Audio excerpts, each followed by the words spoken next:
Okay, we are now live. Hello everyone, I'm Eventide Shine and welcome to Final Fantasy XIV Online Endwalker.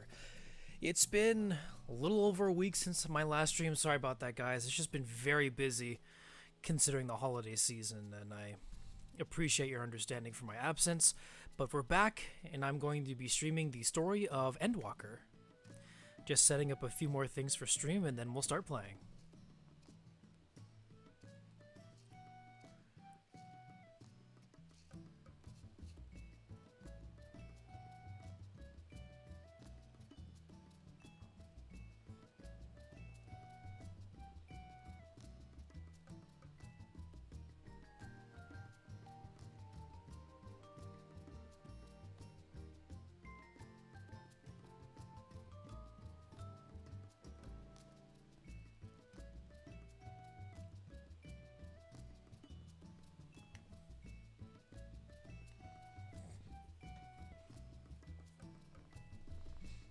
Alright, so let's do this.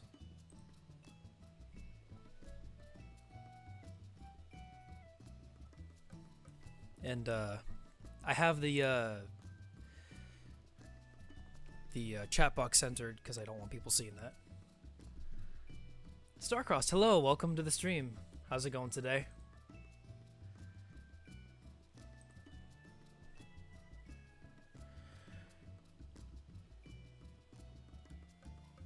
Good, good.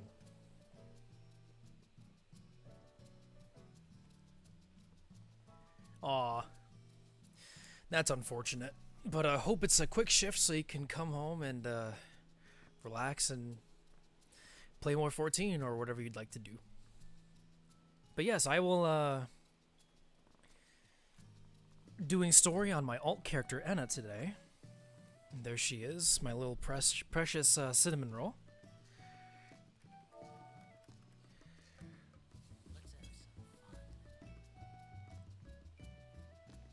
Los, thank you so much for hosting. And Lapis and Los both, welcome to the stream, guys. How's it going?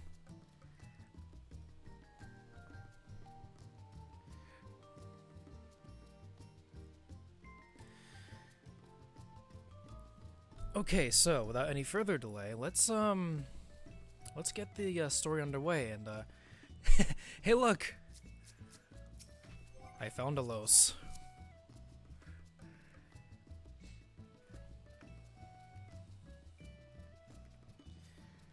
We're gonna wave to our good friend Los.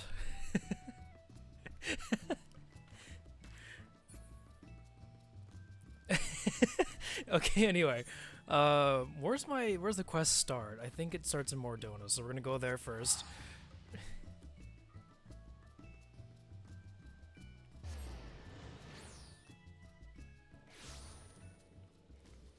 Okay, chat box is perfectly censored, that's good. Oh, and there's my Chocobo. My Chocobo's name is Scarlet, and she's like a nice red color. She's a good burb. Hello, Scarlet. Hi. Oh, and I have a fox, too. I have a little fox minion. Really cute.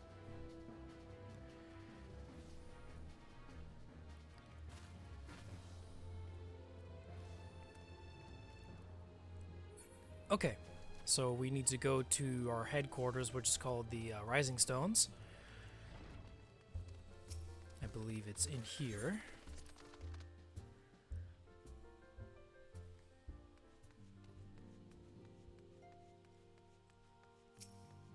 We talk to Alphino here. The quest is called The Next Ship to Sail.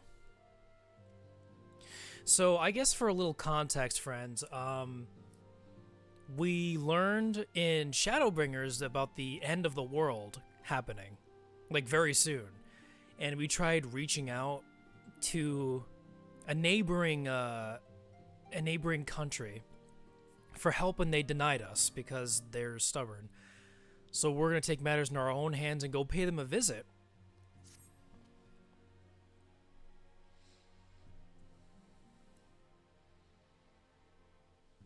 Oh, I'm sorry to hear that, Lapis. Hopefully your neck gets fixed soon.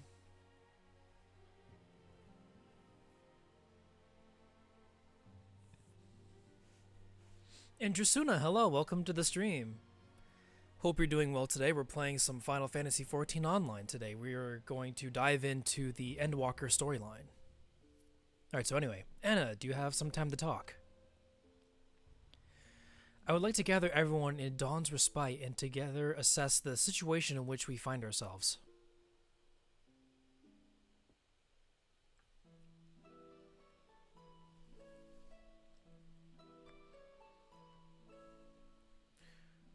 So I think for cutscenes, I should get rid of the sensors, so like this.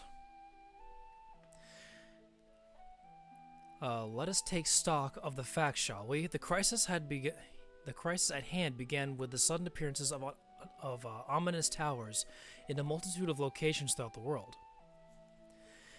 We have since learned that said structures were brought into being by an organization known as the Telepharoi. The Telepharoi's stated purpose is to recreate the final days of eons past, an apocalyptic event that would result in the destruction of all we hold dear. Already have these towers of theirs have been causing of untold suffering. Countless innocents kidnapped and imprisoned, their faith perverted for primal summonings. And unless we find a way to deal with the corruptive aura surrounding the spires, we can't get close enough to rescue anyone. Those shielded with the blessing of light seem to be able to resist being tempered at least. But after what happened to Ehrenwald and Fordola, we need to be very, very careful about how we proceed. Yet while these threats close to home are of paramount concern, we mustn't lose concern of the situation in Garlemald. As you know, the Telepharoi are under the leadership of Fandaniel and one other delightful fellow, Xena Cielo Galvis, the crown prince and our dear friend. We use that term sarcastically, by the way. To date, he's reclaimed his old body, murdered Emperor Varus, which was his father, and plunged Garlemald into even deeper pit of chaos. The capital has probably seen the worst of it. For a good while there, it saw the bloodiest fighting in a war of succession, but that has since changed, and in troubling ways.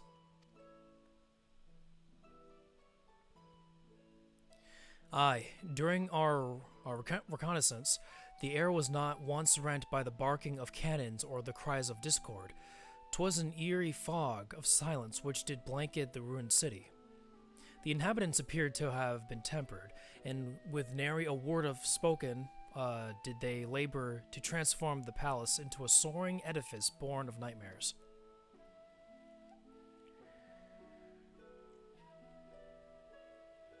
Oh yeah, Xenos is definitely the Virgil of Final Fantasy XIV, no doubt.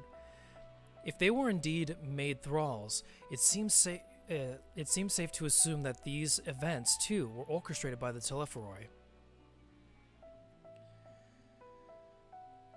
An army of primals is awful enough, but in light of the recent developments, I fear it is only the prelude to an even greater catastrophe.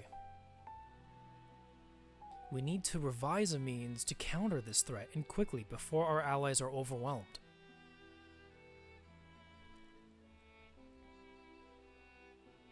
We will find a way in Charlian, I'm sure of it. Master Fortuno's comments regarding the final days were curious to say the least. The forum knows more than it is letting on. Sorry to interrupt. We've just received word from Mistress Kryl. She says the arrangements for your visit have been finalized.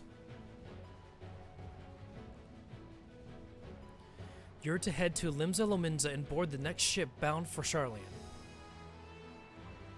And on arrival, present yourselves as associates of the students of Baldesion, come to assist with the Order's restoration.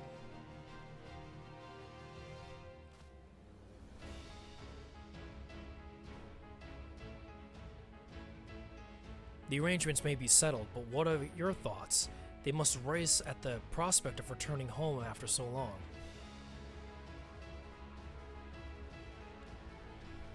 I'm eager to see it, of course. Of course. We should set off at once.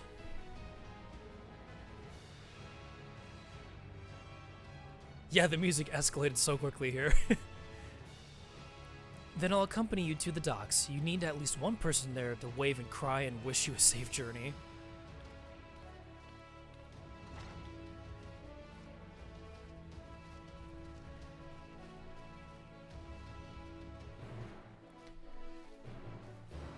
So you may have noticed by now that the that my character Enna and then the character Uriange, we have like the same outfit. We have the same like astrologian like robe. But anyway, we have to go to Limsa, so pull up our map, go here, please, there.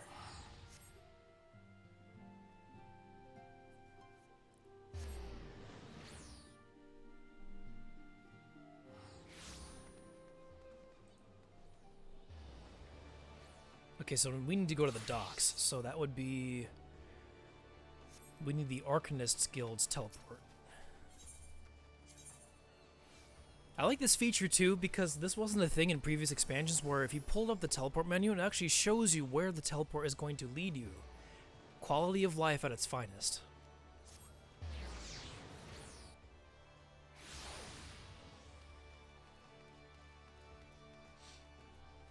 Alright, let's go speak to Tataru.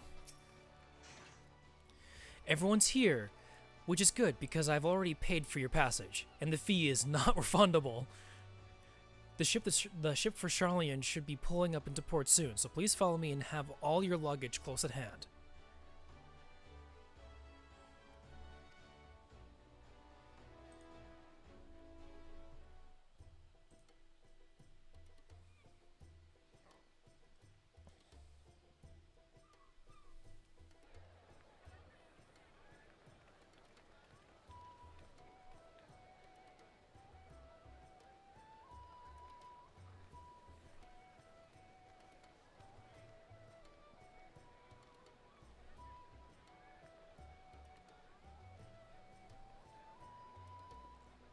They've almost finished loading our cargo.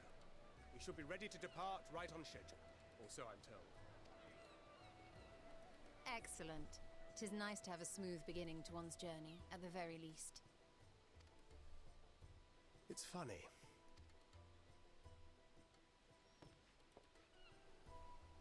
Master Louis Soir came here on a ship very much like this one. And now, years later, the street urchin he befriended that day is bound for his mentor's homeland. With his mentor's grandchildren, no less. Aye. 'Tis upon reflection that every twist of time's river and fate's whims are brought into sharp relief. You're going to speedrun the last chapter of Shadowbringers today and then enjoy Endwalker for yourself? Yeah, definitely. You're free to leave the stream if you'd like, Los, because I will be entering spoiler territory, and I'd hate to spoil you on that.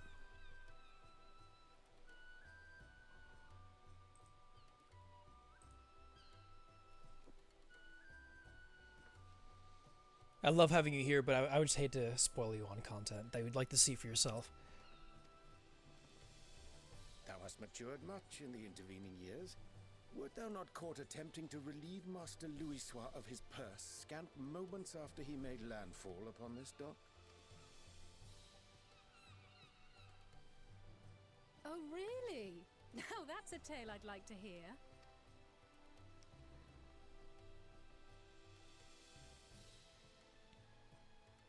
Will this be your first visit to Charlian, Sir Estinian? Sir Estinian? Are we strangers newly met? Why this stiff formality? I, merely meant it as a professional courtesy, since we are now colleagues in an official sense. I'd rather you dispense with the sirs, especially in private company. Or I'll be forced to respond in kind, little Lord Alphino. You've made your point, Estinian. Painfully well. Better.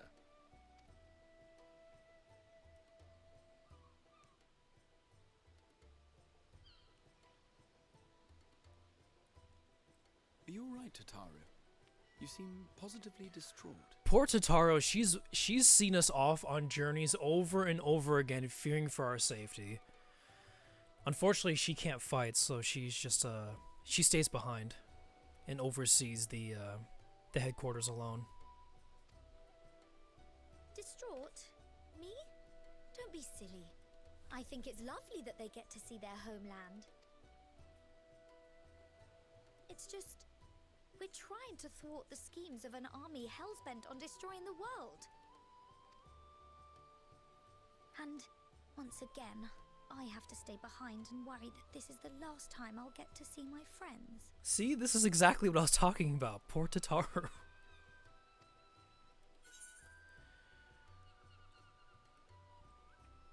Oh, what will you say? The first option's fine. I'll bring them back safe and sound. I promise.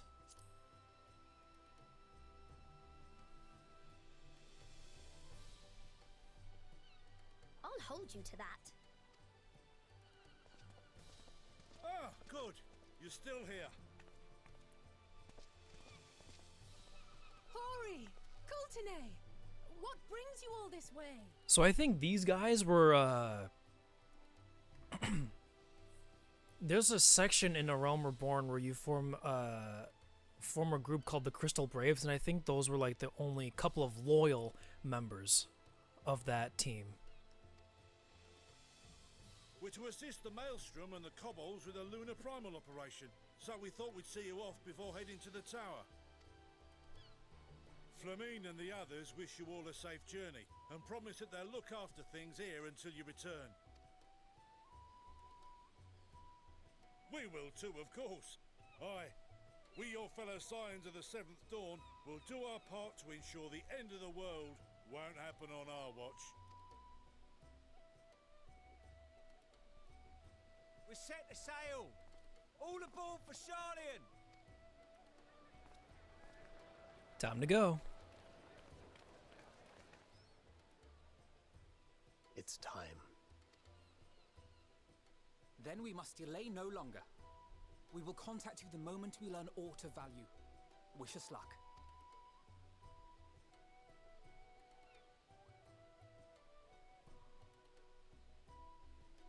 Have a safe journey, and please, please, be careful.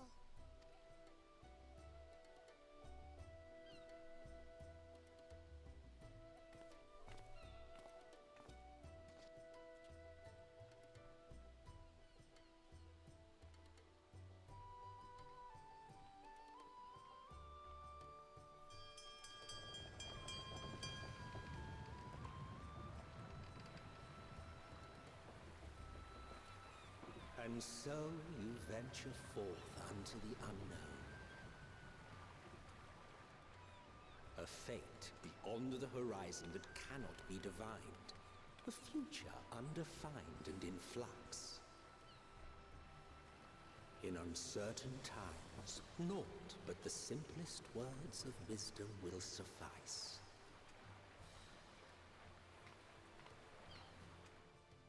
That which lives is destined to die. Love leads to loss. Every beginning has an end.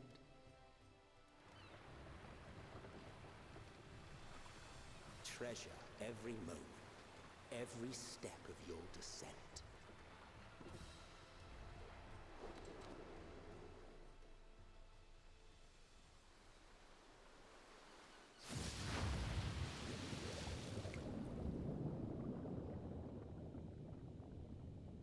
And there, in the depths where souls and stars rest, find your truth.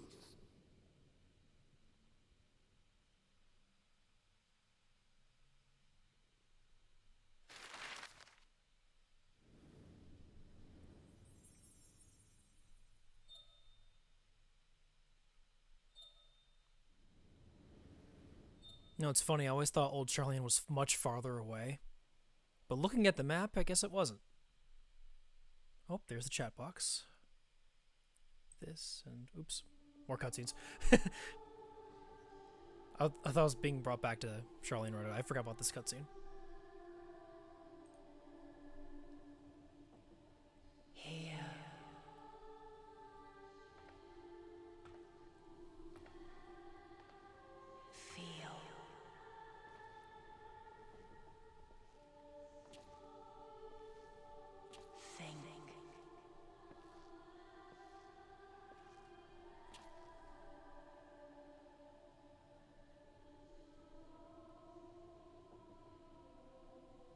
day has barely dawned, my fellow earlier riser.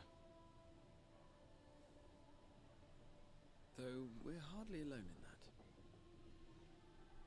Envious of those still sleeping soundly, no doubt.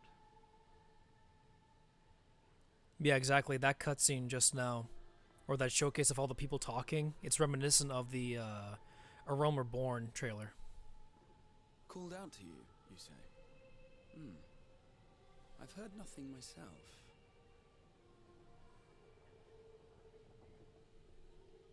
In any case, I dare say the sea air will do you good. Why not join the others on deck? Charlian should be coming into view at any moment.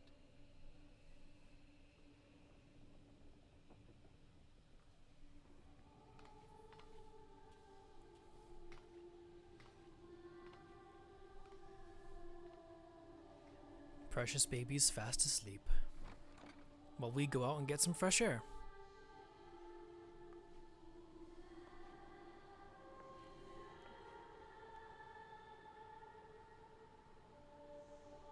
Oh yes, and I love streaming in 60 FPS. It is glorious.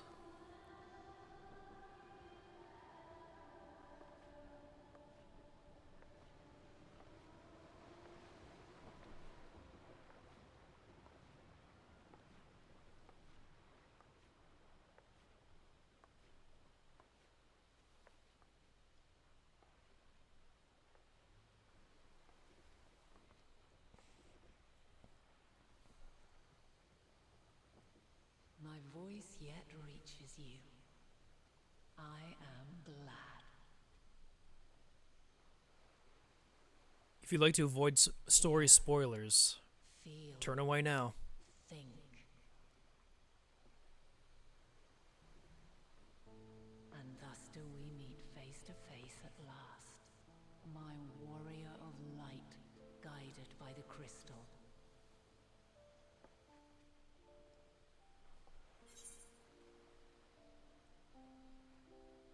Why now, Hydaelyn?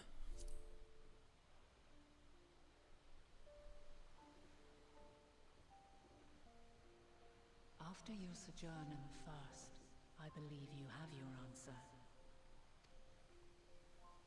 You have gained an understanding of what I truly am, what Hydaelyn has always been, a primal.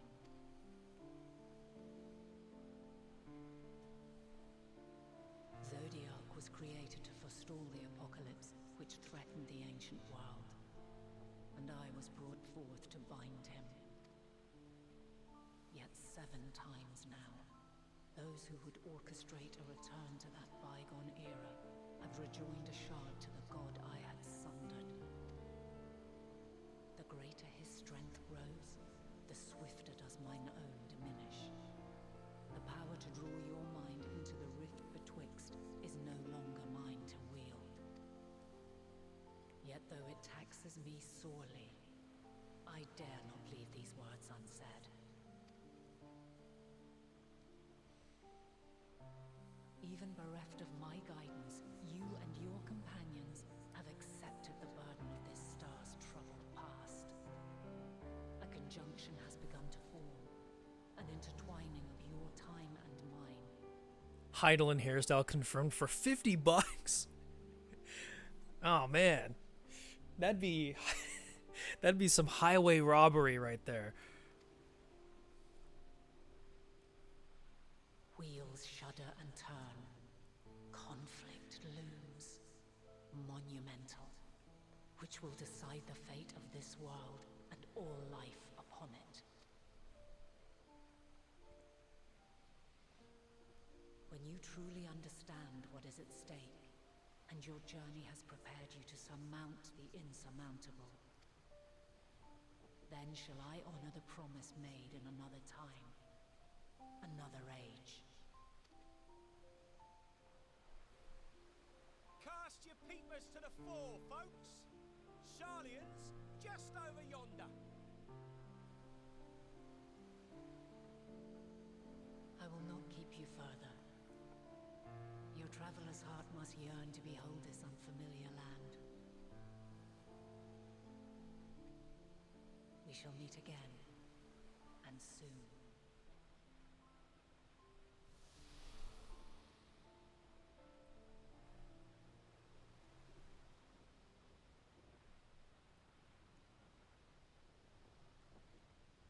You guys realize how old this game is? It's like 10 plus years old, like approaching that, and like the game still looks awesome.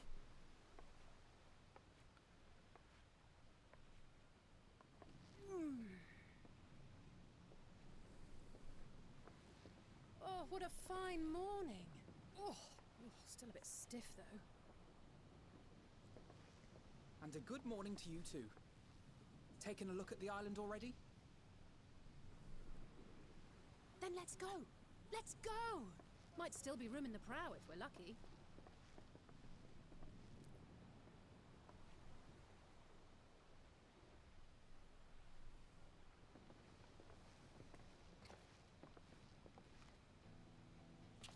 Ah, the sleepers have arisen. There she is. Good old Charlian. Oh, I see it. We've arrived.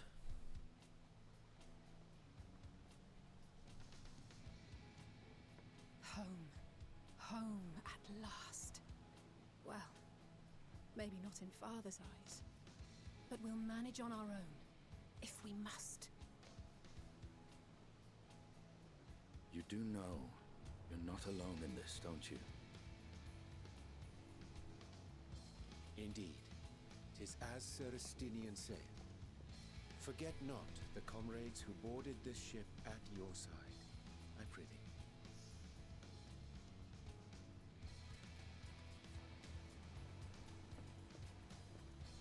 Thank you, my friends. We are ever grateful for your steadfast support. Upon arrival, we will be disembarking into the heart of Charlian proper.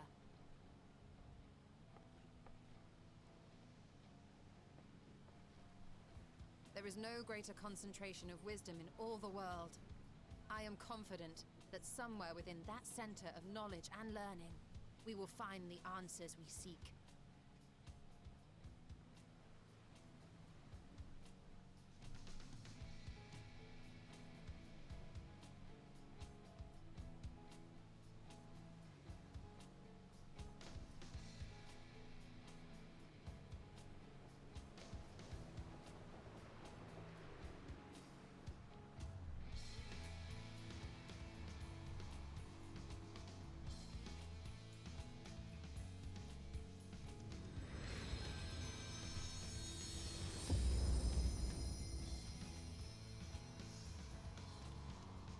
Endwalker. Let's go!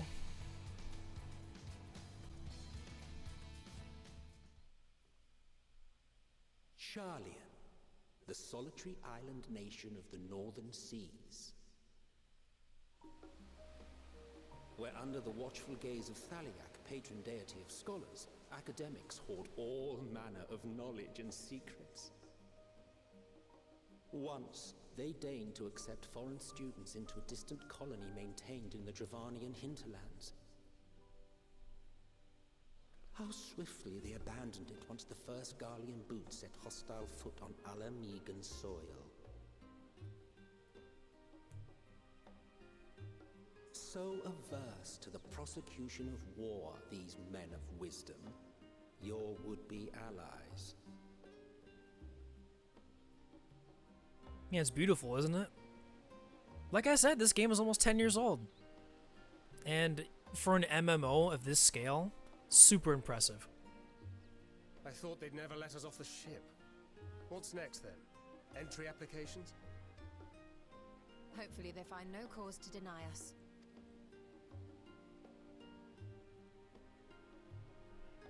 Hasn't Charlian all but severed relations with foreign powers? Those of us without direct ties, myself included, may be refused outright. 'Tis true that, as a nation, Charlian only forms trade agreements with a select few neutral countries. But from a practical standpoint, an island cannot afford to be overly strict with its borders, especially not if that island's people are wholly devoted to the accumulation of knowledge. If one submits the proper paperwork, with satisfactory evidence of identity and intent, then foreigners may be granted entry. May. quite. So let us be absolutely clear on these points before we proceed. The immigration officer will ask for your affiliation and your purpose of visit. Considering Sharlayan's views on intervention, I strongly suggest we avoid any mention of the Scions. Kral has laid the groundwork for us to act as associates of the students of Baldessian, and our ostensible reason for being here is to aid in their order's restoration.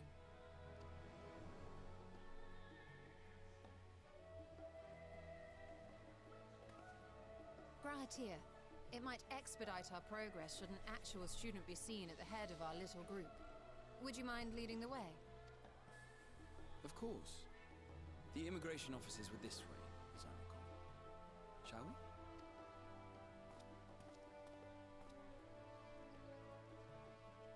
Oh boy.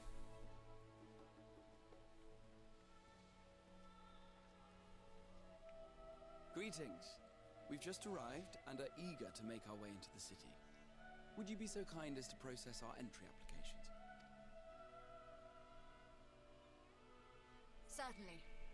I see by your mark you are an Archon. I am. Grahatir of the Students of Baldessian at your service. I was assigned to an Eorzean survey team, but have returned to assist with the reformation of my order. My associates here will provide additional support. Very good. I have paperwork detailing your group and its scheduled arrival for today. And it seems some few of your companions are also Archons. If you'll step forward, we can process those applications first.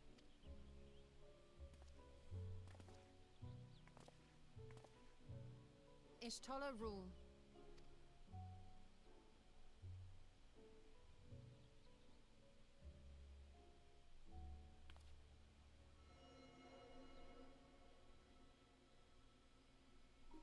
See how it glows. That list is etherically linked with a citizen registry kept in the main repository.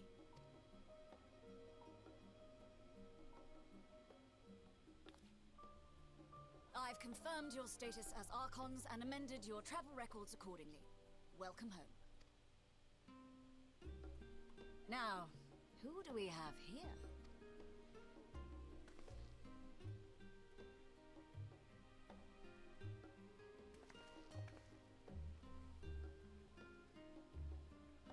Alphino Leveilleur.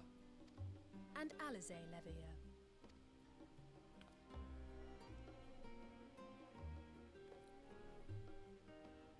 Your applications have also been approved. Having said that, the streets are abuzz with talk of how House Leveilleur's lord disowned his young progeny.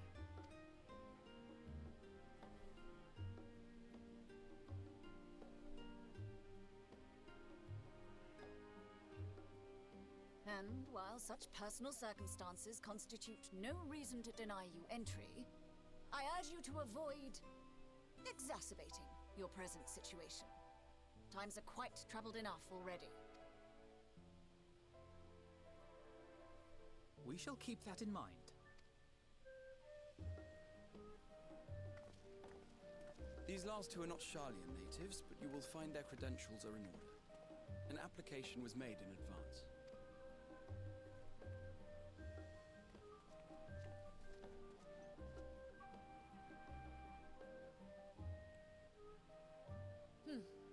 Name and occupation? Let's see let's see our options here. Adventurer by trade, artisan, and champion of Eorzea. Let's see. Artisan's kind of an inside joke to Shadowbringers. Let's see.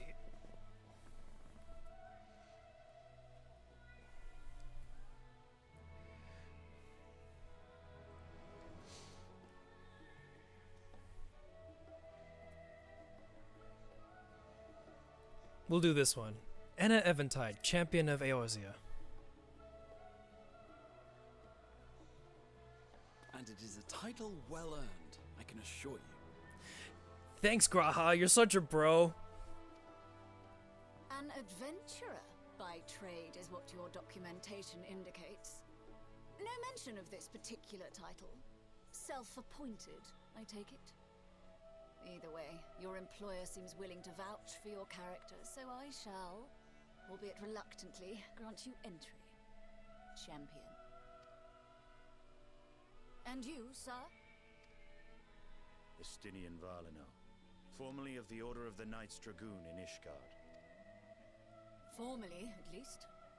And what, pray tell, is your profession now?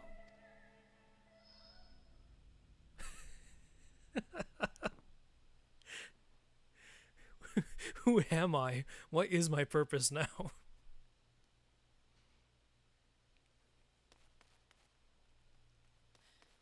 If you'll allow me.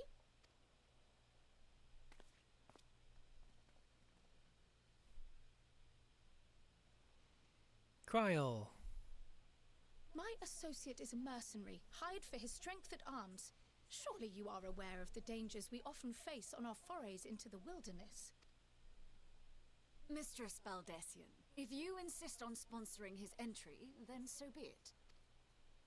But while I appreciate that desperate times call for desperate measures, I find your choice of company concerning. Be advised that even a single misstep may have severe repercussions for your organization.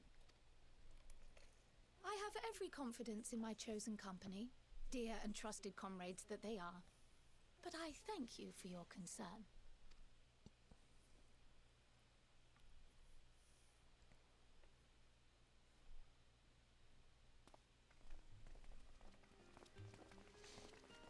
Kryl is adorable, yes. Kryl, it is good to see you. Likewise. Long voyage notwithstanding, you will seem none the worse for wear. There is much to discuss, but this is hardly the place. Let's be on our way, shall we?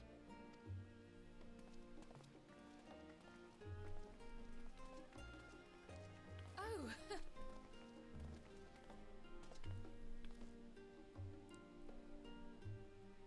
Welcome, friends, to Sharlayan.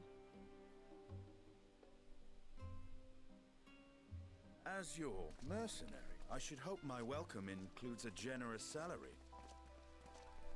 Well, I had to say something, Sir Taciturn.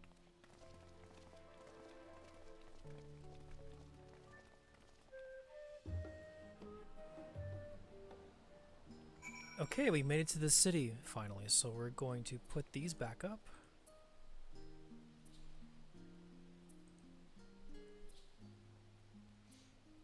And yes, New Moon Shira actually drew the picture that I'm using to censor the chat box. I'm glad I spotted your ship coming into port. The officers are born bureaucrats and sticklers for detail. In any case, you may relax and take a moment to get your land legs back.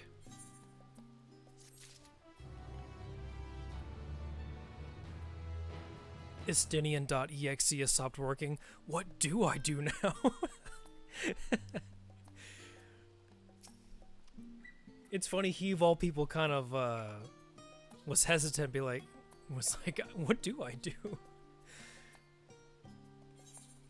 Old Sharlayan, new to you.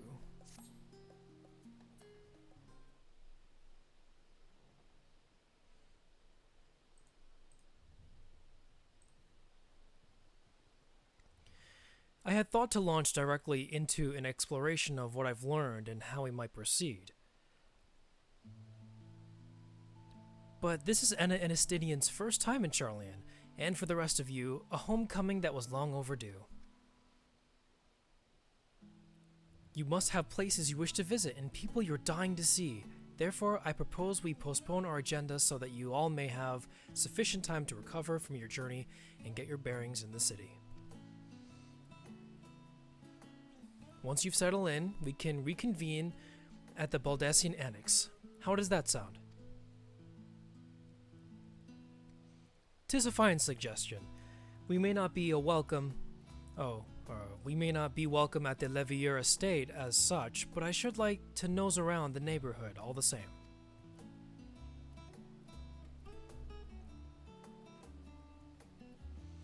I'm equally untethered, as it were. There is no particular place that my kin call home. Still, I would not pass up the opportunity to reacquaint myself with the city. Likewise, a quick tour of our old haunts might even yield some useful gossip. The annex was west of the Aetheryte Plaza, wasn't it? I shall join you there and on. Yes, we'll see you there.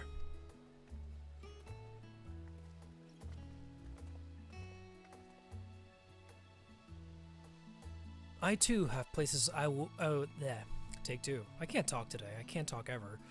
I too have places I would be remiss not visiting forthwith, by thy leave. Mr. Shakespeare himself. It's hard to interpret what he's actually saying sometimes. What of you, Estinian? My services as a guide are yours for the asking. That won't be necessary. Until we reconvene, I prefer to wander as the wind takes me.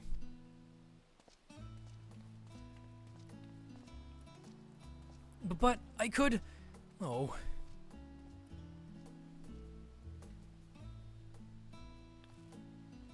Well, Raha, would you like to join us then? You've been gone for quite a while, and this would be the perfect way to refresh those dusty old memories of yours. See, I can't read, guys! Oh, of course. If you will have me. Of course, Graha, you're our best boy. Anyway, come, Enna. Charlian awaits.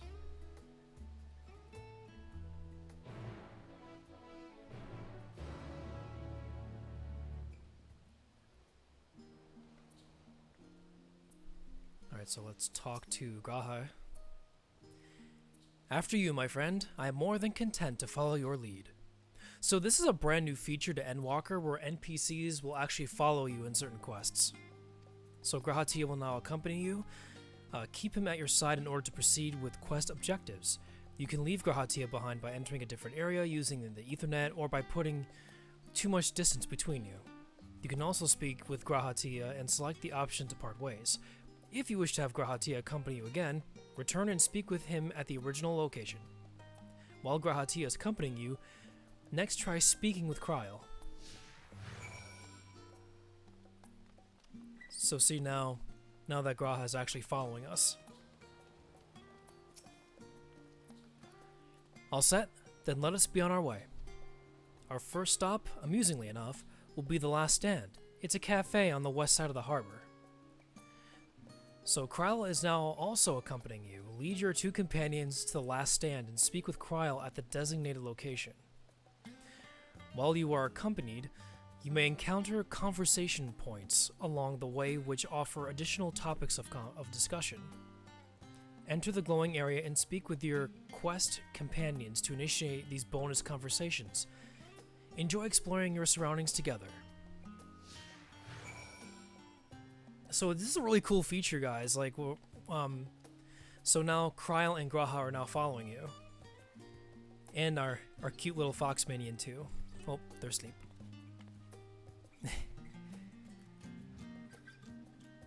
So we need to go this way.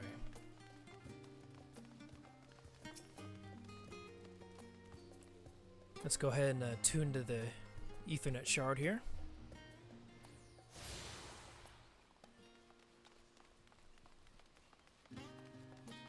And here's a conversation point right here. You'll see these thought bubbles appear over your companions.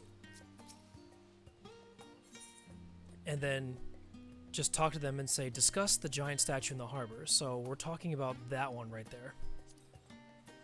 Now that is a sight one could hardly forget. The great statue of Thylak. As a student of Baldessian, I was usually quartered on the Isle of Val, but I would gaze upon the scholar's wise features every time I returned by ship to the city. And we can also speak to Kryl about the same topic. This path leading out towards the sea is known as the Thylak Stoa, so named for the statue of the scholar which stands at its end. As you know, the Charlian people prize the accumulation of wisdom above all else. Thus, when Thaliak was chosen as our patron deity, it was more a matter of pragmatism than belief, an alignment of principles, as it were. We may have honored him with our rather impressive sculpture, yes, but our faith is not so restrictive as that of, say, the Ishgardians. Individual Sharlayans can, and do, worship the divinities of their choosing.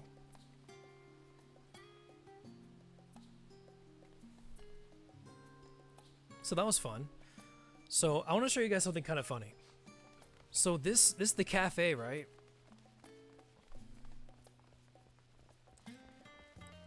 And they even have baristas back here.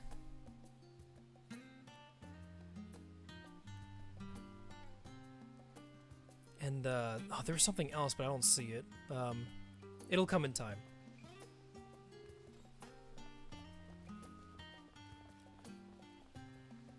So to advance the quest, you go to these like circles here until the quest symbol appears over one of your companions. And here we are, the last stand. I may have mentioned this before, but although our research into nutrition and food preparation is quite extensive, the average Sharlayan tends to regard seasoning and flavor with a certain indifference. How can I put this? The food is, it's bland. And encapsulated by our infamous Archon loaf, the prevailing sentiment towards cuisine is dietary value first and taste a distant second. There was one pupil at the studium, however, who could stomach the school's insipid meals no longer, so he quit his lessons and poured all his savings into building a proper eatery. And so the last stand came to be. It is, as the name implies, the sole dedicated outpost of fine dining in Sharlayan, the one and only bastion of the culinary arts in an isle of otherwise mediocre fare. I seem to recall their burger being hailed as one of the more impressive items on the menu, not that I ever had the pleasure of eating one myself. Because you were a typical Sharlayan when it came to cheap and convenient, Raha. But surely Totaro has since taught you how to appreciate a well-prepared dish. We should all stop in when time permits and sample the cafe's delights. Shall we press on? The stairs to the side of the cafe there will take us up to the Aetheryte Plaza.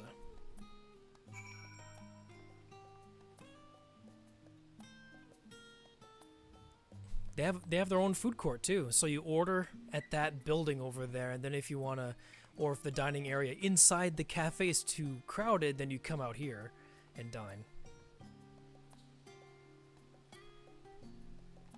Then you can see the baristas all around as well.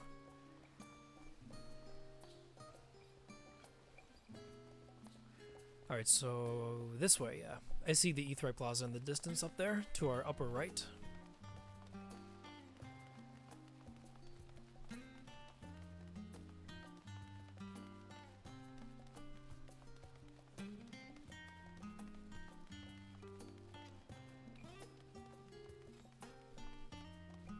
Oh yeah, I'm not really censoring the chat box right now. There's nothing really being said that's... Sometimes the chat box gets inappropriate, so it's rather tame right now, so I think we're good.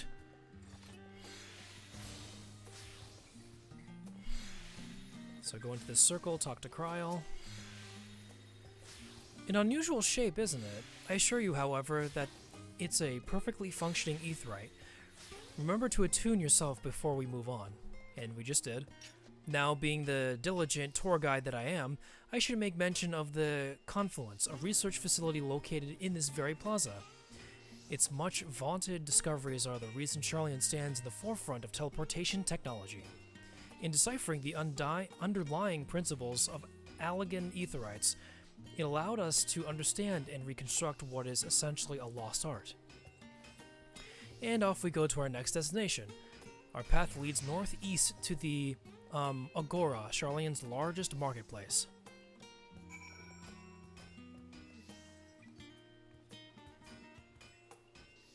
Yeah, true, maybe they'll make the cafe a real thing. I know there's a Final Fantasy XIV cafe in Japan, but maybe they'll make the last stand like an actual thing as well. Let's get back these up. And then let's be on our way. So we're going up there.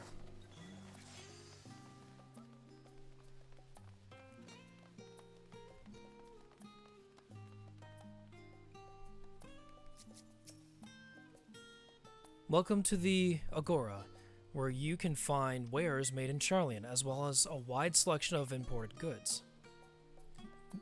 They also used to sell questionable prototypes from the various research institutes, but I think that practice has thankfully died out, for the most part.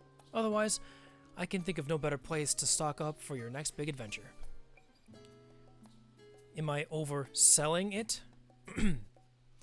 On a more serious note, the next stop on our tour is one which has particular relevance to our ultimate purpose here. We must head back to the Aetheryte Plaza, follow the path north, climb the stairs up to the imposing building at the very top.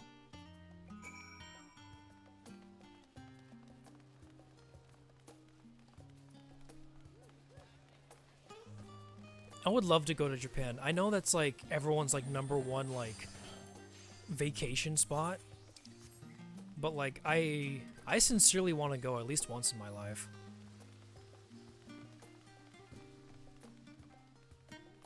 I know some of the Japanese don't take too kindly to foreigners, but I think there are ways around it where you don't have to run into too much hostile behavior.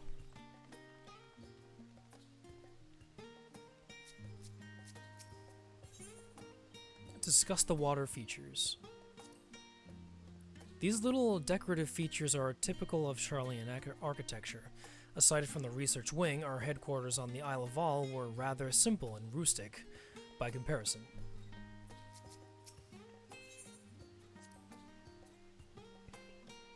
This is the Nympharium, an area dedicated to the blessings of water.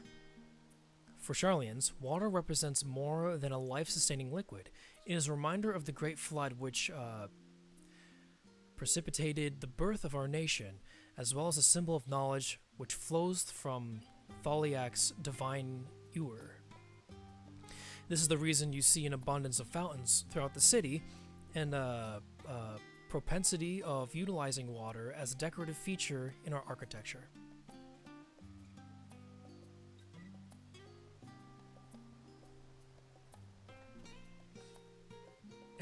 Hi, Star-Crossed, yes. I'm just doing the story right now. And Lapis, thank you so much for redeeming drink water. All this talking is making me parched.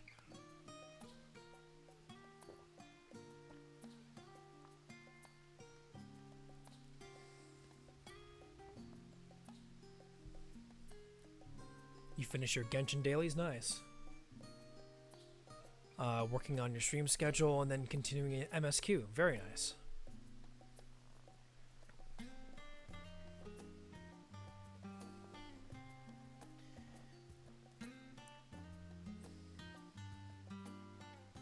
And Starcrossed, could you not watch other streams because they had too many spoiler content?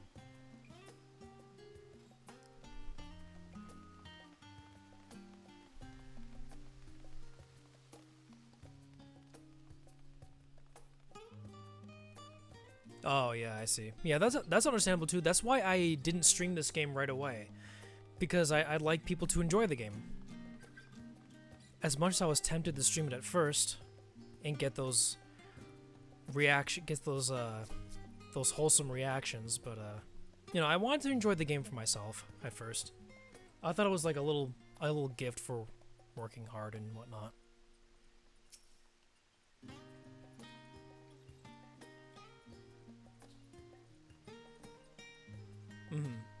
Oh, you're in Heavensward now. Nice. Well, let's see. Kryla saying, this grand structure before you is the Rostra. The name refers to the original public platform erected here, upon which a forum of elected representatives would deliver orations and debate policy. Although the stage has since evolved into council chambers, the nature of the form and the duties of its members remain largely unchanged. Am I boring you, Raha? You seem awfully distracted. My apologies. From here, one can see the entire city spread out below. The vista put me in mind of my arrival in the first. Those who had gathered at the Crystal Tower asked me how they might go about building a new home. Naturally, my answers were all inspired by my knowledge of the finest settlement I can think of, the great city of Sharlayan. And bit by bit, those few buildings grew into a town, a community, the Crystarium. I can almost see its echo. I see. Feel free to come up with whatever you wish. I don't think the counselors would object to you simply enjoying the view. Such memories should be treasured. For now, however, the tour must go on. Our spectacle of sightseeing concludes with the fittingly named Journey's End. Walk the stairs to the east and continue straight ahead.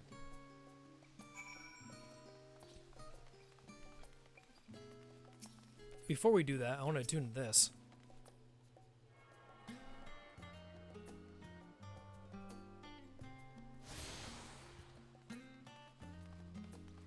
Okay, now we'll head to the east and we'll go to this location here.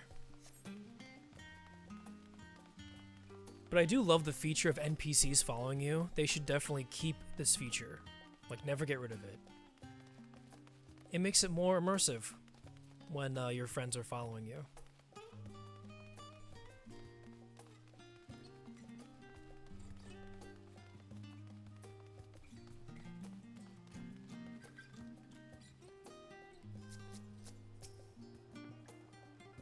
We've arrived at Journey's End. History tells us that this was where those who put ashore the Archon, Njunkrepf, built their first homes.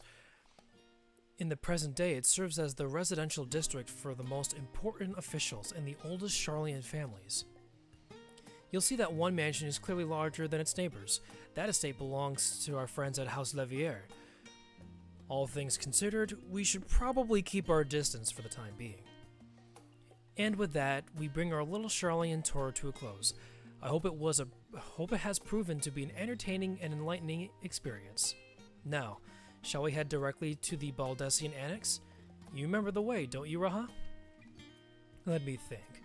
We head down towards the harbor, cross the bridge to our right, then follow the path below to the Aetheryte Plaza?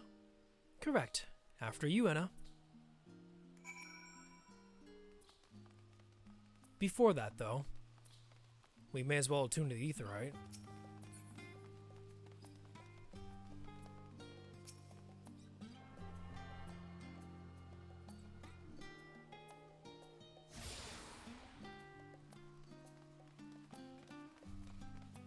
I think there was one down here, so we're just going to tune to that as well. Save us some trouble of doing it later.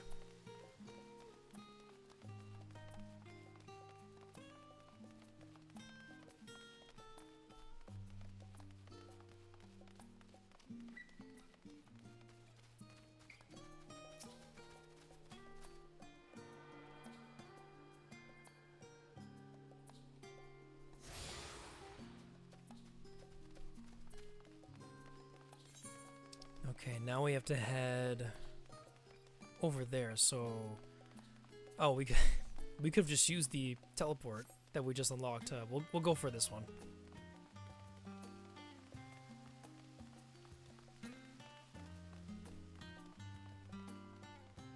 So we... let's see.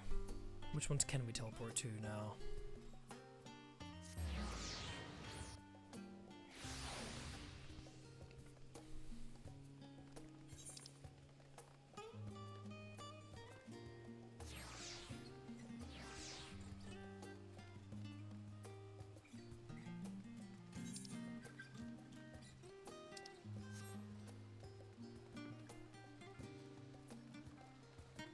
I hope everyone had a great holiday, by the way.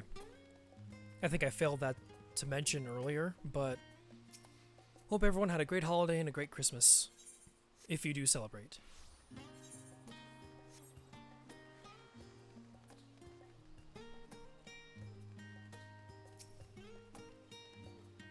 Wait, weren't you guys just right behind me? What happened? Yes, there's still places I like to go. Oh, I see. I teleported. That's why. Okay. I teleported and lost my friends.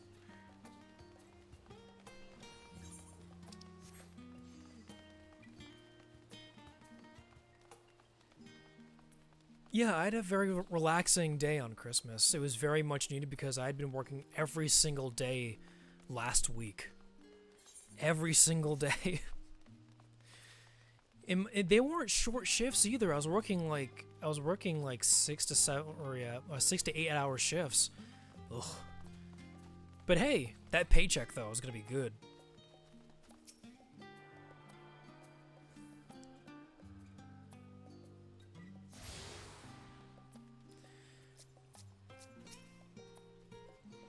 As the joyous look on Raha's face has undoubtedly informed you, this is the Baldessian Annex. If you continue up the hill, you'll arrive on the doorstep of Phenomenon. But I think we've explored enough for one day. We can take you there another time. Inside with you then.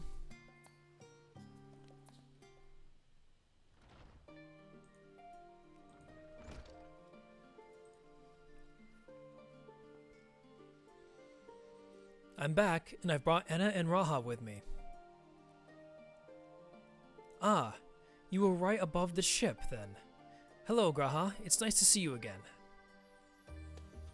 And it's a pleasure to finally meet you, Enna. I have heard many a tale of your exploits. Ojika Tsunjika? It's been an age. Allow me to introduce Ojika Tsunjika. I can't try. Yeah, say that name 5 times fast. I agree. Graha is best boy. He loves you and everything about you and enjoys being here. Administration officer of the students of Baldessian. He oversees the day-to-day business of the annex. You may recall meeting his cousin, Ejika. Ah yes, Eureka. I've read the initial reports. Quite a shock to hear what's become of the Isle. Do take care if you have the opportunity to rejoin the expedition. This place is like a second home for the students. The Isle of Vol served as our main headquarters, of course, but we often had occasion to visit Charlian, whether to make use of the city's research facilities, attend conferences, or procure supplies from distant shores. And the annex here was built to provide lodgings for our members while we engaged in such activities. Ever since our former headquarters, along with the isle itself, vanished, the annex has served as a base of operations. And yet it feels so empty, with so many of us, with so many lost to us. Our organization is a shell of its former self. The day will come when we will see the students rise again. But first, we must ensure that the Telephoroi fall. Through that door on the left there is the main hall. We can discuss our options moving forward. Once everyone arrives, that is, you probably have time to rest before our discussions begin in earnest.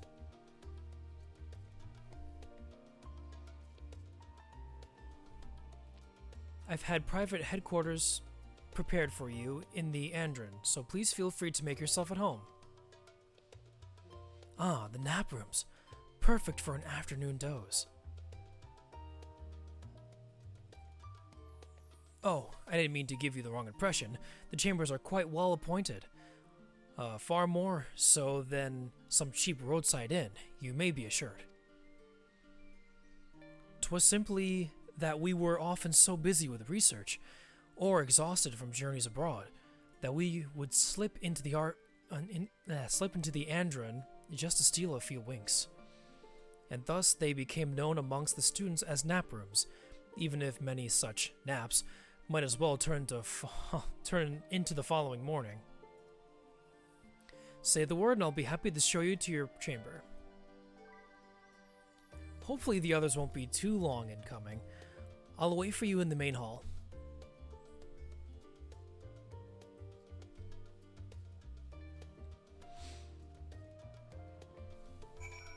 Oh yeah, Starcross, I can definitely relate and understand that.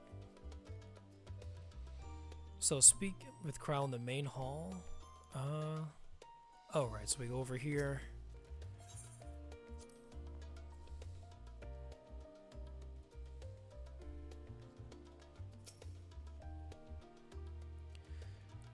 Feeling refreshed and alert? Our colleagues should be wandering in soon, so I suggest we stay here and wait for them to join us.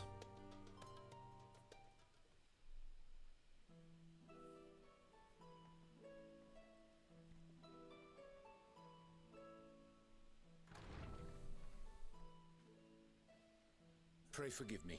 I was delayed. It's fine, Moriange. We're all here now. Let's get down to business then, shall we?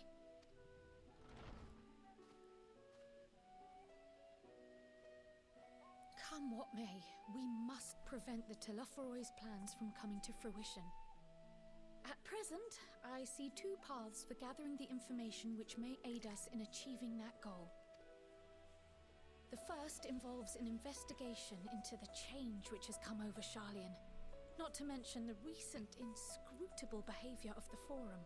As most of you know, the 99 members of the Forum are elected from the general populace. This alone guarantees a plethora of opinion with regards to foreign policy.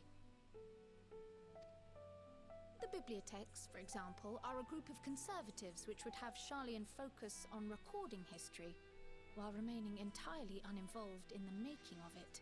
And at the other extreme, we have advocates for proactive diplomacy and direct intervention. My grandfather Galef was one such member, as was Archon Louisois. Yet despite our diverse factions and philosophies, the recent vote to deny Eorzea's request for assistance was unanimous. Even more concerning was the fact that many cited other, more pressing duties as justification for their recalcitrance. Fortuno's refusal in Gridania had those same undertones. 'Twas as if, having stared unblinking into the face of impending doom, it simply turned away to pursue something more important. But what could that possibly be? A mystery indeed, and one which I ask for your help to solve. Our future may depend on it. As for our second potential path, it concerns a request made directly to the students of Baldesion.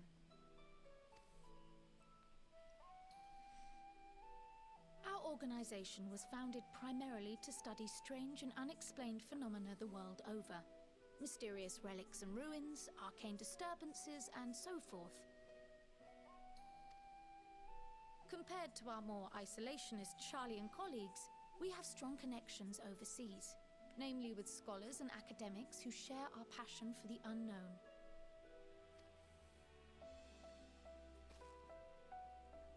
The request in question comes from one such acquaintance, Nidana, an alchemist residing in distant Thavnair. Her missive describes the sudden appearance of a tower, and the subsequent summoning of what I can only assume is a lunar primal.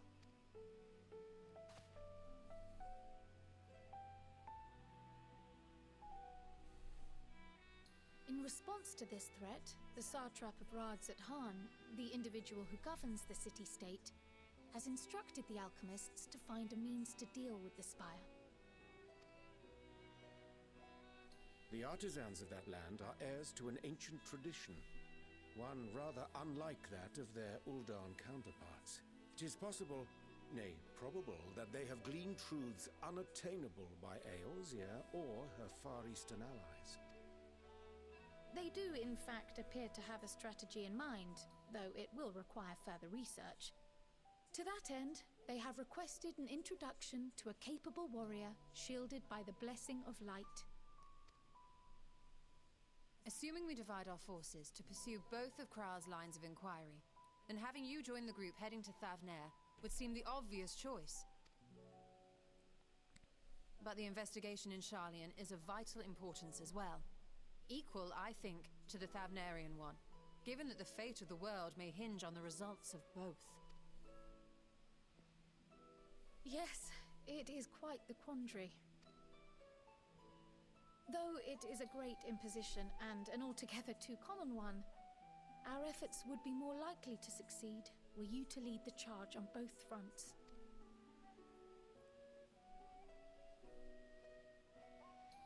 You are indeed our champion. As to which task to tackle first, we will defer to your decision. Let us next decide how everyone else might best be assigned. As for myself, I shall continue what I've begun in Sharlayan. I should also like to steal the services of an Archon or two. And thereby gain access to a greater range of reading material. I will help with that.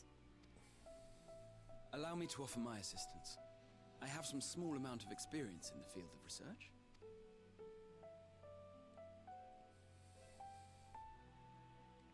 Alize and I would also like to help, if you would have us. Anything to understand even a fraction of what our father and the Forum might be thinking. Of course! The more the merrier. Right. The rest of us will make the journey to Thavner. Thoughts? Objections? I passed through Thavner on my way to infiltrate the Empire, and though I'm not qualified to give a guided tour, I did gain a sense of where things lie. I'll be happy to have you along then. So for this group, it will be you, me, and Urianger. Oh, of course, Alize had such a glow up. My heart. My heart. Oh, my heart! She's too cute. I love Alize. Give me a moment afterwards, and I'll supply you with all the details of Nadana's request.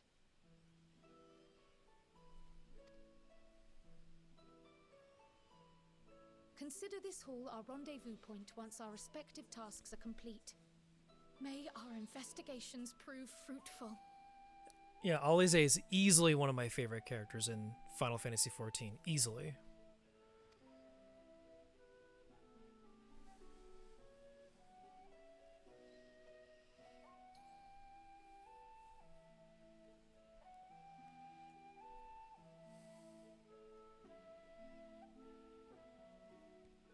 Alright, so we completed this quest, Old Sharlayan, new to you.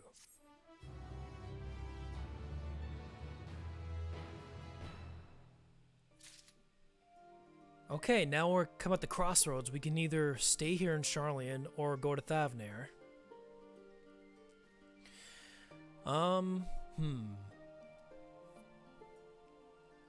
Let's do the quest line in Sharlayan first.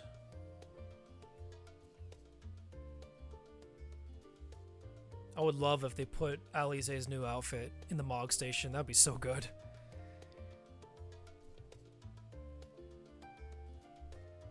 I'd wear it too. Okay, so hitting the books. Kryl is intent on uncovering the reason behind the Form's inexplicable behavior. An unsettling change has come over Sharlayan, but together we will divine the underlying cause of the Form's callousness. As I mentioned before, however, questioning the counselors directly is a fruitless endeavor. They seem to have already come to a consensus as to what and how little they are willing to divulge. Which is why I began scouring Sharlayan's archive of historical records for any hint of connection to the final days. Suffice it to say that progress has been slow. There are only so many dusty pages one can skim in a day. But now that I have this band of willing reinforcements, the search should proceed all the swifter. Let us reconvene outside Nomenon, shall we? Exit the annex to the right, and you'll find the archives on the western edge of the woods.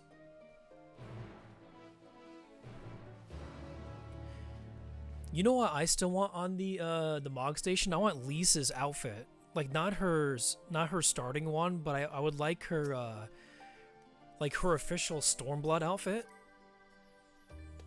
Now that I would wear.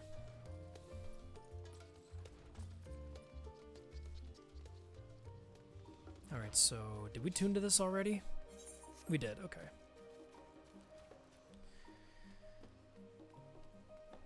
And I believe Yoshi P is actually aware of it too. Yeah, and have it dyeable. Yeah, that's true. I wish they were diable, so have a little customization for your character. It'd be nice. No, Los, not $50. Don't give them ideas, please.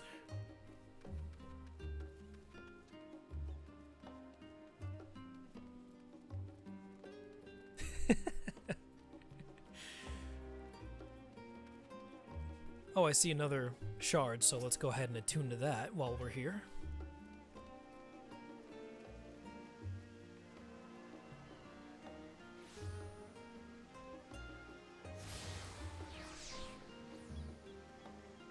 Oh, you've attuned yourself to all the Aetherites. Oh, nice. Okay, cool.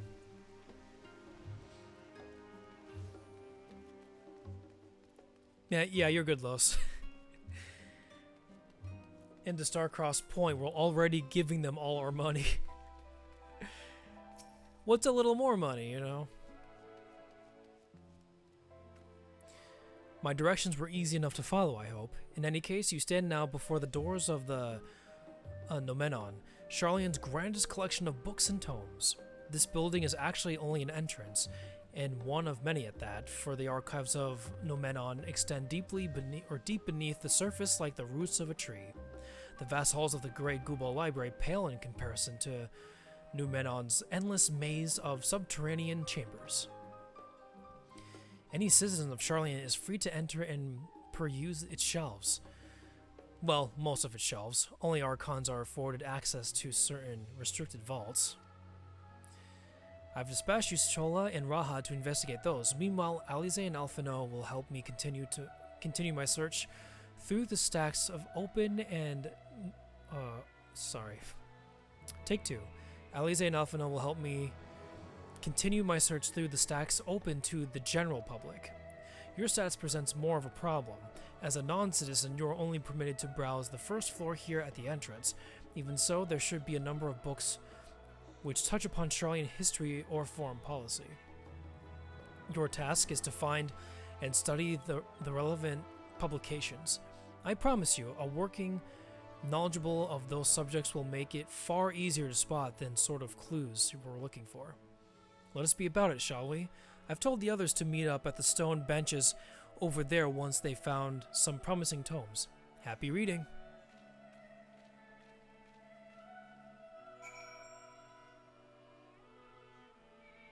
Alright, Starcross, no worries. It would be a pleasure to have with you on my journey. So we need to find some books. Let's see.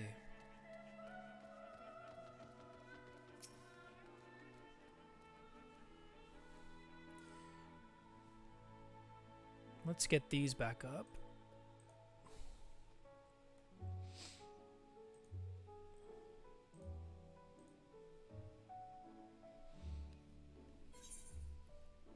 Let's see. The title of the spine reads The Story of Charleon. Let's see. Is she actually holding a book? Nope. Okay. Long, long ago, on an island of the northern sea, there lived a Rogadin man by the name of Njunkrempf. Njunkrempf was a student of astrology, and he divined that a flood of terrifying proportions would soon sweep over the lands of Eorzea. So it was that he built a gigantic ship, assembled a crew, and set sail for that imperiled realm. The flood arrived as foretold, and to their horror, the strangely churning waters drove the people towards the ocean. It was there, however, that Jan Kremp's crew hauled them aboard his ark, but the danger had not passed. A towering wave approached, threatening to smash the vessel to pieces. With only moments to spare, Jan Kempf wove a mighty spell of teleportation and shifted the entire ship to safety atop Abolethia spine.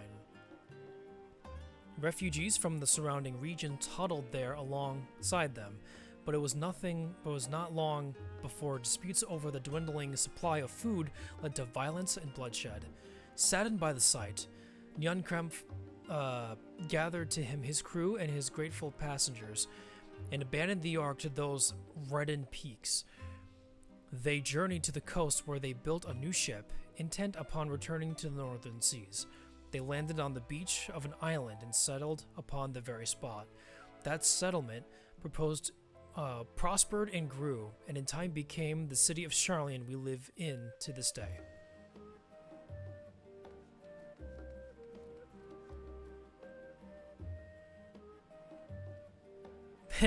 Perfect timing. Let's see, what's this? The reeds of old, the colony. Many years ago, of the banks of the Thaliac in the Dravanian hinterlands, a Charlian colony once thrived. The settlement was originally established as a mere outpost to study the ethereal sea in the year 1311 of the 6th astral era.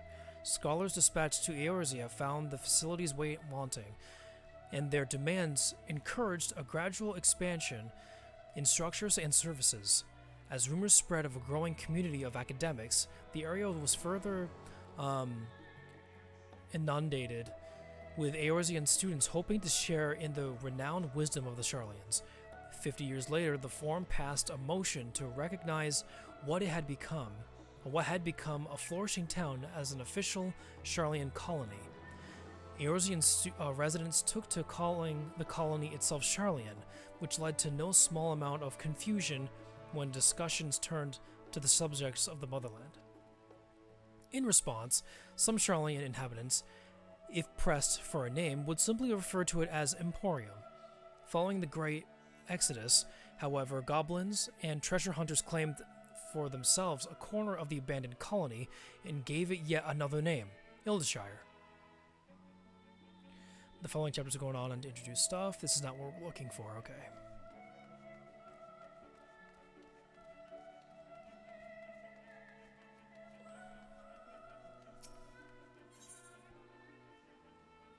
Let's see. The voice of the growing city. In the years which followed the founding of Charlian, civic policy and other matters of import were decided at the Ecclesia? The Ecclesia? I don't know. A public forum at which every citizen was eligible to speak. As the city's population grew, however, this format became increasingly impractical. The larger number of participants gave rise to ever longer debates, resulting in significant delays of vital resolutions. Various measures were introduced in an attempt to curtail protracted discussions, but in the year 201 of the 6th astral era, it was ultimately decreed that Charlians would transition to a new form of governance. The nation now be led by a body of 99 members, citizens chosen from amongst their peers by means of a nationwide vote. Thus was the Forum as we know it today conceived and created. Okay, so that was another one we had to read. Let's see. An induction to the heavens, I don't think that's what we need to read. We need more about the city itself. Forever 20 Summers, I don't think that's it either.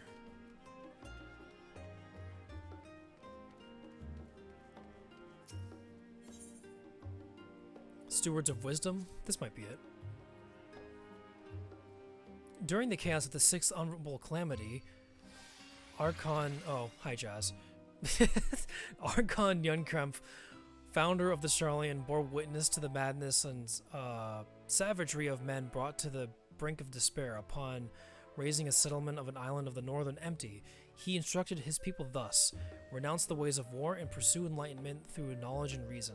The Charlians took to heart the words of their savior, and thenceforth served as stewards of wisdom. Upon a foundation of accumulated learning, they built a homeland unlike any other, a nation born from strength of minds rather than strength of arms. With knowledge of economics came shrewd trading. With knowledge of agriculture came bountiful crops. Engineering brought wells and sewers, ending squabbles over water. wealth of expertise could be battered with for wealth and coin, and the more their wisdom spread throughout the world, the more mankind as a whole would thrive. And so it was that no matter the trials and tribulations of the age, the citizens of Charlene would live by their founders' teachings. For the sake of a better tomorrow, for the sake of a brighter star, they would eschew the tools of war with the knowledge to deliver the world. Yes. Yes, hi, Starcrossed. Actually, I could just type it out. What am I doing? I got my keyboard here. I keep forgetting.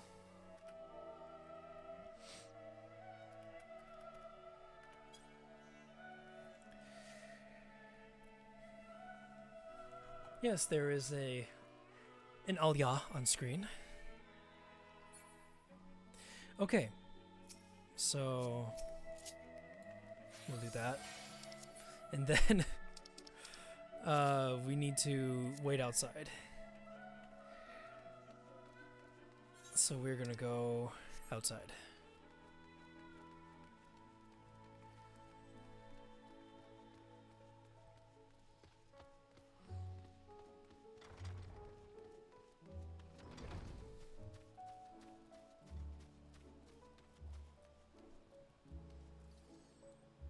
Tofugava, welcome to the stream. And yes, it's story time. We're playing Final Fantasy XIV Online today.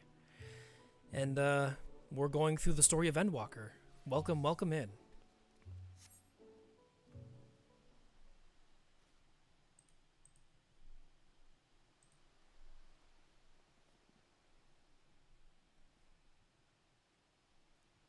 Sorry, were you waiting long?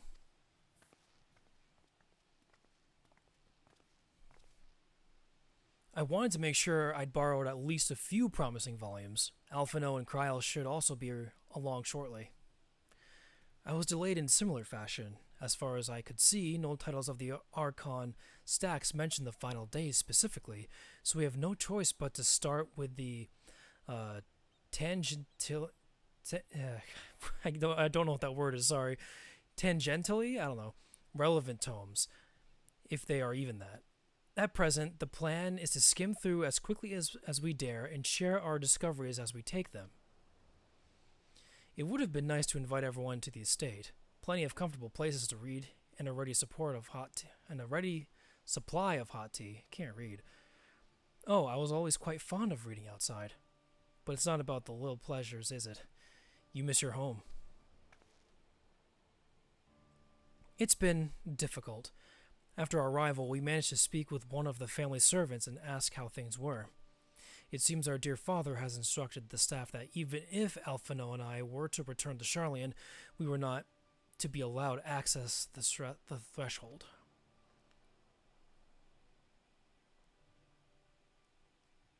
A harsh measure indeed. I hope that our efforts to understand his position and that of the Forum will perhaps lead to reconciliation. We'll mend this rift one day, I'm certain of it. And what of you, Graha? Have you been to visit your family, or do they not live here in the city? Ah, well, my situation is also somewhat complicated. I was raised in Charlian, yes, but I was born rather far away. In the southern reaches of Ilzabard, in fact. For generations my people have dwelt in Corvos, the coastal region opposite the island of Thavner. The Alligans founded a city in that fertile land, and by ship brought in the subjugated tribes of the Mikote to serve as laborers.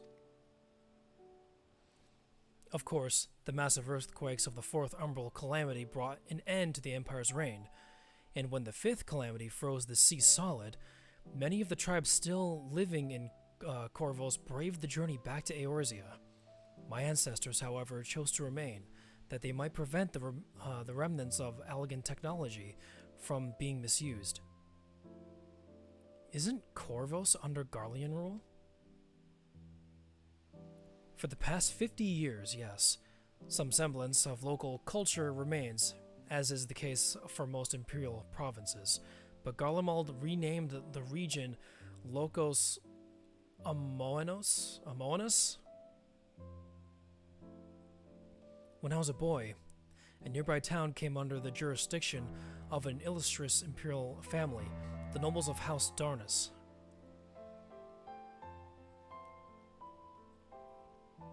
House Darnus demonstrated a singular interest in Allegan civilization, and so my tribe was forced to consider a plan of action.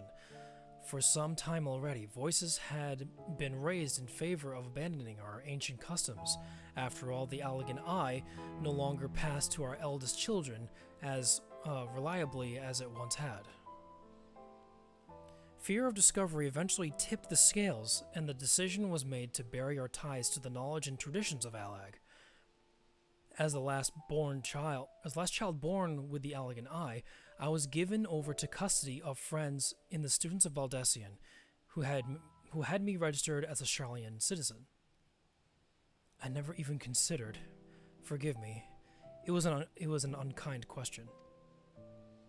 Even Thancred was taken in by Archon Louis Sois, was he not?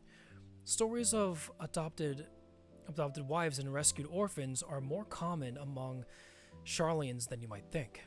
Yet regardless of our origins, we are all provided with an equal opportunity to learn, and with sufficient perspicacity?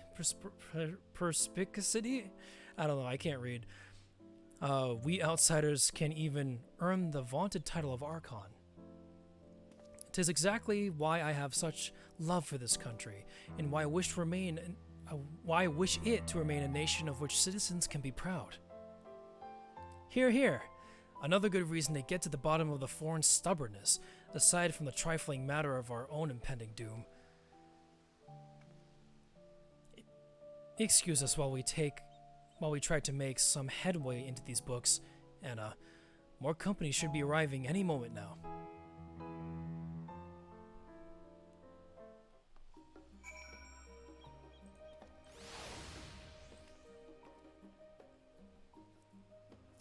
So let's go ahead and wait here for our other companions to show up.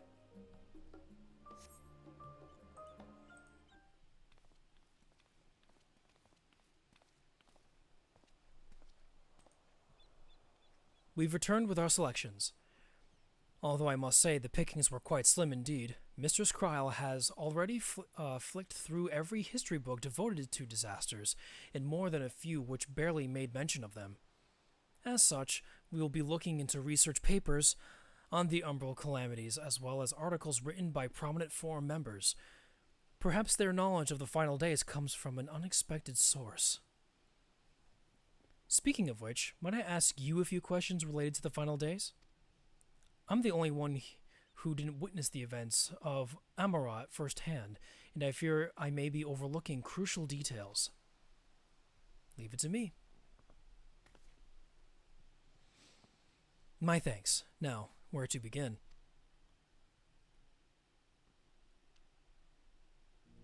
First things first, what kind of phenomena did the ancients encounter as the final days drew nigh?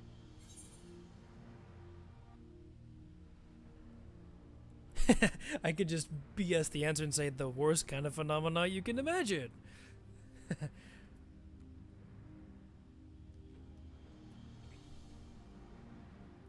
Primals of unrivaled power were summoned from the ether.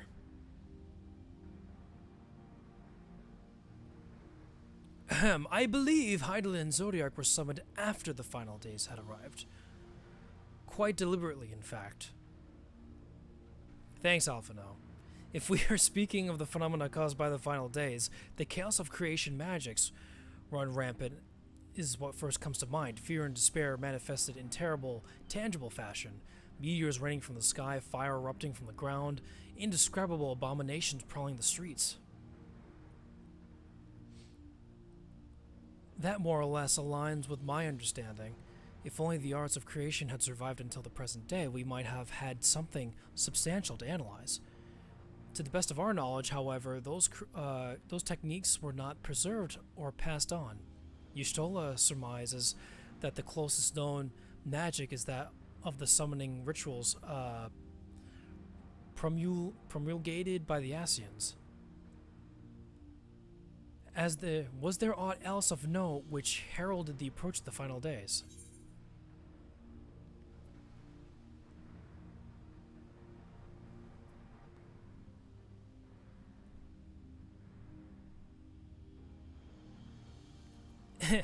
Alphino, since you're so smart, you answer this one.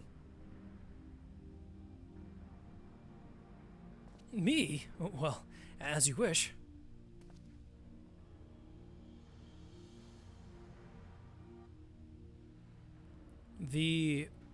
Oh no, the Emerodans were debating the cause of the anomaly which had been observed in the lands across the sea.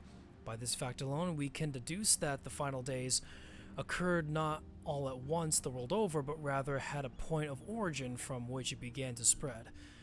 Others also spoke of keening sound rising from the land itself, just before a region was visited by catastrophe.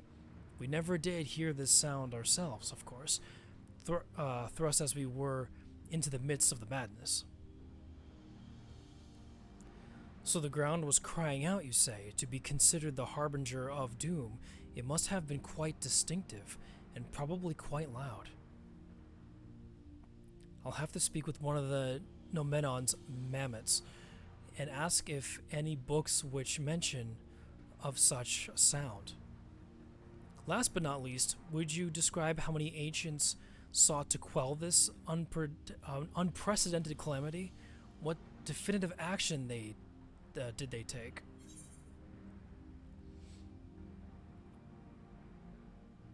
They summoned Zodiark.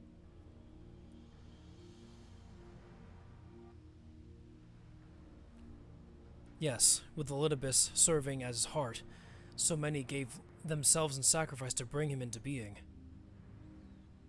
We do not know exactly how Zodiark brought salvation to the star, only that by his godlike will were the laws of nature set aright.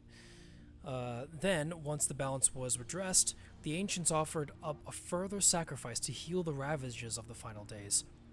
Lives sprouted anew, and it was these fledgling souls they intended to render unto Zodiark, a trade that would have allowed them to resurrect the shades of loved ones absorbed by the primal. Or might have, had Vanat and her followers, and her fellows, not manifested their opposition in the form of Heidelin. Thank you, both of you, for the detailed review. I feel much more confident now in my understanding of the events. With all that freshly in mind, it does make me wonder what the Telephoroi truly mean when they speak of bringing back the final days. We've seen what they're doing with those towers of theirs. Is forcing people to summon primals a kind of catalyst? Are they attempting to mirror the conditions caused by unstable creation magics? Or are they simply using the final days as a figure of speech, a convenient metaphor for the scale of destruction they plan to unleash? But this is all just pointless conjecture at this stage. Let us return to our attention to the form, shall we? We should keep an eye on... take two. We should keep an eye out for Y'shtola, but 'tis time we began studying these research papers.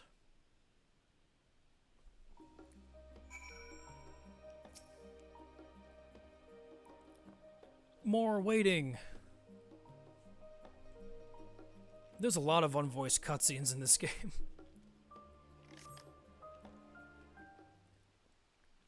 I'm doing my best, though. I hope that counts for something. I'm the last, am I? Well, my extended search for the Archon stacks produced one or two possibly useful books, but I won't get your hopes up. If you recall, Urianger learned of the source's reflections from the Gerun oracles. For its potential to cause panic and confusion, that tome was deemed apocrypha and sealed away in the Grey Google library. 'Tis even less likely that knowledge of the unsundered world, not to mention the horrors of the final days, would be left sitting on a shelf for any curious scholar to find. It stands to reason, then, that my colleagues, be they archons or counselors, should perforce by largely ignorant of the subject. Yet when you confronted Master Fortuno with knowledge of the Telephoroi and their machinations, he scoffed at the suggestion that they posed a threat.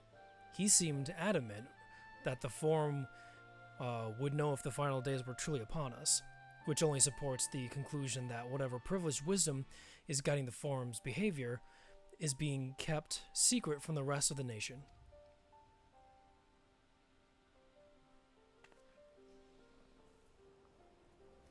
Yes, I'll take a sip of water. Thanks, Los.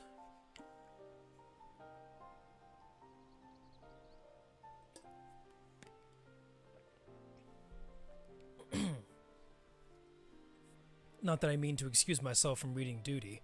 Whether they contained mention of the final days or no, these books could yet hold something of value. You weren't thinking of leaving, were you? There's plenty of work for everyone.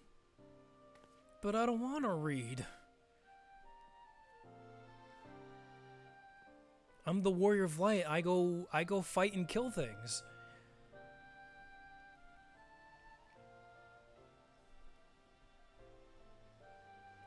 You labor for what feels like an age as Y'shtola's research assistant. Oh boy.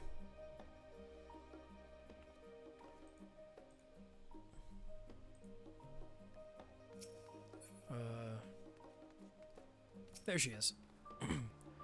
Oh dear, you look exhausted. But what about your studies? Were you able to find any books on subjects I mentioned? Then the day was well spent. You should you wish to read them again, a mehmet at the reference desk will point you in the right direction. For the moment, though, I suggest you take well-deserved rest. We might be occupied with our research for quite some time.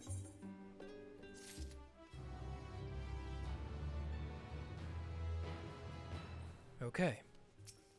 Next quest is a seat at the last stand.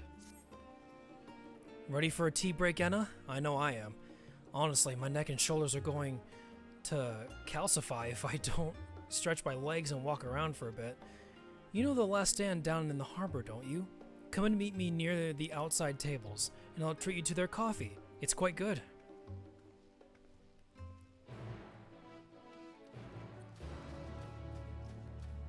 Alright, that's enough books. I think I've seen enough books for one expansion. So we will go meet Alize by the last stand, which is a cafe.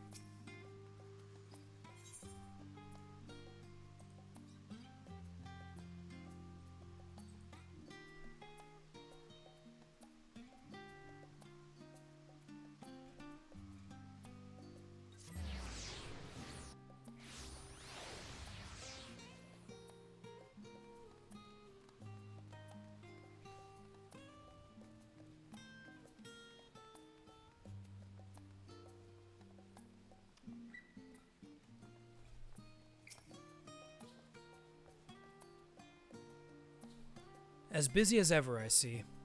How very Charlian that no other gourmet cafe has sprung up to compete for customers. Actually, this crowd gives me an idea. Before we place an order, why don't we ask a few questions and gauge the mood of the city? I'm interested to hear what the average citizen has to say about the Telephoroi. We might even learn something new. Worth a try, don't you think?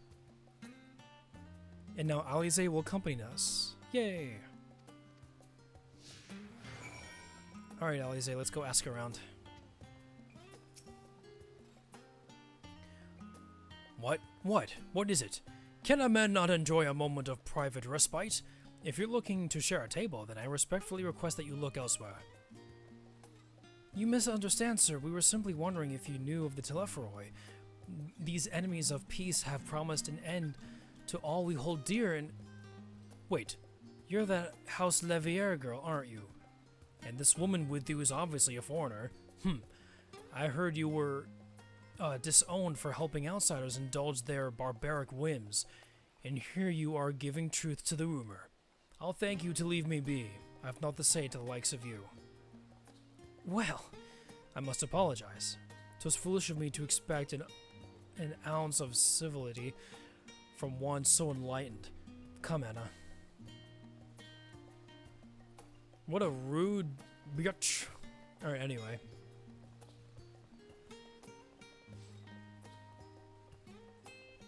Let's speak to this lady here. Yes, I don't believe I've had the pleasure. Pray excuse the interruption, but we were hoping you might share your thoughts on the Telepharoi and their unconscionable plans. My goodness, if it isn't the young Miss Levier.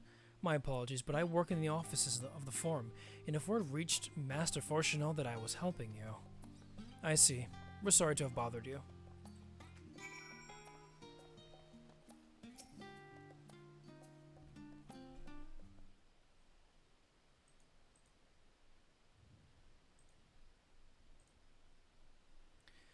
Welcome, madam.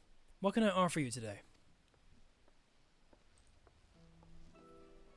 Wait, is that Mistress Alize I see there? My word, how long has it been? Far too long. Meet Dickon, the owner of the Last Stand, or Daikon, I don't know. I used to frequent his cafe on occasion, in between lessons at the studio. That seems like an age ago now. I remember hearing that you and Master Alphano had set sail for Eorzea, but then you never came back. Lately, there's been gossip about your father disowning the pair of you. Everything all right at home? It's complicated, and I hadn't expected complete strangers to be so familiar with our situation so quickly. Everyone has an opinion, it seems. Well, it is House Levier. No matter how discreet Master Fortuneau may have been, news of your family's doings never stays secret for long. Things being what they are, what brings you back to the city now, of all times? We have questions, and only Charlene has the answers. Tell me, Master Daikon, have you ever heard anything about any apocalypse called the Final Days? Or an apocalypse, sorry. What, like the end of the world? Nothing like that, I'm afraid. And that's what you're here to find? Information on this apocalypse? Yes, whatever we can learn. Unfortunately, your patrons appear to be unwilling to speak with me. I wish there was more I could do to help.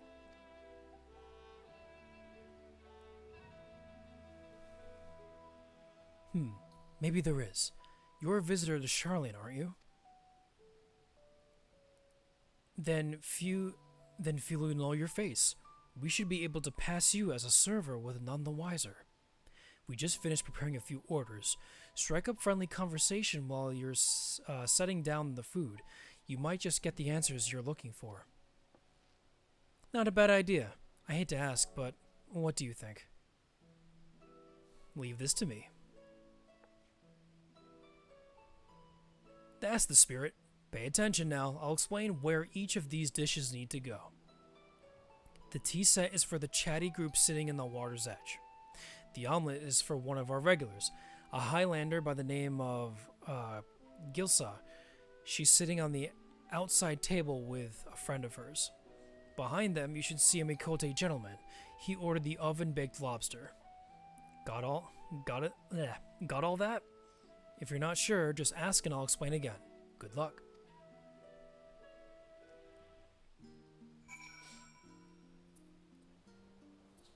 Alright, we are now a waitress. Let's see. We should go speak with peoples. Let's see.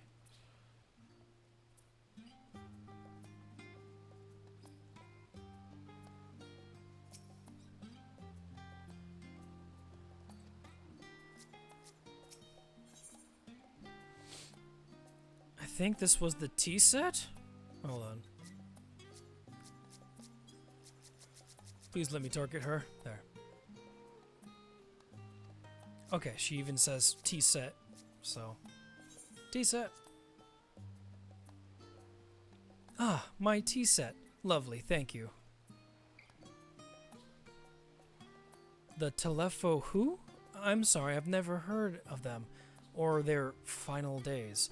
My friends and I are somewhat uninformed when it comes to current events. Now, if you wanted to hear about the ritual arcane practices of the 6th astral era, common or esoteric, then I'd be happy to talk your ear off.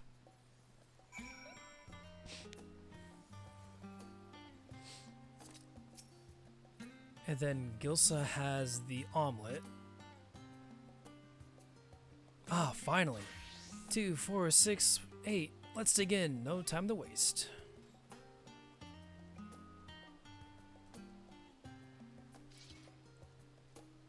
I'll zoom in a little bit. What? The Telephoroi? Ah, yes, I remember seeing the name in the latest Gazette. That and some grand claim about the end of days. Some old senseless warm ongoing. When will these fools grow tired of spilling each other's blood? Best stay out of it, I say. The Forum made their right choice, and I finally support our decision to remain neutral. And then this guy had the lobster. There's a giant lobster. Look at that. Hold on, turn that off. I can't get a good angle, but it's huge.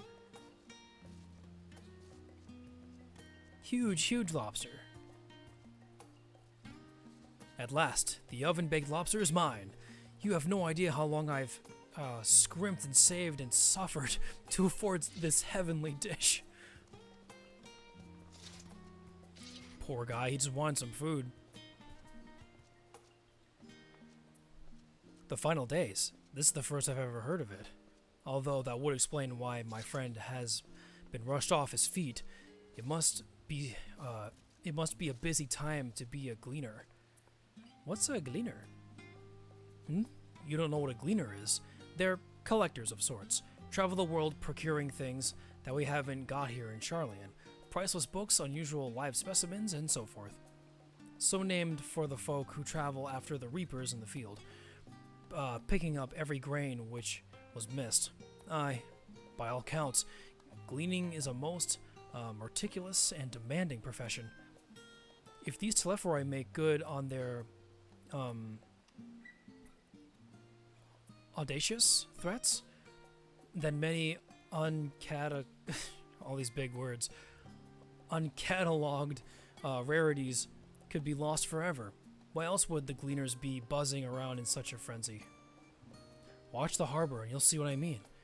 They're carting loads in from the docks all day. It's never been this hectic before. Not like this.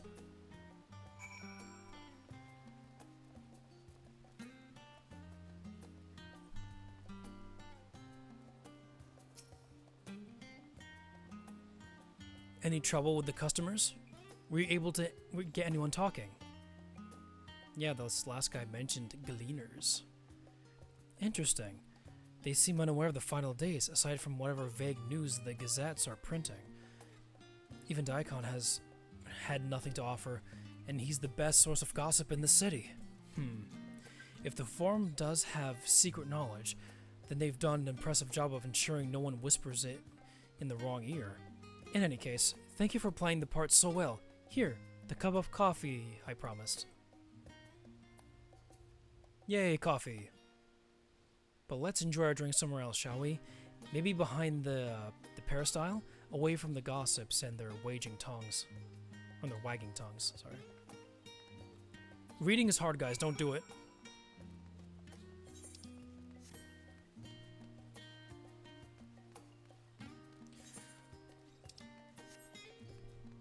So we go up here.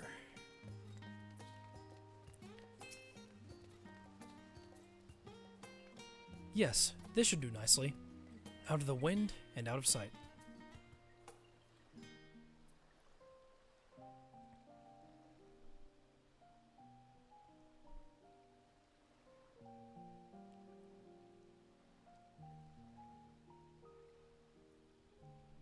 It's totally Starbucks. When our father disowned us, I couldn't believe what I was hearing. It wasn't until much later that his words began to sink in, that I began to feel the weight of what it meant. Do you remember when the decision was made to come to Charlian? Grahas said that the Forum was determined to keep us in the dark. and that Father's venomous performance was part of that strategy, to keep us at arm's length. Perhaps it was. Father argued with Grandfather on many occasions, but never with such dismissive contempt. And when he demanded what justifies the sacrifices we make in war, I honestly didn't know what to say.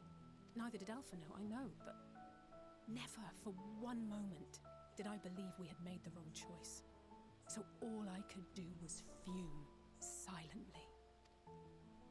It was only afterwards that I realized how childish I had been, how being stubborn and self-righteous must run in the family. If I could have just mustered a civil response, then things might have turned out differently.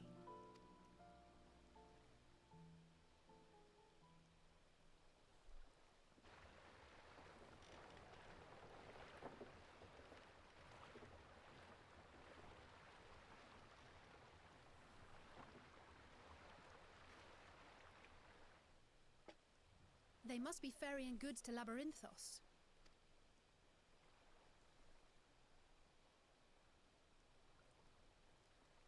A vast complex beneath the island. Sharlayan is famous for archiving knowledge from around the world. Well, that knowledge is not preserved exclusively in dusty tomes and desiccated samples. Our living library, comprised of all manner of flora and fauna, is housed and studied within that underground facility. Still, that did seem to be an unusually large shipment. When I lived here, it was rare to even see such cargo transported by boat. Wait! Didn't you hear something in the last stand about the gleaners coming and going more than usual? Yeah, it was the dude eating the giant lobster. That guy. Well, I think they're the ones we saw manning those boats. And gleaners answer to the Forum. If the appearance of the Telophoroi prompted this sudden burst of activity, then Labyrinthos may hold a clue as to what the Forum is planning.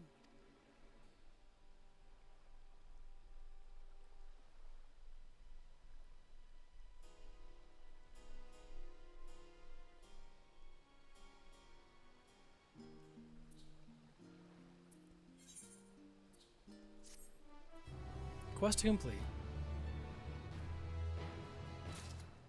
Alright.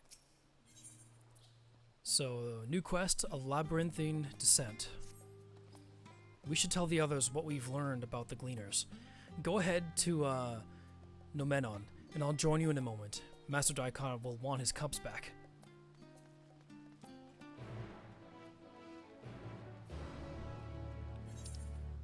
Let's see, where do we have to go again? The studio, okay.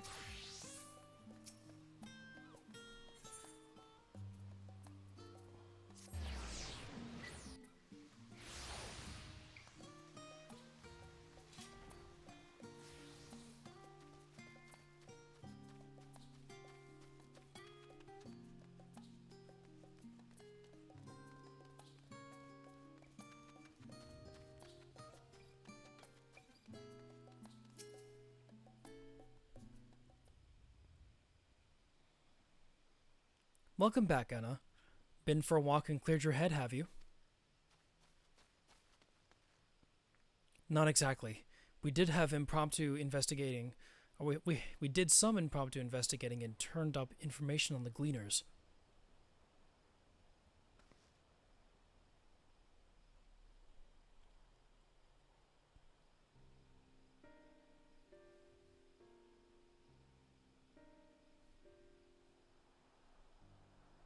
It makes sense. The Gleaners take their requests directly from the institutions and bureaucrats, but as you say, they ultimately answer to the Forum. A sudden and significant increase in Gleaner traffic and in cargo. It certainly gives the impression of a overarching plan being put into motion. Let us see what theory we can build on from the facts.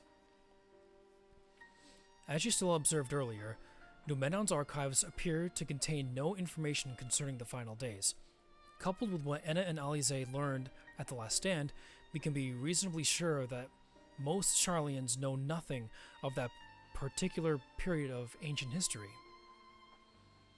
Yet my father and his colleagues are not only familiar with the final days, but are also somehow certain that the destruction being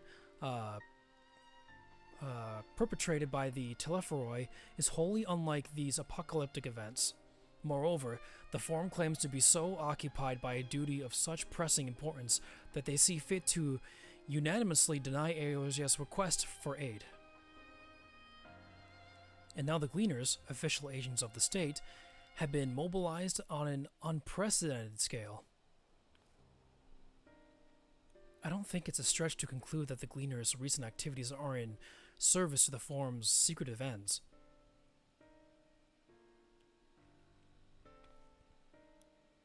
In which case, our next course of action seems obvious. We visit Labyrinthos and assess the situation for ourselves, and if we are lucky, the Gleaners will be far more receptive to our questions.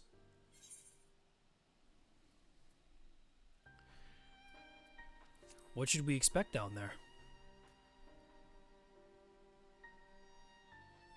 Oh, I would hate to spoil the surprise. As for myself, there are a few more subjects I should like to research. I may join you later, but feel free to leave behind your borrowed books and be on your way. I'll see to it that each is returned to its proper place. That would be a great help. Thank you, Raha.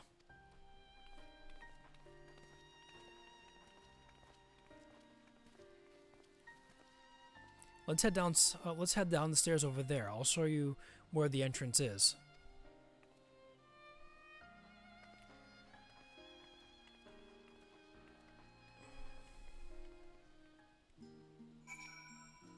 Raven Hunter, welcome to the stream. 14 Endwalker, where everyone's voiced by Virgil. Now that would kind of ruin the game, wouldn't it? if every character sounded like this. But yeah, welcome to the stream. How's it going, bud?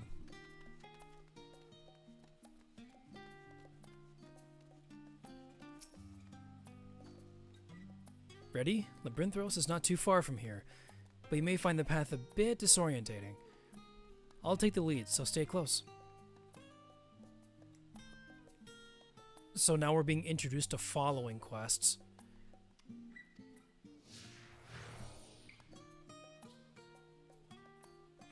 They would talk about how motivated they are and how powerful they are.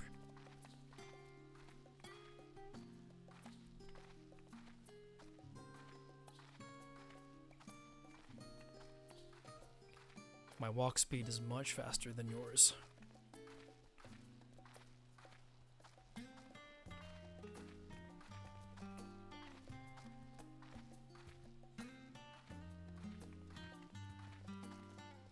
So yeah, today, Raven Hunter, we're just going through the story of Endwalker. Now we run. Try to keep up.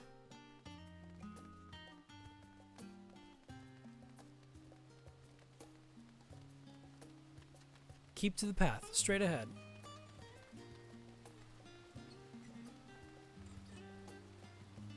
We cross this bridge.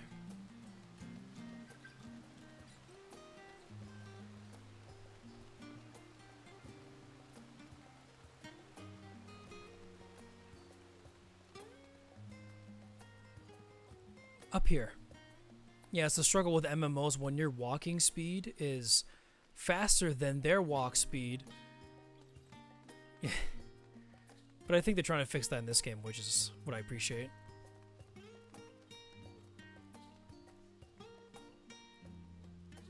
The Rostra. Not far now.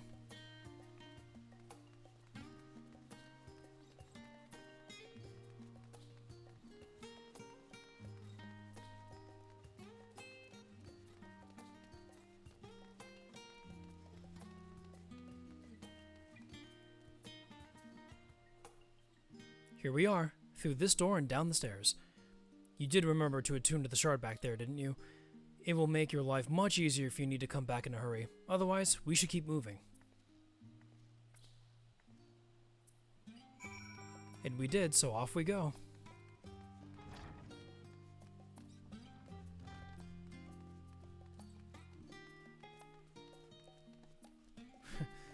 Alice, come on, step it up. You're too slow. Oh god. Okay, so over here. We're all here now, yes? I've taken the liberty of securing permission for our group's descent. Right. Everyone onto the lift and down we go.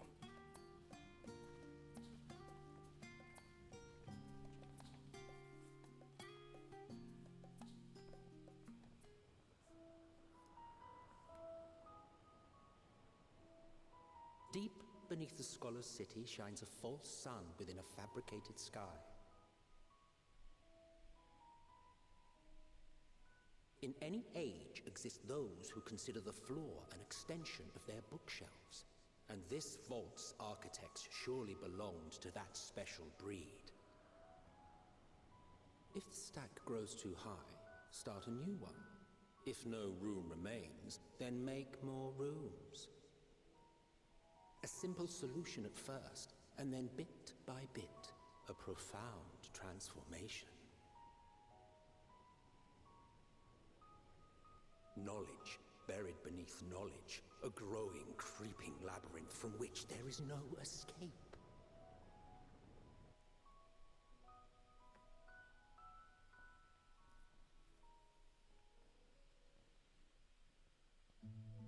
Xenos is such a bitter narrator. Here we're trying to experience cool things and he's just in a sour mood the whole time, breaking the immersion.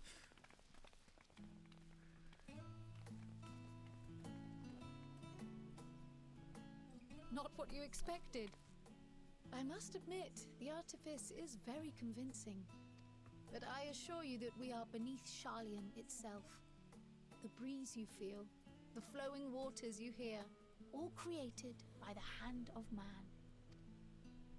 The island is volcanic, you see, and once upon a time this great hollow must have been a reservoir for magma. It was discovered some 400 years ago, at which point it was repurposed as a storage facility for scrolls and samples and such. Renovations have continued, with nigh on no interruption to this day, with the lower levels still undergoing expansion. Aren't those people gleaners?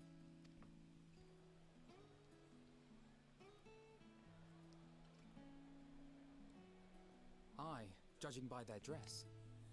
They are said to work alone as a rule, but 'twould seem that rule is being enthusiastically broken today.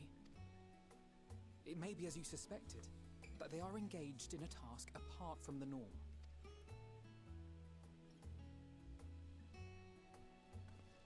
Let's spread out and get some answers then.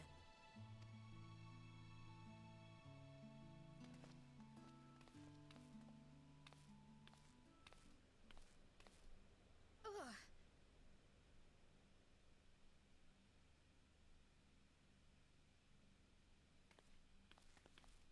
Did you call to me just now? No. How odd. I must be a bit dizzy from the descent. I'll be fine, I'm sure. Let's get to work, shall we?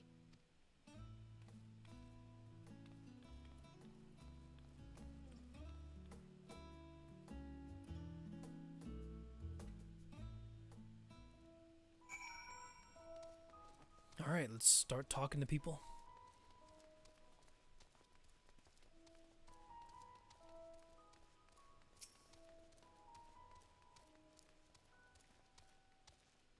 Oh, my chocobo's out too. Yay. You want to know what I'm doing. Hauling books, and ore, and fauna. If it needs hauling, I haul it. Every decade or so, they take stock in Labyrinthos. You know, sort and tidy up the inventory. Never seen an operation like this before, though. They just did one a few summers ago, even. Then, with no warning at all, this mess gets dropped in our laps. Orders from on high. Damned if I know the reason.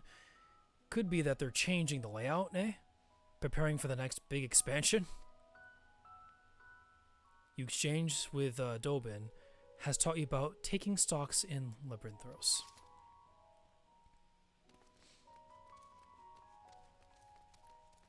Speaking of expansions, Yoshi P and his entire team had an ordeal trying to get ready for the, especially early access for Final Fantasy XIV Online. Especially in this case, with Endwalker. Let me think. The Ray of Seeds should be item 1058, Cumin Seeds 1059, Snurmbleberry 1060, and or were they 1061? Oh, my head feels like it's stuffed with Mako grass. Why more loaves to take out than carry in? Why do all this at once and risk mixing it up? What if someone mistakes the Cortharian carrots for the Girabanian carrots? What then? You exchange with Teve has taught you about large shipments coming in and out of Labyrinthos. And then one more dude. Erenville. You're here to help or give me more headaches, because you don't have the look of a gleaner, and I'm not in the mood for idle chatter. One of my colleagues was so exhausted he took a tumble and crashed into a pile of crates. Now I have a pack of marmots running loose. You exchanged with Erenville has taught you about the exhausted gleaners.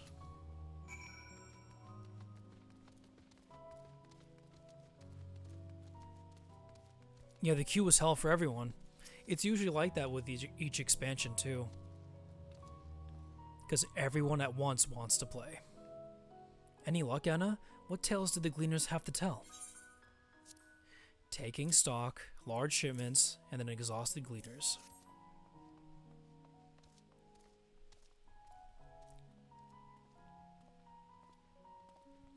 So this grand operation began without warning, and for every item they bring in, they're sending more inventory somewhere else.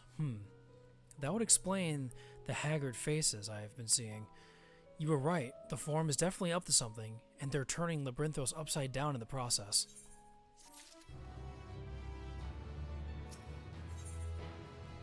So, new quest, Glorified Rat Catcher. We would do well to learn more of what specifically the Gleaners are being tasked to do, as well as who has tasked them to do it. If you're game, Anna, I have an idea.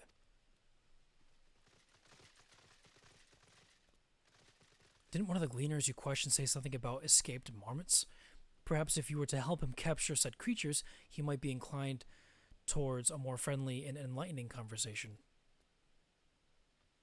In the meantime, I will turn my charms upon this Gleaner here. We can compare notes afterwards. Happy hunting!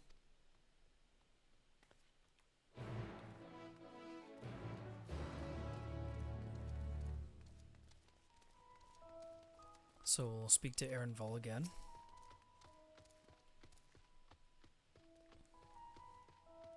You wish to help me find the marmots. I've nothing suitable to pay you for your services, but if you're offering out of the goodness of your heart, I'd welcome the assistance. The name's Erenville, friend, specialist in the collection of live specimens. That said, the capture of these Naxian marmots is a trial I have no desire to repeat. Grizzled mice, they call them. For a mercy, there are no other marmot species on this tier at present, so there should be no mistaking our little fugitives. If you happen to catch any, stuff them in this sack, gently of course.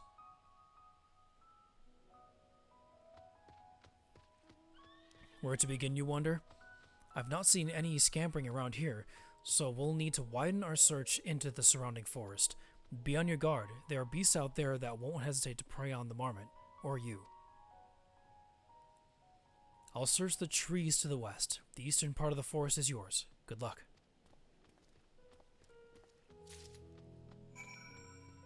Okay, was there... Oh, there's no aetheryte crystal here. Okay.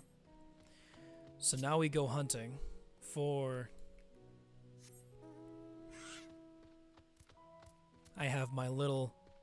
This thing is called a corporicore, I think? They're cute little plant creatures with tiny arms and legs. Anyway, off we go. And her dress is clipping into the mount. Anyway, let's see if we can find what we need to find.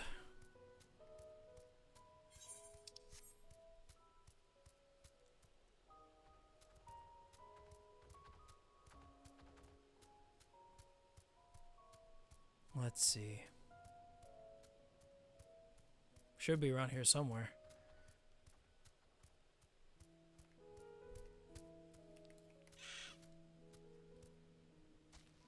Okay.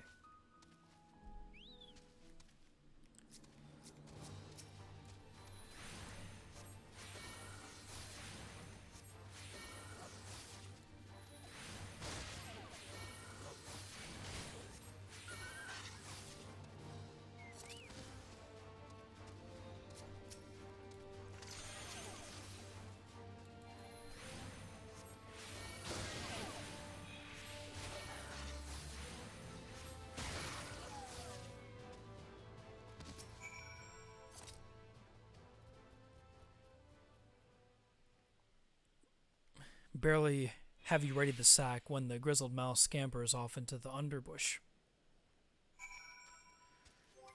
Let's, here.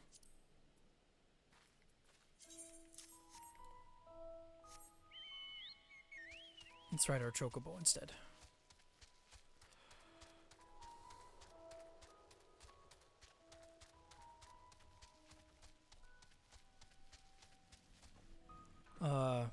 I don't know why they've been off for a long time, but let's get these back up. Probably me and my forgetfulness.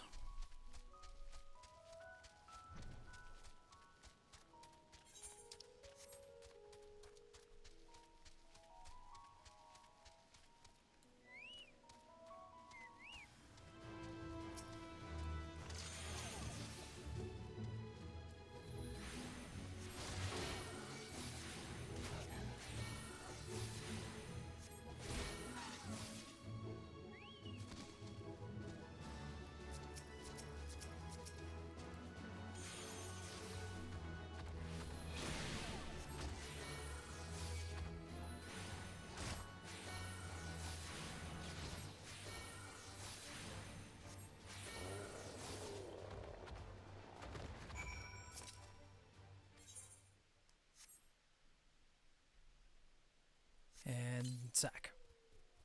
Or not.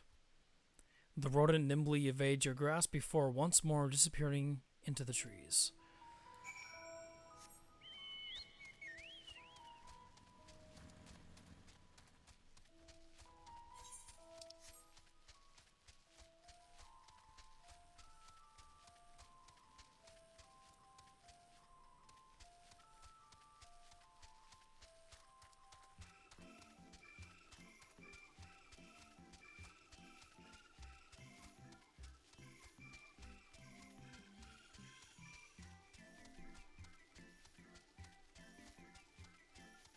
Oh boy. Looks like we'll have to clear these guys out.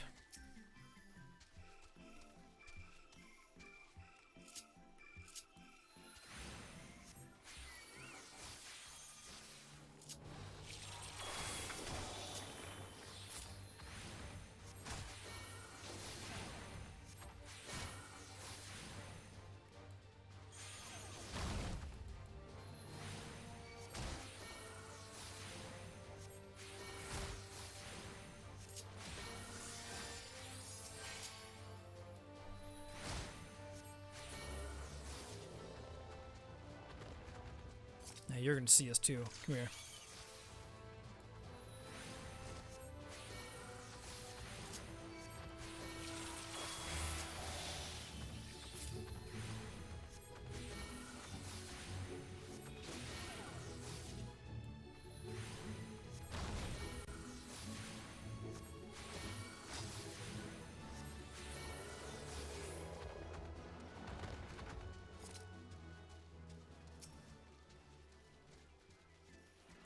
So just like in all the other Final Fantasy XIV expansions, in order to fly in an area you have to collect all of these ether currents.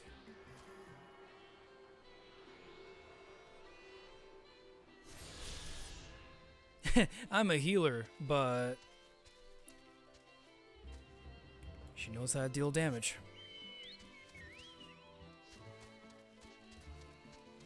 Let's see, where are we supposed to go? Oh, over here.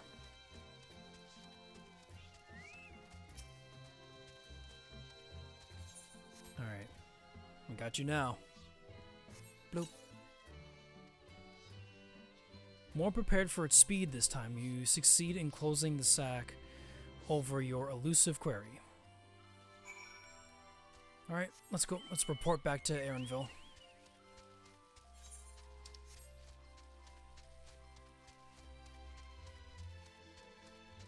Oh, I'm almost gonna level up too. Nice.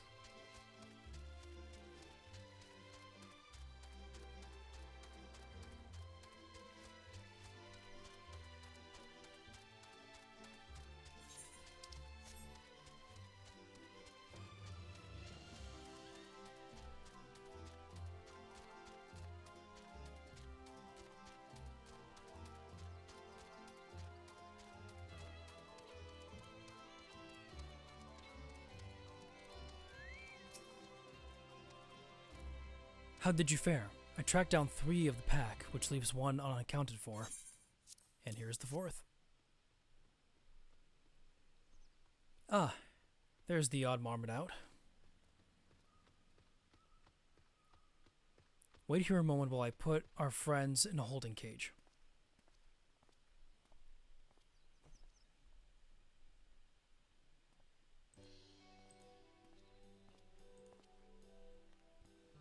Thankfully, the marmots seemed to be unarmed. Or unharmed. Unarmed. Yeah, luckily we took away their guns. They've held well in isolation, but it's too soon to release them into the habitat. It's a good thing we were able to capture them so swiftly. You have my thanks.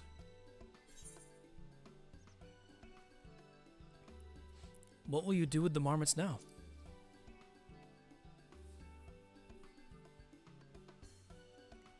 That's the Forum to decide. They are the guiding authority behind Labyrinthos, after all. And this job was but one small part of this great inventory of theirs. Suitable for consumption and easy to breed. Those were the 2 conditions I was given for the stock I was instructed to procure. I don't know what the Forum has planned for these creatures, but at the very least, I doubt they'll be served for dinner today or tomorrow.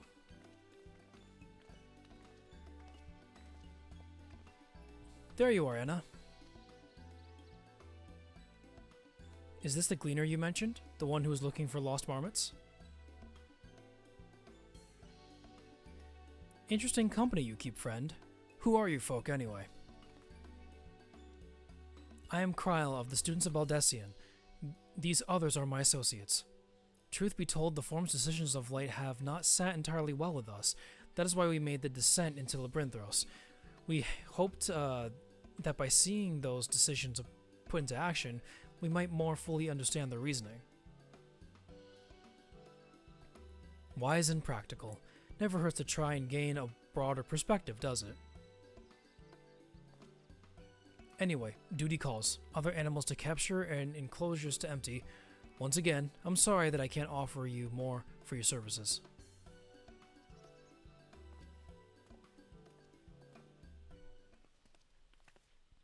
Did you learn anything new from your friend there?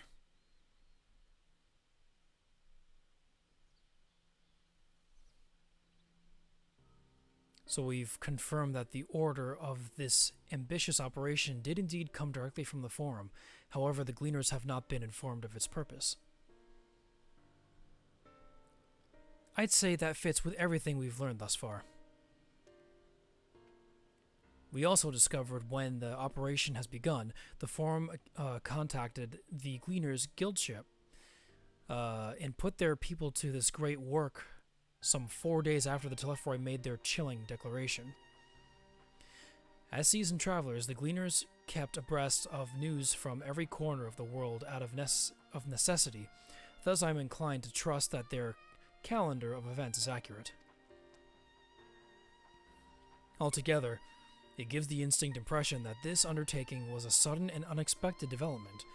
Yet I find it hard to believe that such a comprehensive restructuring of Labyrinthos and its archives could have been planned in so brief a window. Nay, this plan was long in the making. They were but awaiting the right time to put it into effect. And the Telephoi's declaration was what set all in motion? It seems likely, but let's not leap to conclusions just yet. For the moment, I suggest we conduct a wider investigation of Labyrinthos. The more facilities we visit, the more pieces of the puzzle we stand to fit. In that case, how about we head to the Archean? From there, we can reach the lower...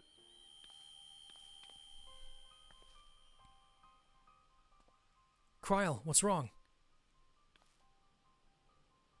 I'm fine, truly. The sudden descent has left me with a bit of a headache, that's all. Nothing will stop me from soldiering on. Let's be about it then. At least allow me to take the lead. I'm fairly certain I remember the way to the Archean. We follow the path east, through the forest, where you were chasing after the mouse. Or marmot, was it? Anyway, 'tis the trolls you need to watch out for.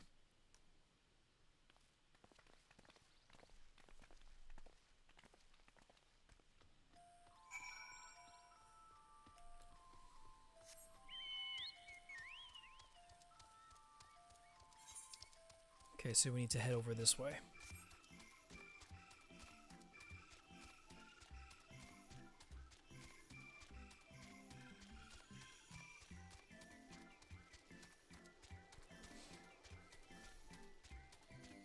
I guess this stream would be classified as one of my more chill and relaxing streams, but I hope everyone's having a good time at least.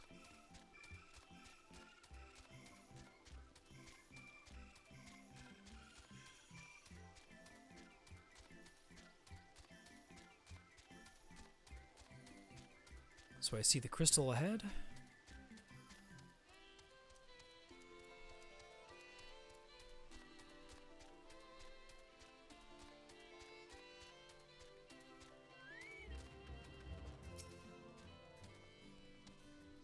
Behold the Archean.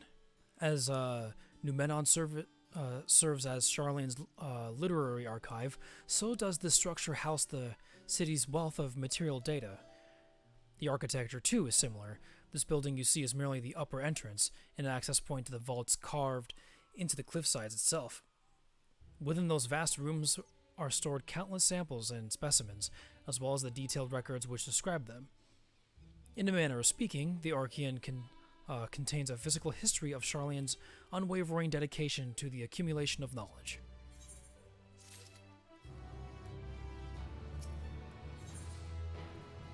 Next quest is deeper into the maze. Well, we won't learn anything of value standing out here. Let's proceed into the main building and speak with the custodian.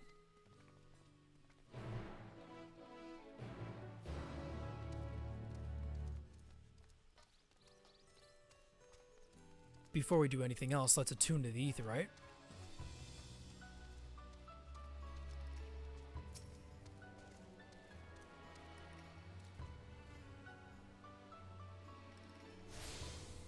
Okay.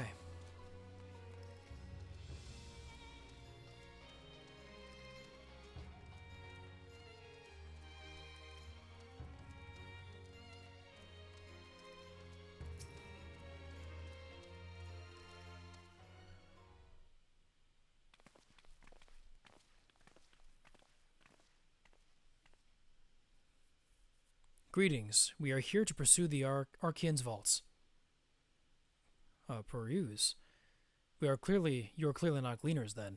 May I ask your affiliation? We belong to the students of Baldessian, but is that relevant? I was given to believe that the vaults, those open to the public at least, were open to the public. Ordinarily, yes, that would be the case. At present, however, access is restricted. Only persons directly involved in the reorganization efforts are permitted to enter.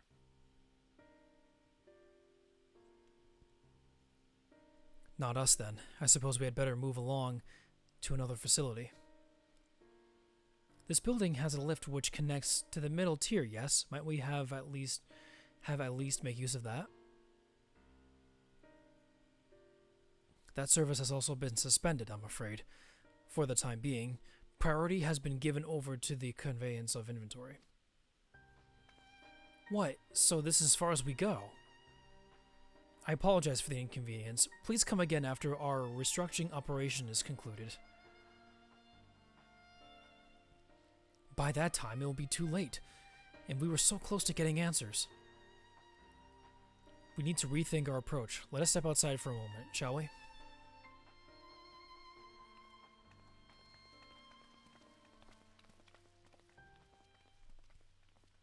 Students of Baldessian.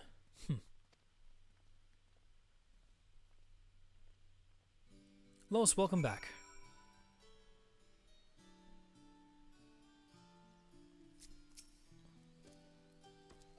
We are at an impasse. As we have no other leads, I should like to peruse this one further. And I doubt that our stone-faced custodian will be swayed by heartfelt pleas. We must seek another means to assess the lower levels. Or to access the lower levels. It is likely that the people in this area are involved in the restructuring in one way or another. If we were to ingratiate ourselves, they might allow us to accompany them on the lift. Let us ask around. Surely someone is in need of a few strong backs to lighten the load.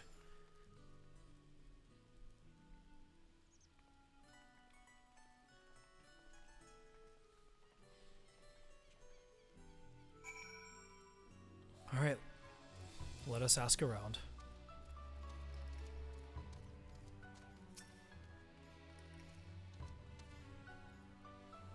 Am I taking the lift? Oh no, we're just students.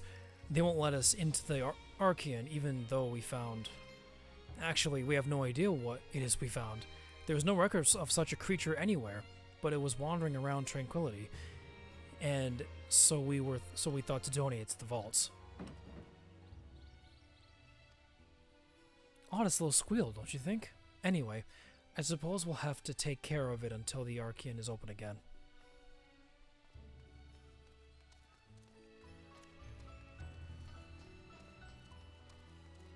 Let's see, who do we talk to now?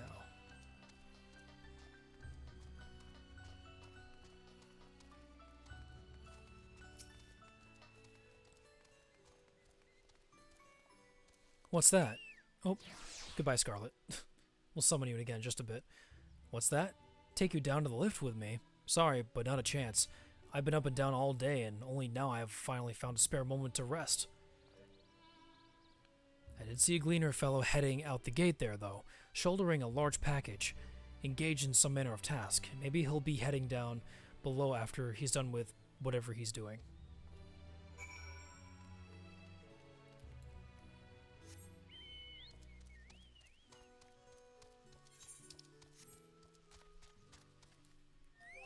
Here, let's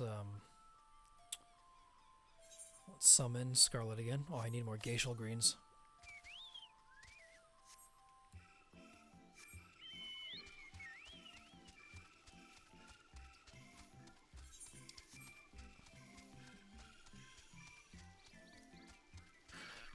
Ah.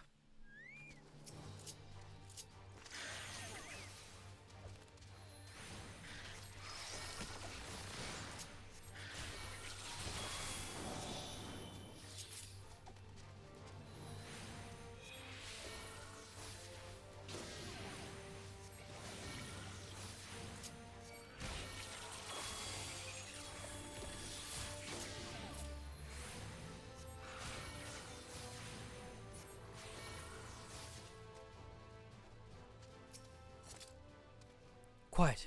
You'll frighten it away.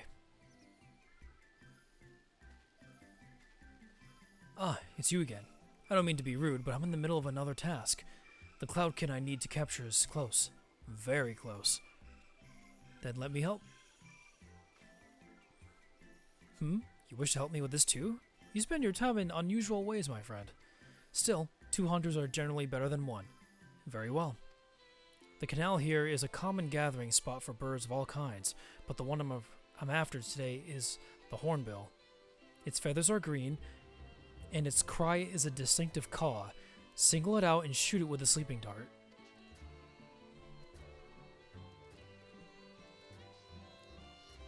The effects are short-lived, so I'll lie in wait down by the riverbank to claim the quarry.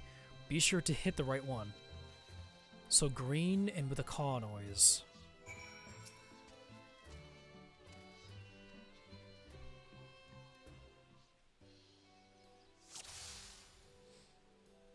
Alright, so let's zoom in here.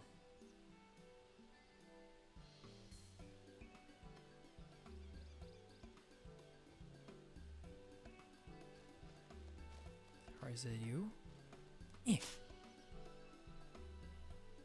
Eh. Come back. I'm a terrible shot. Let's see if we can get him this time.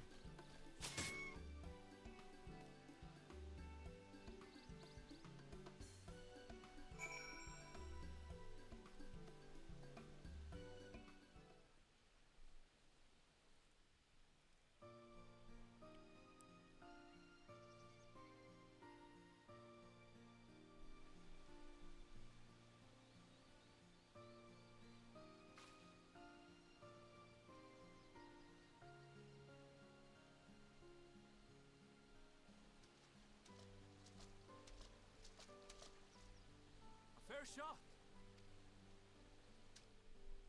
Nicely done. Let me truss this one up and I'll make my way over to you.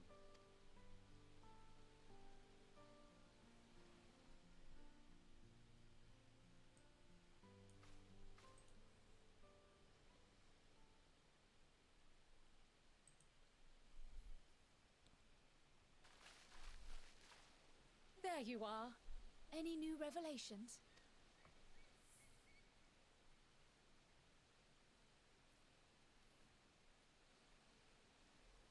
So you met with that gleaner again, this time to capture a hornbill. I understand catching and bringing in creatures from the outside, but what's the point of chasing after ones already here? Oh, it's a simple thing, really. Occasionally, we remove specimens no longer needed for study, or those we've had difficulty raising. But we can't simply turn them loose. Safely returning such creatures to their native habitats is another facet of a cleaner's duties.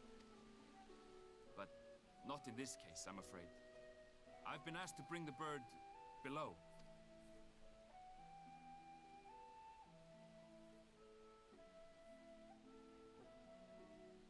The restricted section in the lower levels of Labyrinthos. Open only to a select few researchers handpicked by the Forum.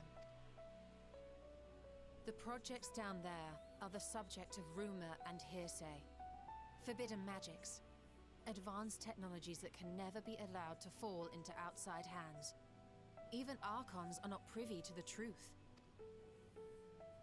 Those who are, the researchers involved in this secretive work, are not permitted to walk freely in the city, and are instead required to live in isolated quarters.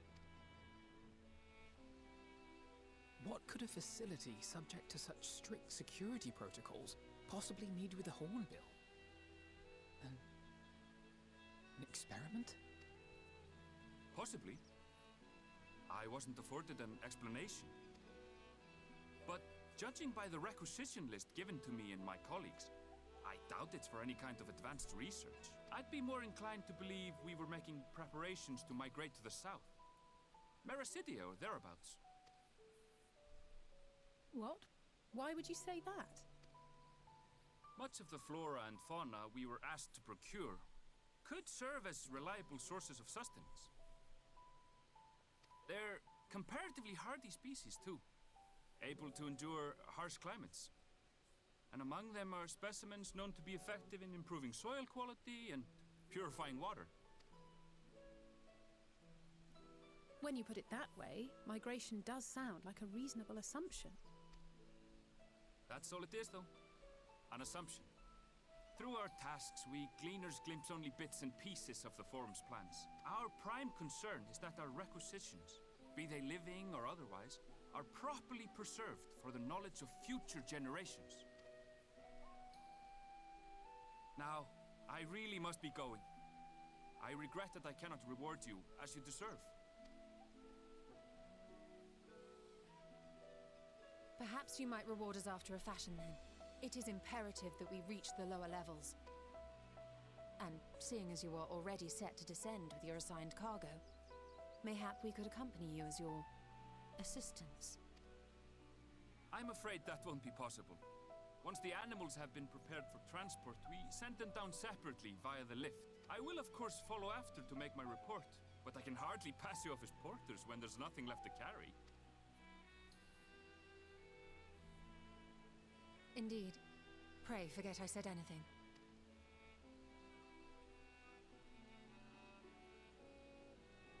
How do you feel about climbing? If you've strength and the courage to brave it, then there is another way down.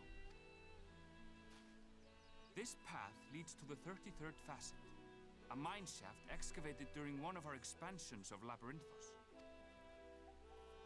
While I cannot guarantee that the passage is safe to traverse, it should provide access to the medial circuit below. I never even knew such a place existed. Thank you. This is the perfect solution. You're quite welcome, but consider yourselves warned. If the going proves too treacherous, you do well to turn back. I bid you good day.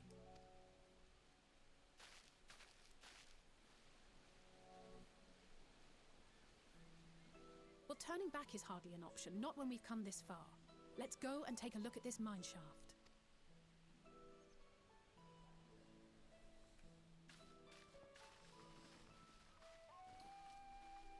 I'm thankful for cutscenes with voiceover. It gives a chance for mine to rest.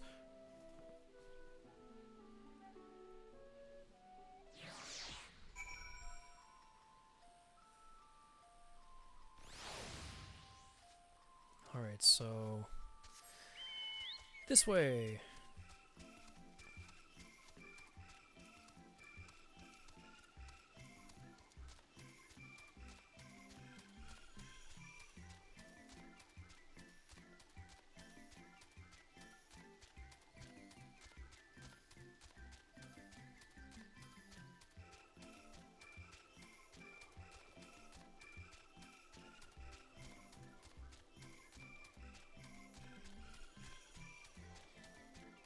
Lois, thank you so much for redeeming drink water. I shall do so after this quest. This must be it, the entrance to the mine shaft. 'Tis faint, but I hear something moving within. Creatures homed there by the researchers, you think? Well, slavering beasts aside, we will need to watch our footing. Should we tighten our straps and such before we continue?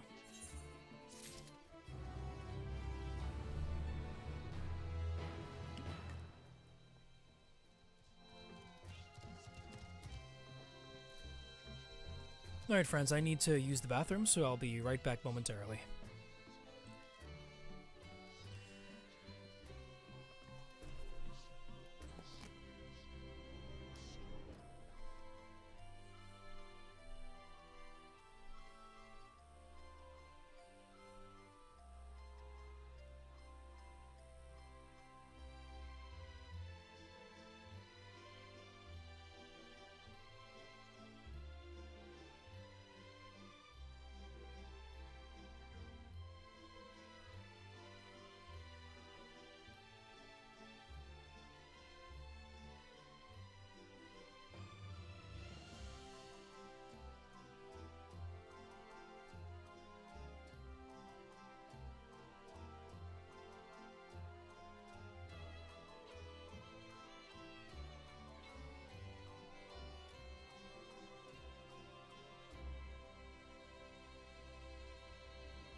Okay, I'm back.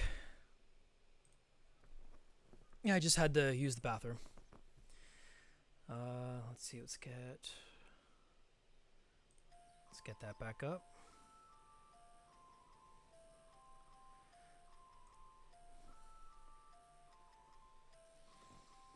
Okay, let's continue. The medical recruit. Assuming everyone's tightened their straps and checked their gear, then I say we head on in. Given the terrain ahead, though, it might be wise to leave some distance between us. We don't want to be stumbling over each other if it comes to a fight. Take it slow, and don't forget to check your surroundings from time to time. We can meet up again at the other end of the tunnel.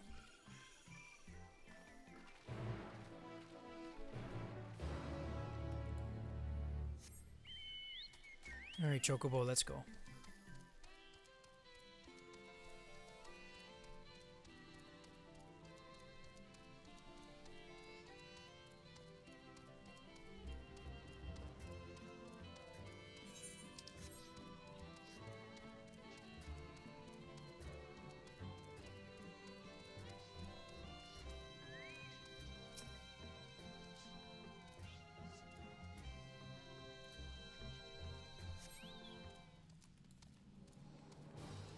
Oh, this big giant marker. Eh.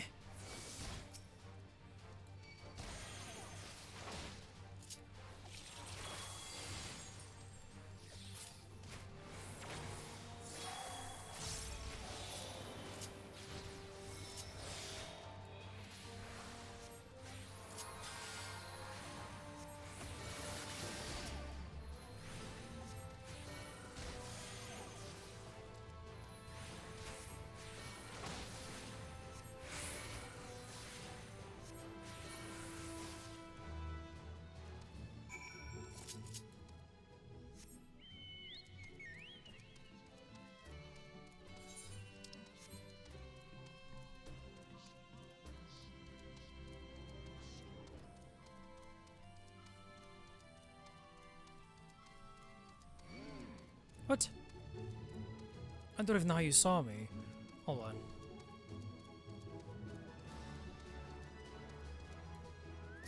He was facing the other way.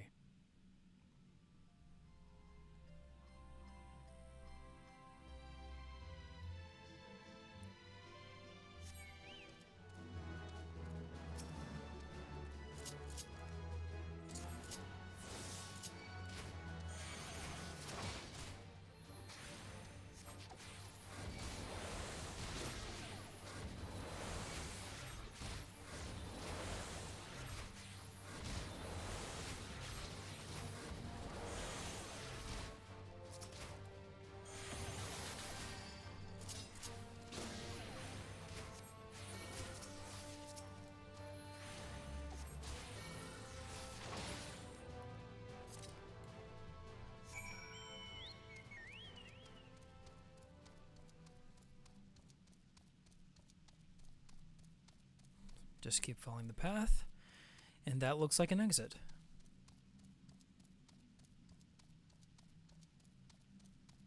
Paths look real steep. Ah! I was trying to go around you. You saw nothing.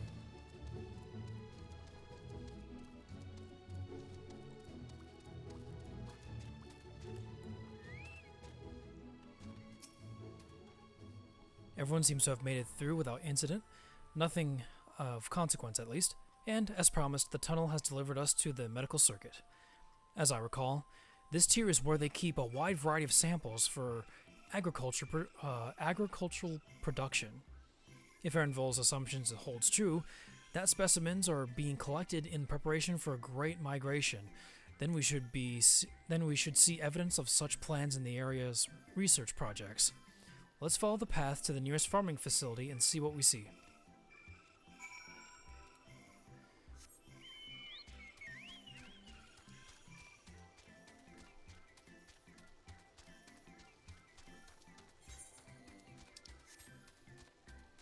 I'm about to level up here too.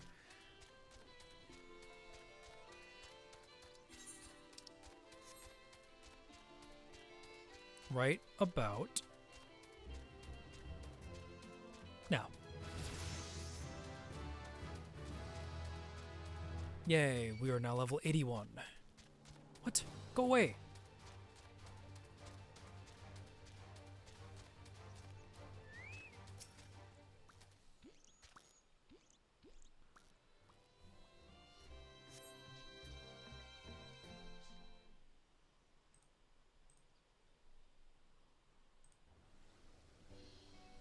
Grapes. Those are the grapes that everyone's been been being over dramatic for on Twitter. Aha! Now I know where we are. This is the Mayoral Agronomics.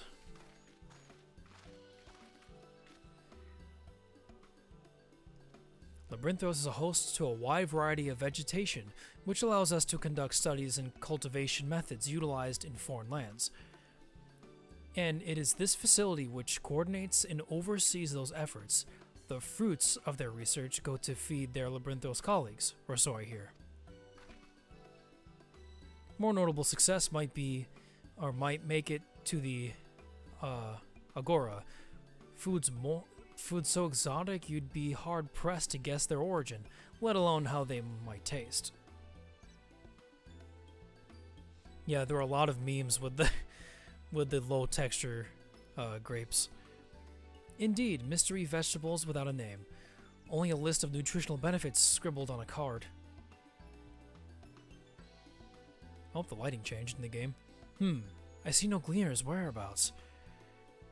Yet these workers seem to share that same sense of urgency.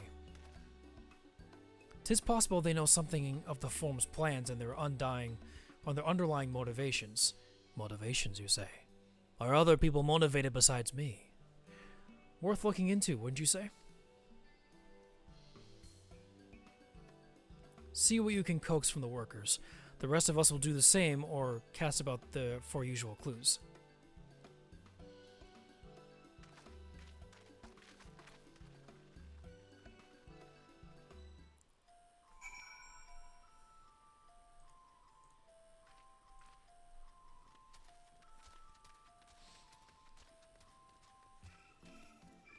Alright, let's start questioning people.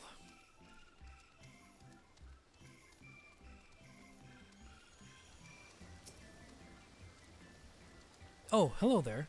We weren't expecting visitors. Now with the use of the lift being restricted, how did you make it down here anyway?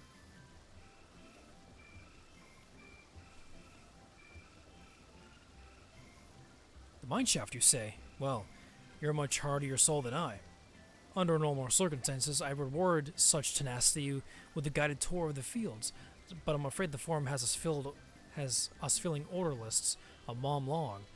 Massive yet detailed requests, literal wagon loads of crop samples, and hardly any time to put them together. When I first heard of this grand reorganization, I assumed we would be shuffling around old stock to make room for the new. Then came the orders for ridiculous quantities of seeds we've already thoroughly researched. Passing strange, eh? I pressed for an explanation, and was met with vague assurances that all would be revealed in due course. Not the most satisfying answer.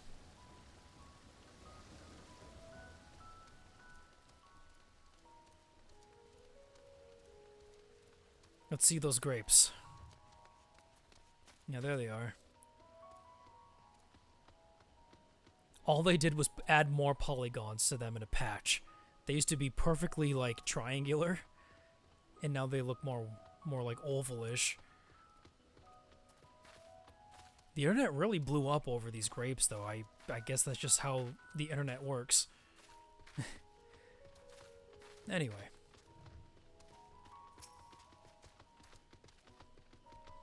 What crops are we raising? Well, as you can see, this one is a variety of grape. Only needs a good source of sunlight to grow, and the conditions here are nothing short of perfect. Hardly surprising, given that's the native to a particular locale on the very place upon which Labyrinthos was modeled, a region in the south of Ilsbard. It boasts remarkable habitat diversity, allowing for myriad flora and fauna to thrive. Chilly peaks in the north give way to swathes of temperate plains, which in turn transitions into a hot, humid coastline. Such bountiful territory is ever contested, as you might expect. Used to be called Corvos before the Imperials renamed it Locus Amoenus. The Forum saw it not as a prize, however, but as a researcher's ideal environment. one whose climates we strove to recreate within the confines of Labyrinthos.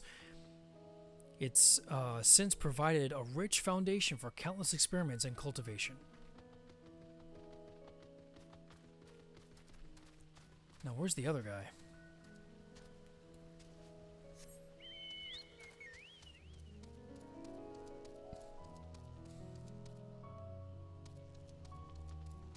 There they are.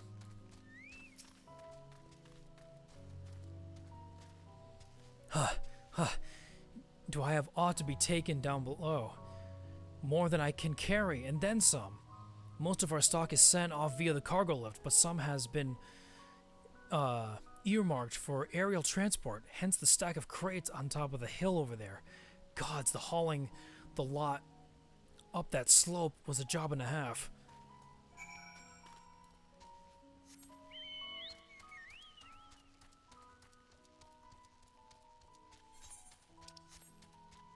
So we have to investigate the stacked boxes. Excuse you guys. Leave me alone, please.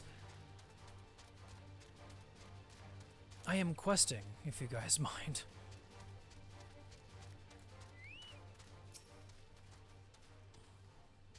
The labels on these crates tell the story of their contents. Bundles of common seeds and saplings, accompanied by sheaves of reports.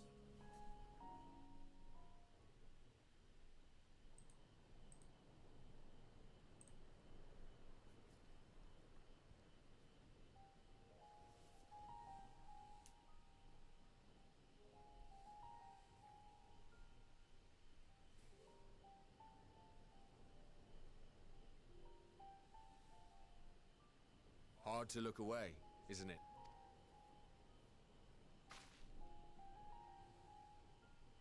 But they're more than pretty flowers. Heart blooms are attuned to ambient emotion.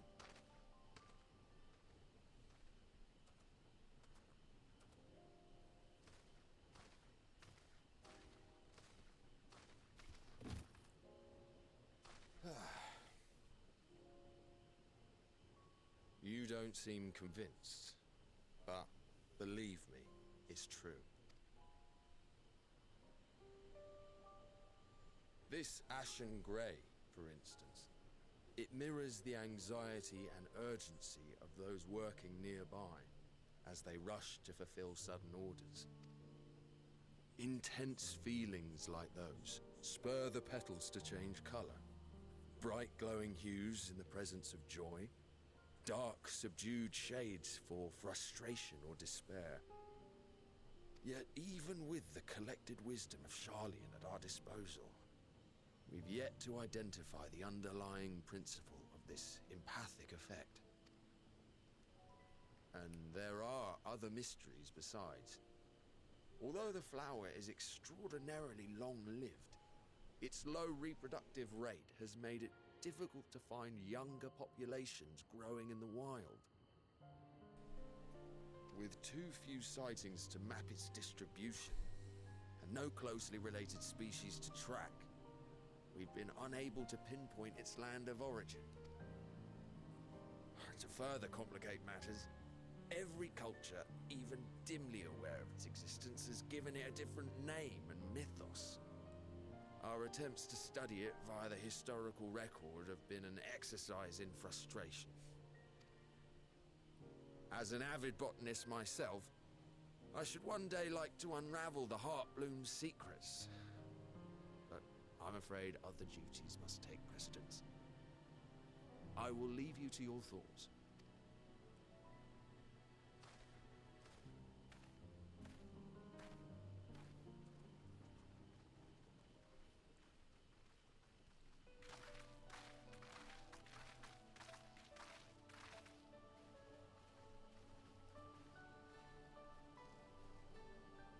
Have you learned aught of interest?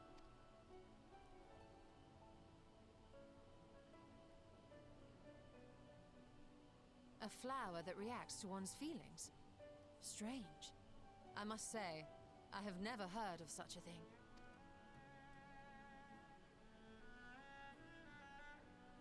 This is all very fascinating.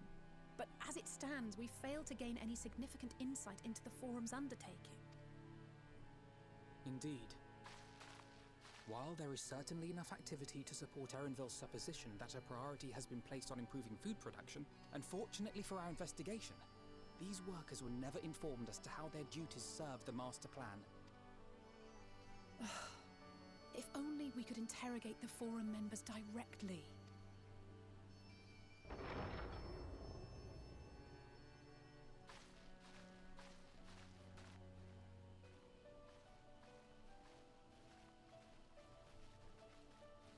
Isn't that the entrance to the Arcane? Oh, I've been saying it wrong this whole time.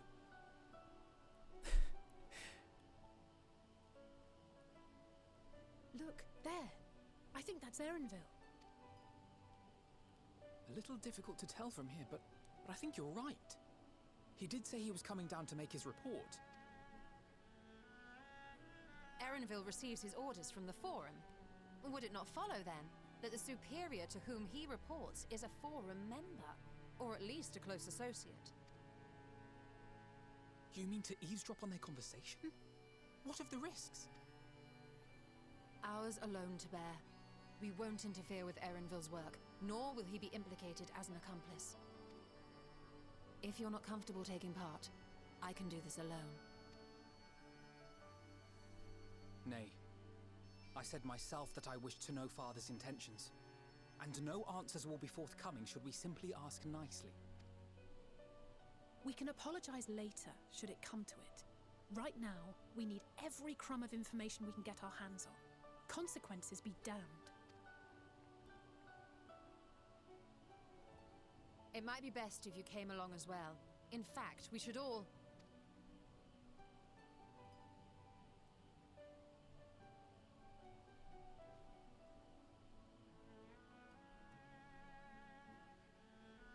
Cryo?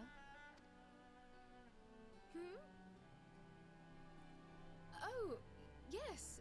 That certainly sounds like a plan. I'm glad you agree.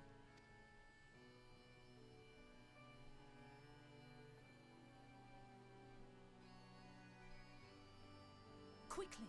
Erenville is on the move. We need to get closer before we lose him.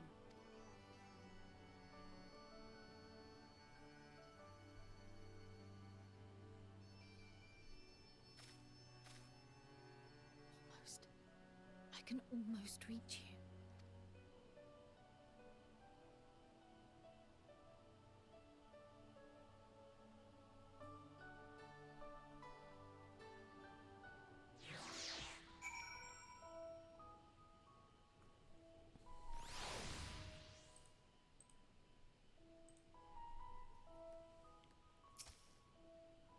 Is Krau still feeling unwell?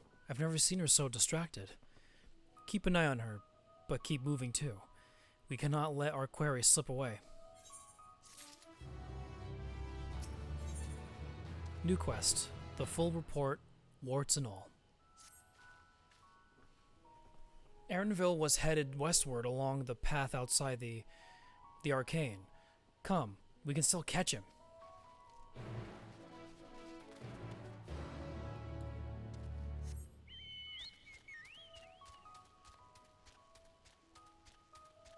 So we need to go all the way up there. Oh, that guy sounded familiar to you, Los? Like who?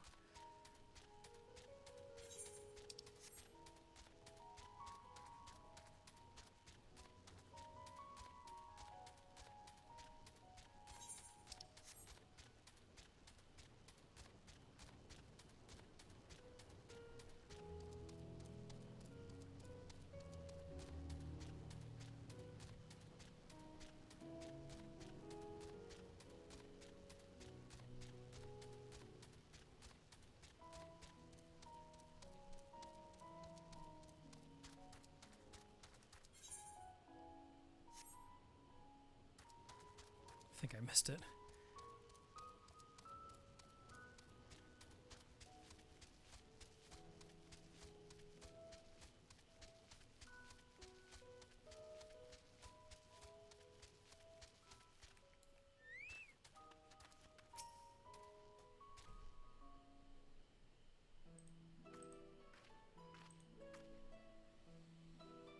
Hold a moment. I have an idea. If memory serves, that colossal wall-like structure is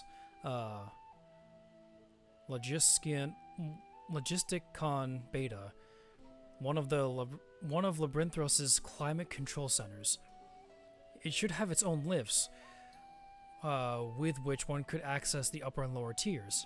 If I were an agent of the forum, it would make for a convenient meeting place. But even if we happen to find Erenvel in the company of said agent, we cannot expect them to reveal issues of importance as we nonchalantly stroll past. Nay, we shall have to remain undetected. If only Graha and his vanish spell were here. Oh, but there are other ways of turning invisible. Hippity-hop, my little toads. Goodness.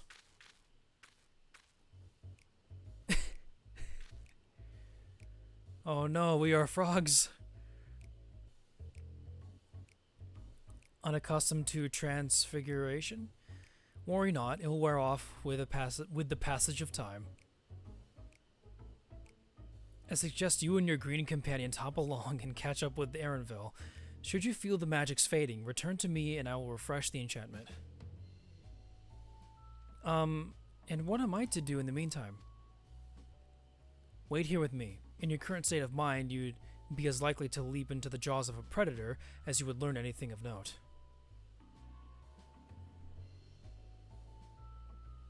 Which reminds me, where are the creature's whereabouts? In that form, you're essentially defenseless. You have changed into a toad. You must remain transfigured in order to progress with quest objectives. You will return from your transfigured status if you move too far away. Look to your map for the transfiguration's area of effect. Speak with Y'shtola to restore or prolong the transfiguration.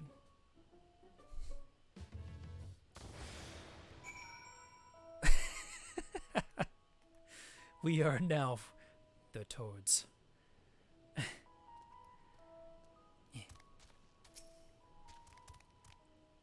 Ribbit, ribbit, ribbit. Alpha Toad and Alley Toad are now accompanying you. Keep them at your side in order to proceed with the quest objectives. Okay, so they're just gonna be following us. Frog Simulator. So Alley Toad and Alpha Toad and I'm N Toad. Let's go. And the fox can come too. So okay, as long as we remain in this pink rectangle, we'll be okay.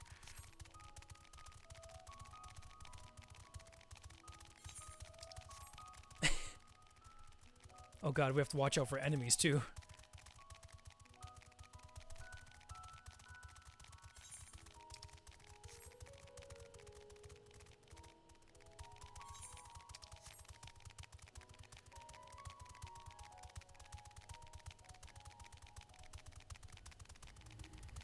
Oh, hello, person.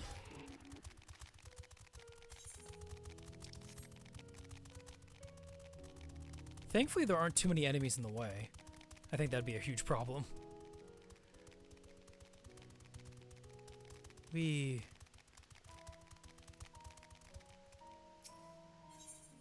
Discuss your surroundings. Ribbit, ribbit, ribbit. Alpha Toad attempts and flails to shake his head, but you nevertheless understand that he's telling you this is the wrong way. What about Alley Toad? Ribbit, ribbit, ribbit, ribbit. Alley Toad turns to face north. Perhaps she's suggesting you cross the bridge.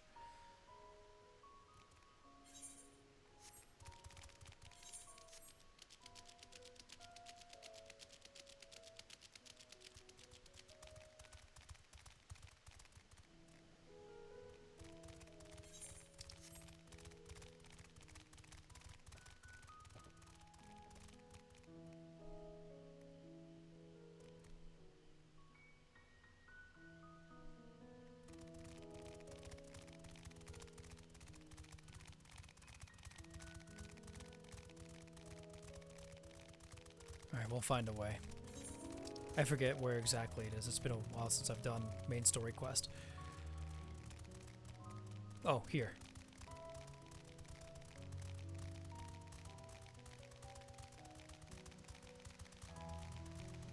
If you can imagine, my friends, on my main character, instead of having the fox out, I had the seal out. So it was like the seal and like 3 frogs.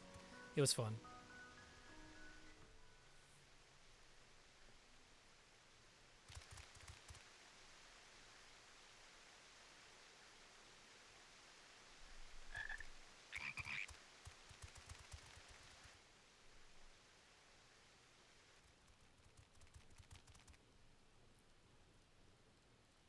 I trust you will find your compensation to be more than satisfactory.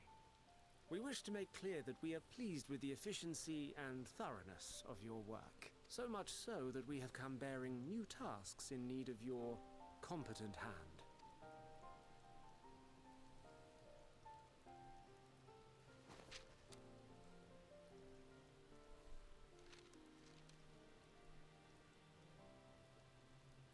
Another lengthy list. If I may speak frankly, the Gleaners have been pushed to the point of collapse by your unending demands. We are not familiars to be exploited. We are Charlian scholars, and we deserve an explanation for this unseemly treatment. What warrants such urgency?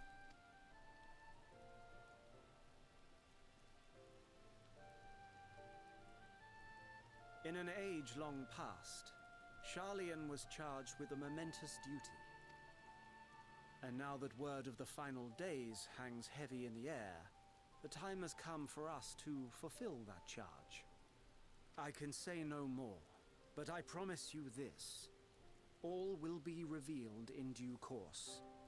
And when it has, you will understand that your toil was in service to the greatest good.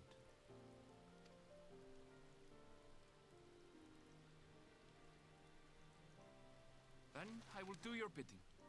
For now.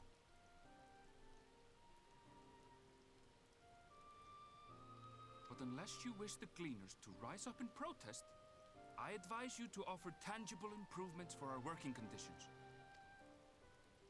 A fair point. Your concerns will be conveyed to the Forum.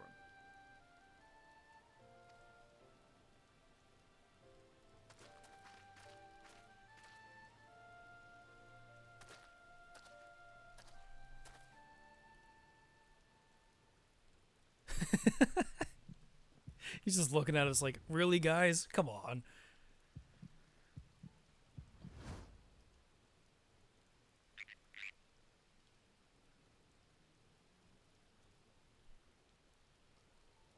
I hope that was informative. You may consider my debt to you repaid in full. While I do have my reservations about the Forum, I want to believe that they have our best interests at heart. Which is why I'm reassured that you're busy sniffing out the truth of things. We can ill afford to place all our eggs in one basket, this master plan of theirs, without first understanding the risks involved.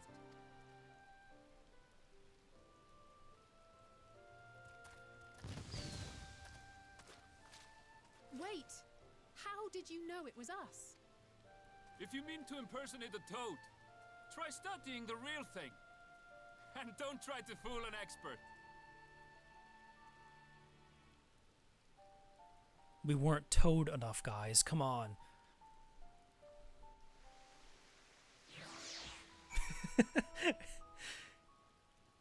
I love that cutscene. It's so good. I suppose we should have known a gleaner who specializes in animal procurement would not be so easily deceived. Yet he seemed inclined to put his trust in us all the same. More importantly, perhaps we've discovered a new piece of the puzzle, this momentous duty the Forum agent mentioned. Charlian has been called to action, and the Telephoros declaration was the catalyst. Whatever charge it is they hope to fulfill, they deem it of sufficient import to disrupt all of Labyrinthos, not to mention ignore Eorzea's requests for aid.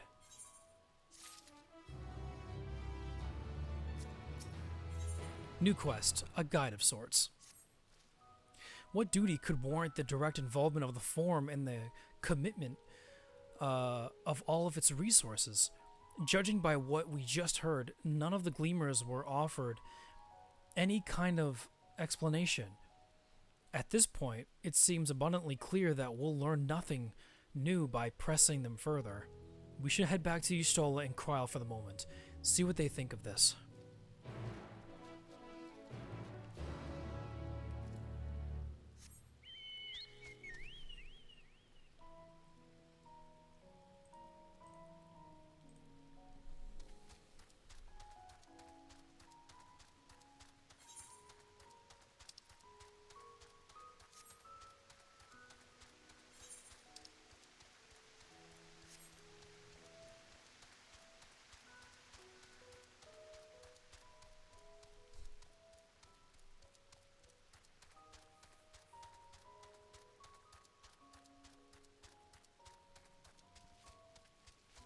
Oh, there's a fate right here. It's almost done. Might as well help him out.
Alright, that's done.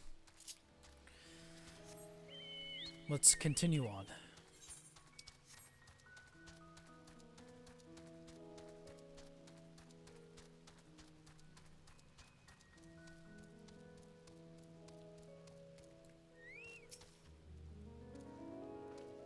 Welcome back. I trust you found Erenville then?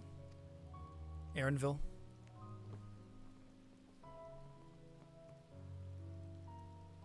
Interesting. I had a feeling you would learn something important, even if that something was simply a confirmation that no one knows much of anything. We should share this with Kryl, then discuss how we'd like to proceed. Assuming we find her back at the farm, she was still behaving oddly, as I bade her return and rest there. Perhaps not the best decision, in hindsight. Would you mind checking near those flowers she was so entranced by? The rest of us can survey the more distant areas, just in case she decided to wander.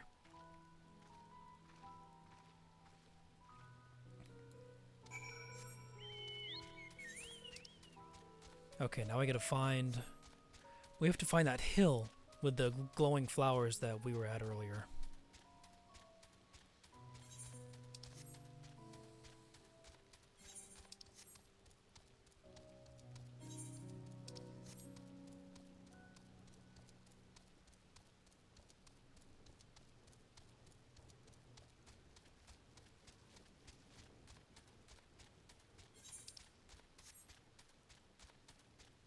I don't think we can miss it either. I think it's this one here.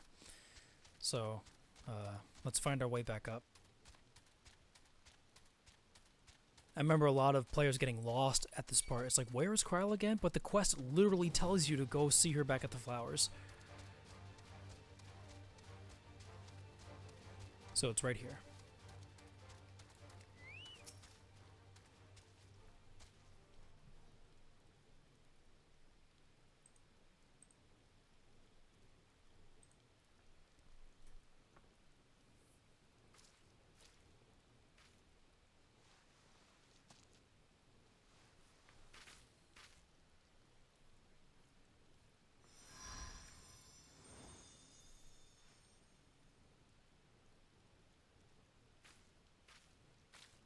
for you. The spell will keep it from wilting. She said you would need it for the journey ahead. Aw, thank you. Wait, she? Will you speak with her now? I cannot hope to match Minfilia's clarity, of course, but...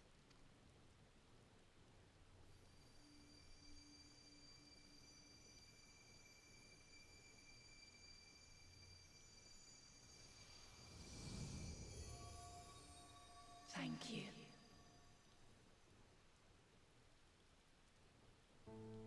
Do not worry. She has lent me her body for only a moment. Just as I could not save the first from the flood of light, it has become arduous for me to interact with the physical world without assistance. Though I might converse with you for a time, the incorporeal form I assumed on the ship would be incapable of casting even the simplest enchantment. It is in the depths of the ethereal sea, the place to which all life returns, where my influence is greatest. After Minfilia's sacrifice on the first, it was to the sea, here in the source, where I ferried her soul. I wished that gentle spirit to find rest in the world she loved so well. Her, and another who may yet have a part to play, though that will depend on you. Take the flower, walk free, for you are free, to go where you wish, to believe what you will. That blue will be your guide, test and proof of your conviction. In darkness, seek joy. Surrender not to sadness, and see beyond despair. Walk free, and bear the light for others to follow. Together, raise it aloft and let it shine, till the end, blinding and radiant.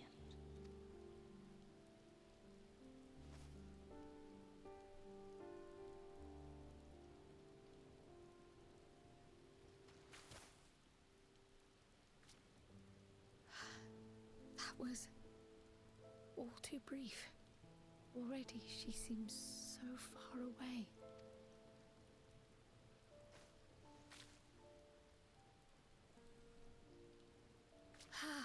My apologies if I startled you. Ever since we began our descent into Labyrinthos, I had sensed another's will, straining to reach out. Even with my particular talents, though, I was unable to make a connection at first. So weak and tenuous it was. Once I took hold of that wispy thread. Imagine my surprise to discover it was Heidelin herself. Needless to say, it seemed wise to learn what we could before letting go. Her answers were more cryptic than I would have liked, but at least she left us with a guide of sorts, that unusual flower.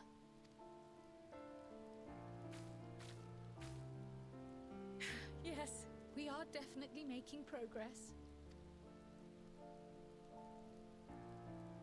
You can't be serious. We've done nothing wrong. Uh-oh.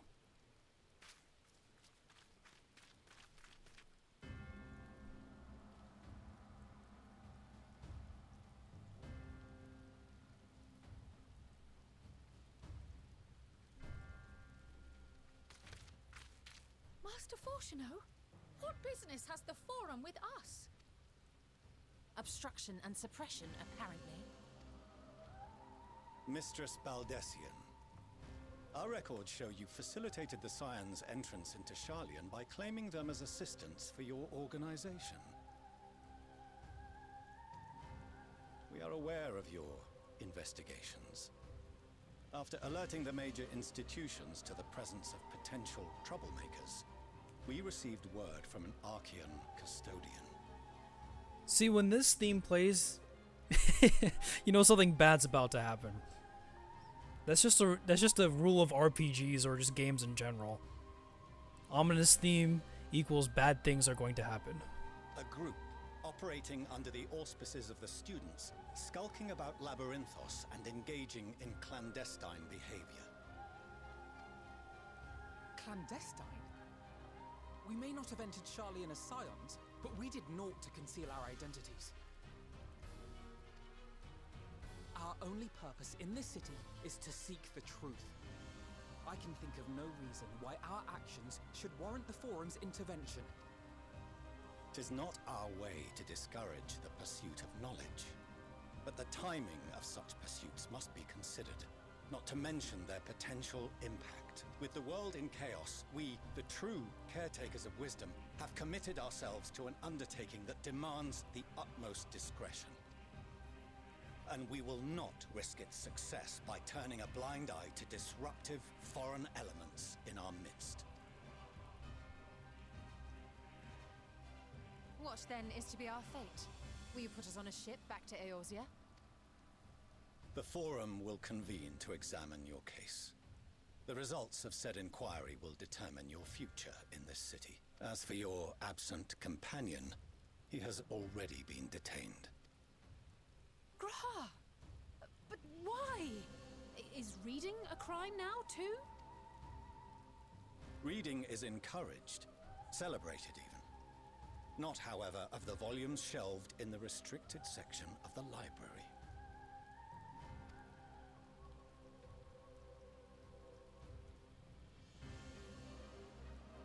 Refusing to comply will only make matters worse. Let us instead treat this as an opportunity to open a dialogue with the Forum.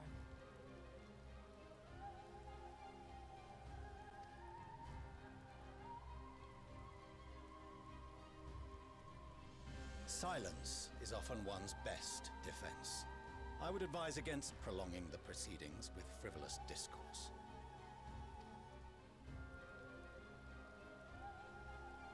But enough. This is not the place for debate. The rostra await.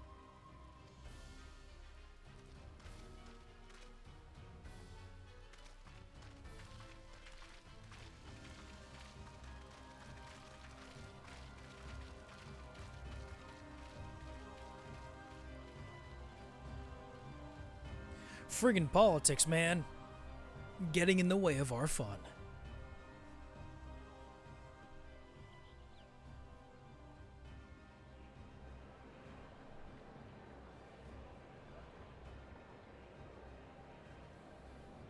Poor Graha, look at him standing there by himself.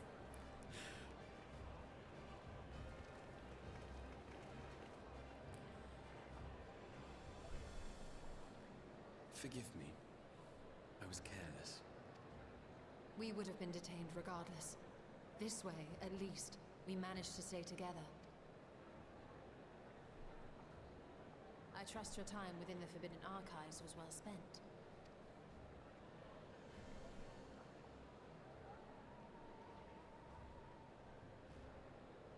The Forum will come to order. This inquiry is now in session. As Speaker-elect, I will be presiding over the day's proceedings. Master Fortuner, would you be so kind as to restate the matter which compelled you to summon your colleagues with such urgency? As you are all aware, we recently denied Eorzea's request for Sharlayan assistance. Since then, certain individuals dissatisfied with our decision have taken it upon themselves to interfere with our work. They entered our nation masquerading as associates of the students of Baldessian. But these malcontents are better known as the Scions of the Seventh Dawn. These militants wield influence with both the Eorzean and Eastern alliances, and are inextricably involved with the crises presently afflicting the world at large. Loose in our city, these warmongers sought to meddle with and expose matters of state secret. What are they, if not a dire threat to be expelled?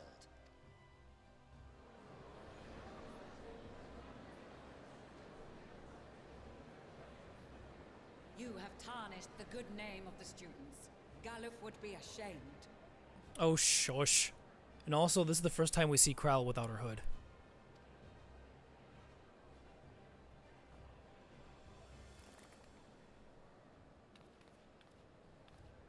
Galuf Baldessian was never one to forsake his fellow man. Even if this nation closed every door and retreated from the world, he would have found a way to help the Scions, help every soul of this star fight back against the coming doom.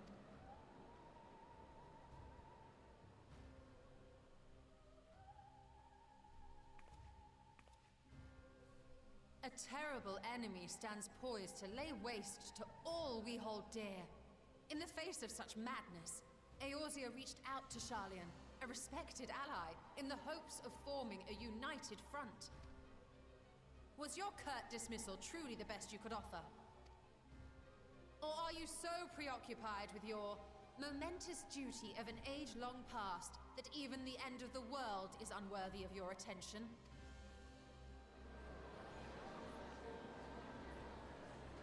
Whence came this revelation? From the mouth of a forum member within fortuitous earshot. Then it seems your findings support my own.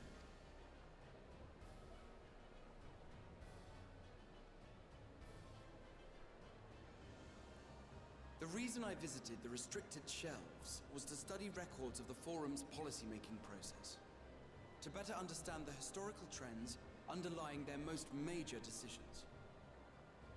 At first glance, the positions of neutrality in war and the accumulation of knowledge above all else appear constant and consistent, the unchanging pillars of Sharlayan society.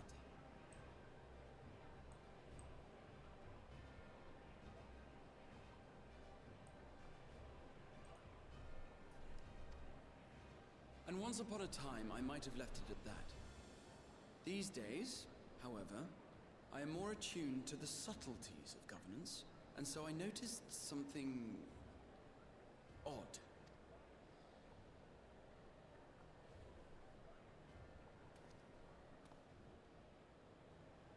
From a particular point in time, the purpose of these policies shifted. No longer was knowledge preserved for the benefit of society.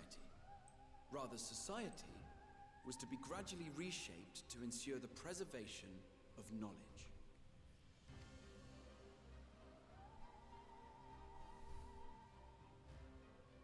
The most conspicuous and telling change was the one which befell Labyrinthos. Once little more than an oversized storehouse, an enormous allocation of funds saw it transformed into an advanced research and archival facility. Nura, hello, welcome to the stream.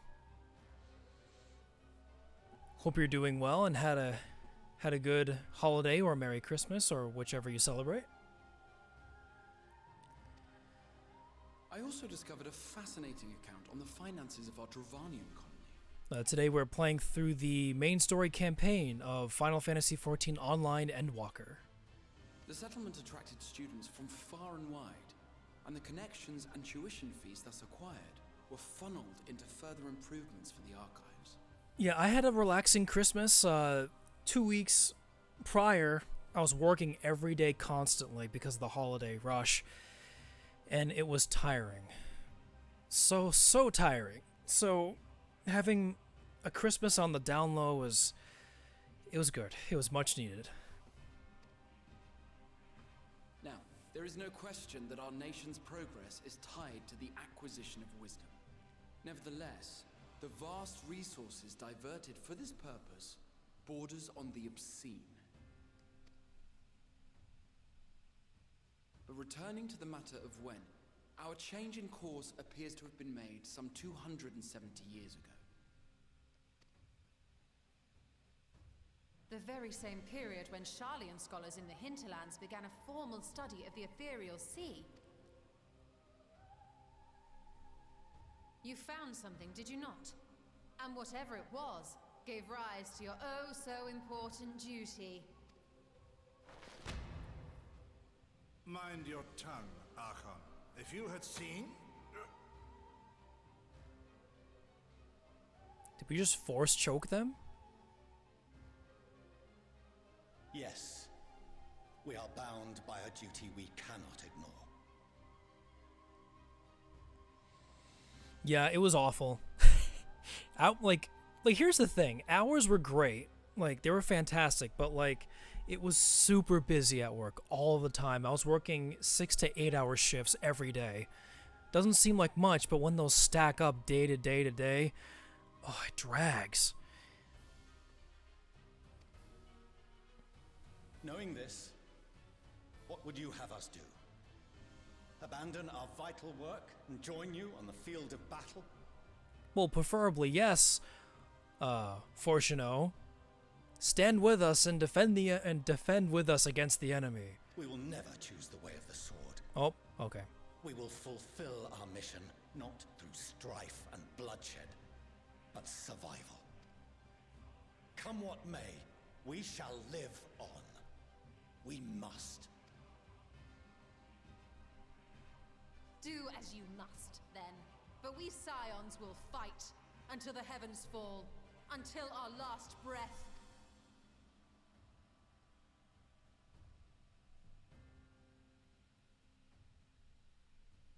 Such misguided zeal.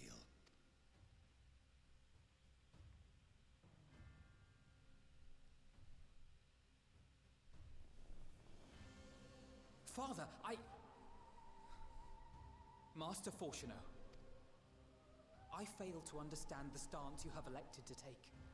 But by the same token, I have yet to find a compelling argument to counter the challenge you put to us in Gridania. Still, in the midst of my uncertainty,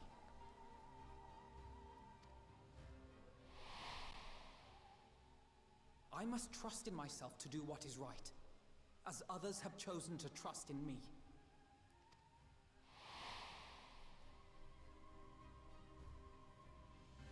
So I will continue, as I always have, weighing the consequences of my every action, and allowing my hope for the future to inform my decisions.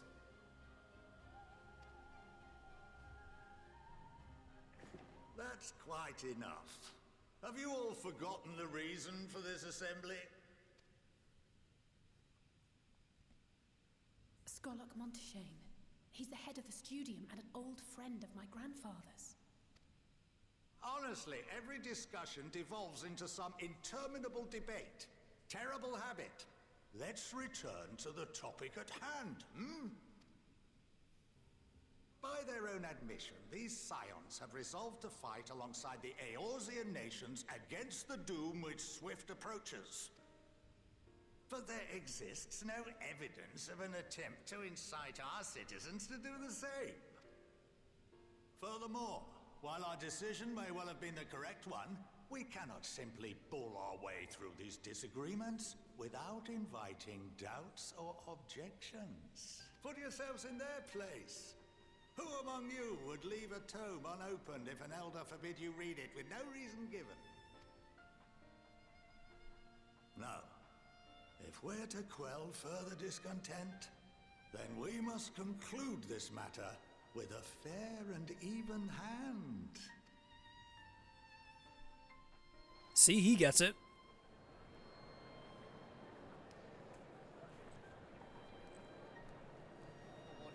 We will have order. Where's your gaffle? You can't have order without the gaffle. You know, douche, douche, douche, order! Master Monteshane raises some valid points. Keeping such concerns in mind, I propose we enforce the following measures. Until further notice, the students of Baldesion are to cease any and all activities within the domain of Sharlayan. You will also refrain from any further investigation into the Forum's decisions and duties. Failure to comply with these restrictions will result in the immediate expulsion of your Scion associates. Let us put this judgment to a vote. All in favor, raise your hand.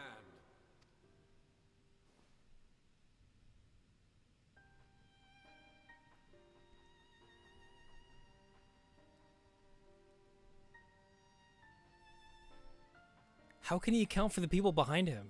He can't look behind him in that chair. I count 51 for and 48 against. The proposal is passed. Students, scions, you have heard the forum's judgment. Pray abide by it, or face the consequences.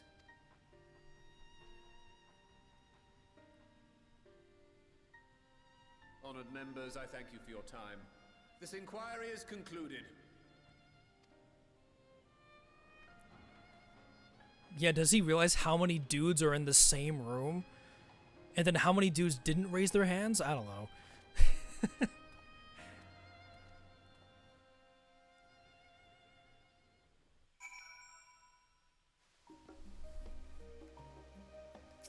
Alright.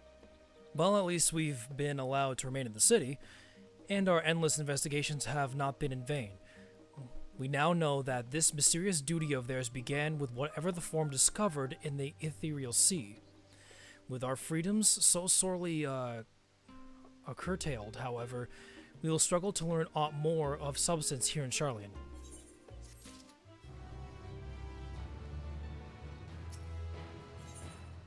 New quest, Estate Visitor.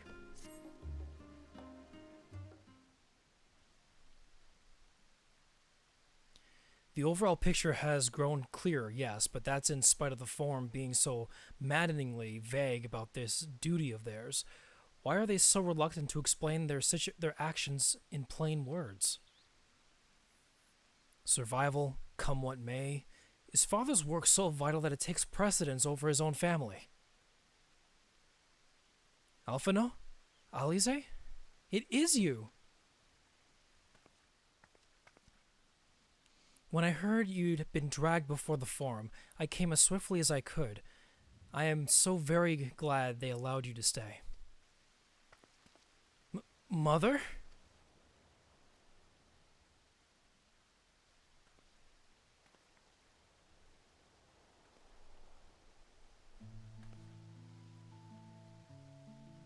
Emilian Slevier, at your service. And you fine people must be the scions of the seventh dawn. How lovely it is to finally meet you.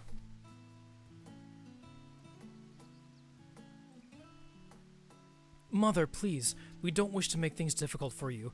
If word reaches father that you are here... Oh, bother that. Am I to be chastised for speaking with my own children? I am well aware that you and Master Fortuno are not on the best of terms at the moment, but I've been absolutely desperate to see my darlings again. You will come by the house, won't you? I have gifts waiting. The timing couldn't be better.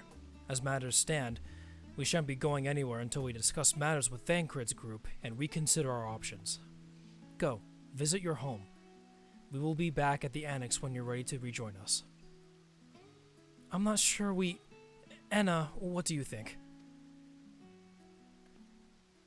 Anna? The Anna Eventide? What a splendid day this has turned out to be! The champion of Eorzea. I insist that you join us. Okay.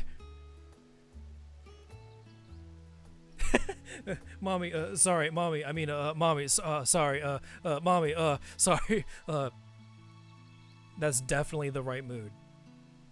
Tofu gets it. But we must be quick about it. Not for my own benefit, but should my husband return and find you enjoying our hospitality, the servants will be made to suffer the consequences. Anna, if you would be so kind to escort my children to the estate.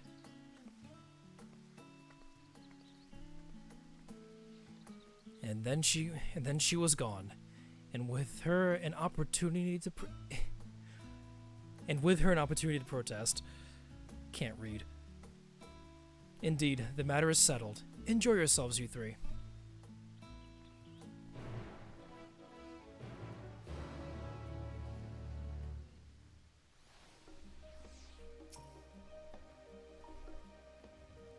Guys, you never mentioned that your mom was a MILF. Come on! That detail was important. Anyway, I apologize. My mother is not one to take no for an answer. Still, I am glad, relieved even, to see her in such high spirits. What say you, Anna? Though it seems we shall have little enough time to enjoy it, will you accompany us on our visit home? Fine. If we're going, then let us get it over with. But be sure to stay in the entrance hall. No peeking into our private chambers, thank you very much. What is it, Alice? You got secrets? Hmm? You got secrets that, we shouldn't know about? Why ever not? Your room is always perfectly neat and tidy. Everyone has things they'd rather keep to themselves, don't they? Cherished mementos you couldn't bring yourself to throw away, childhood toys. I mean, yeah, never mind. Levier estate is this way. Straight down the stairs. Come on. So now Alphino and Alize are following us. So this way.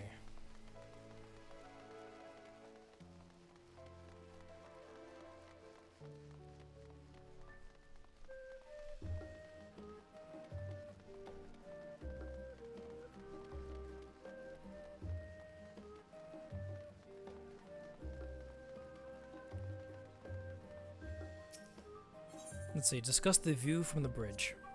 When Alize and I were little, this bridge was as far as we were permitted to wander alone. I say alone, but my mother or a servant was always somewhere nearby, keeping a watchful eye. And now look at us, traveling to different continents, different worlds even.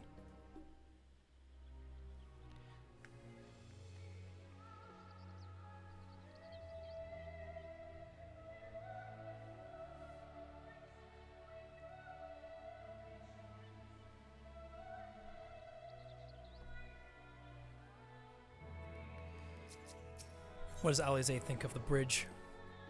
As children, Alphino and I would often wait here for our father to come home from work. It must have been a day when his meetings ran long, because I remember growing restless and leaning out over the railing to watch the water rush by. Father, of course, arrived at the exact moment, came pounding down that path in a panic, crying out my name.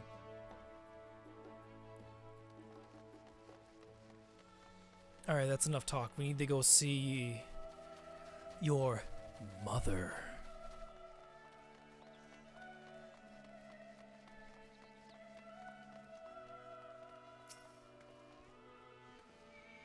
And here you are at last. Please, do come in. The MILF vibes are very strong, though. You can't deny that.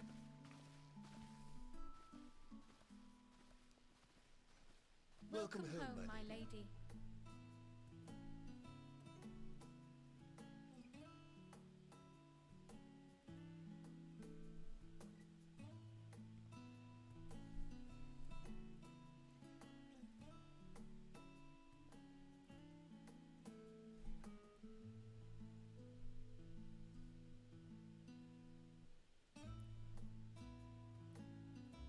What? What are you gawping at?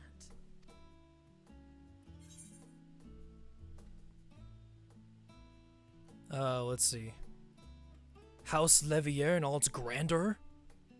You guys never told me about this. Oh, gods, please don't. It makes me feel like a spoiled princess.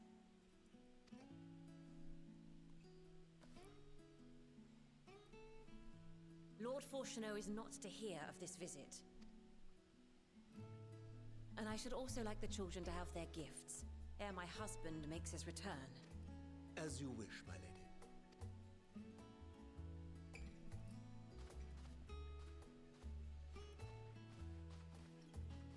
She invited us to her host club. Kiss, kiss, fall in love. Alphino, Mistress Alice, if you'd accompany me upstairs. Anyone know Oron High School Host Club? Yeah, that's a good show. We shan't be long.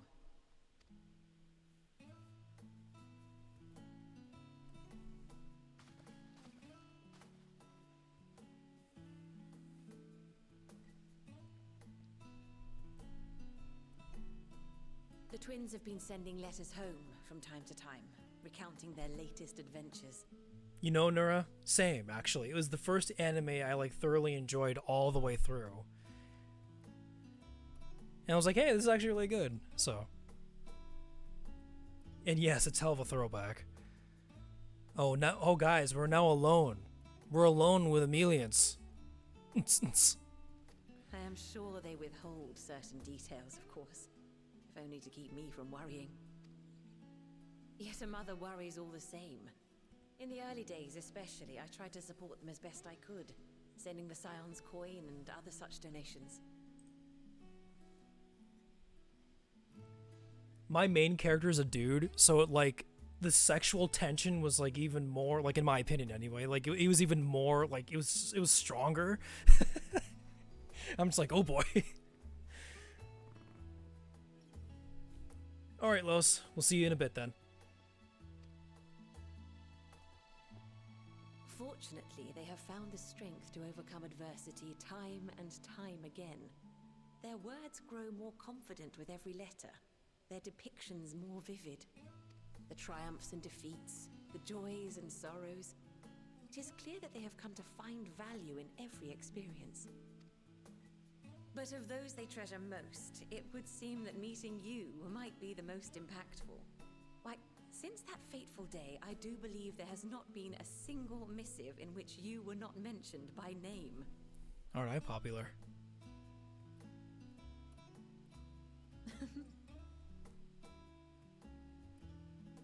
Tis plain they care for you, and I am glad they have such a steadfast companion watching over them. All she needs to say is ara ara, and then like we'll be good. Maybe in the Japanese dub she says that. Under normal circumstances, I would offer you tea. Okay, see you, but Los. alas, these are anything but. In any event, why don't you keep me company whilst we await my children's return? Perhaps you might regale me with a tale or two of your exploits.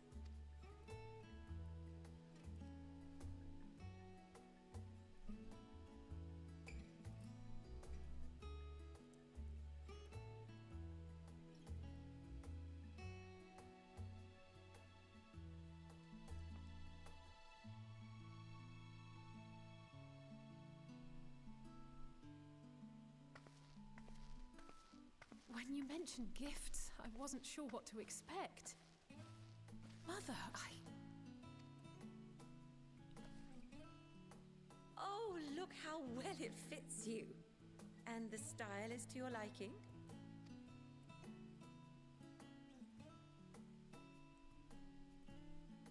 It's perfect. Exactly what I would have chosen. But please, tell me you had something different made for Alphino. Such a glow up, Alize. Whew. Such a glow up. Naturally. You are hardly little children anymore. And while I shall miss dressing you in those precious matching outfits, I must respect the individuals you have grown to become.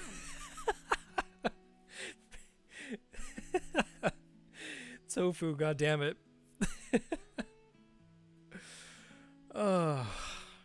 It's true though, right? It's true. We spent more time with their kids than their own father. Oh god. Wait, then that means I see what you did. I see what you did. See for yourself.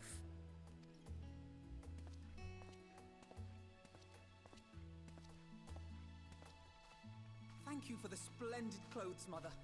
Stylish, comfortable, and eminently practical. I am so glad you like them. They are, however, missing one final touch. Lapis, thank you so much for joining the stream today, and I hope you have a good night. Please take care, okay? And we'll see you next time.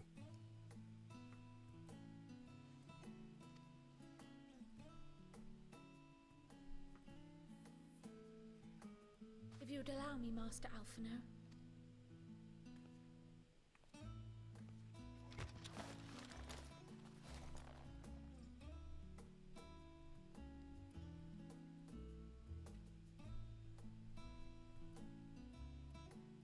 Wait. Are these... A sage's tools of the trade. They belonged to your father.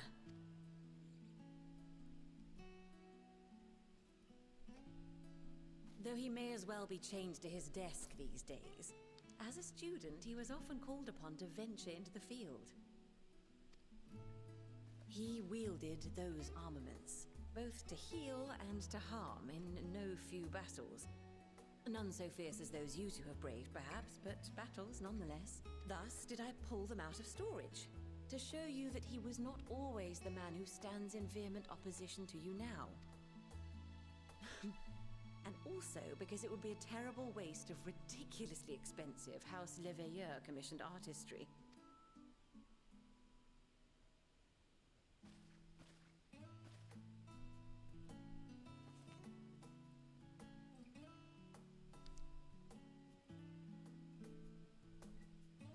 I am told these devices are quite difficult to master, but someone of your extensive experience should soon have them darting about with grace and aplomb. May the wisdom in that crystal serve you well. And please, try to find common ground with your father, that you might come and go without need for this awful subterfuge. So basically, Alphino is now a sage, and he has the soul crystal, is what her mom, or what his mom just gave to him. The soul crystal is necessary for the class. We will, Mother. I promise. My final gifts to you, before you run off, are an observation and a suggestion. So sages are a new class in Endwalker, just a little FYI to you guys. It's they're the newest healer, and I can best describe them as an attack healer. They actually benefit from doing DPS to enemies. There's actually a stance you can put on a party member, and each time you attack, it heals a percentage of your target's HP, so again, they are encouraged to attack. Firstly, Fortuno has ever been a serious man, but it was only after you were born that he truly lost himself in his work. I may not know the Forum's inner workings, but I know your father's. The timing of that change in him holds some significance. Secondly, do not seek to best your father with words. Throw hands instead. Far better that you simply show him. Let him discover the merit of your actions, after they cannot be undone.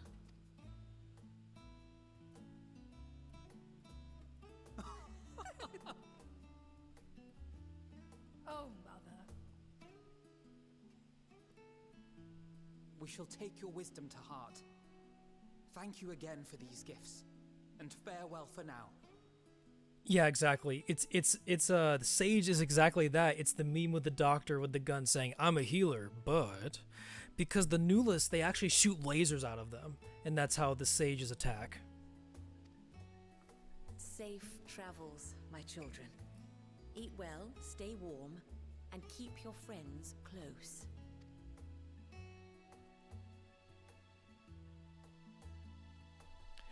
Two v one your dad or your new daddy will do it for you.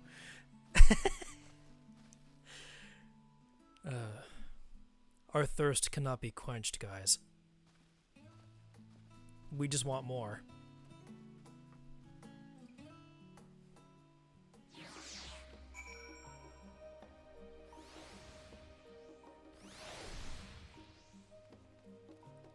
You know, besides the thirst, that's a very heartwarming cutscene. You know, despite everything and their father disowning them, their mother still loves them very much. Thank you for indulging Mother's request. I can see it meant a lot to her, and I shall refrain from inquiring as to the content of your private conversation.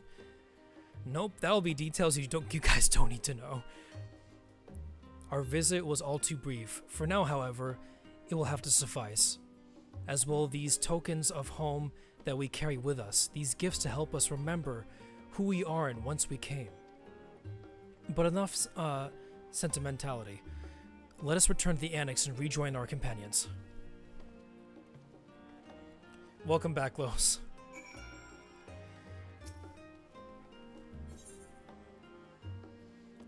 So we need to go here.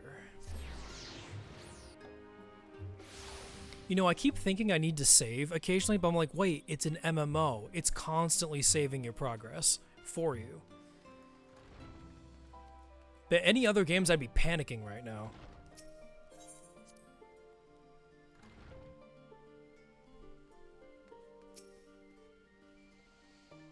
Enjoyed your time with the Leviers, I hope. I would ask how the twins fared, but their new outfits would tell the tale. I only hope we can help them to reconcile with their father, that they might return home one day with their heads held high. In the meantime, we edge ever closer to the secret of the form strives to hide, and the flower bequeathed to you by Heidelin is sure to guide us along forward. I'm confident that once you've scouted out the situation in Thavnir, we'll be well equipped to plot our next move. Endwalker, you be ARR, Alize and Alphino, just a couple of kids who who act like your best friends. Endwalker, you become their dad.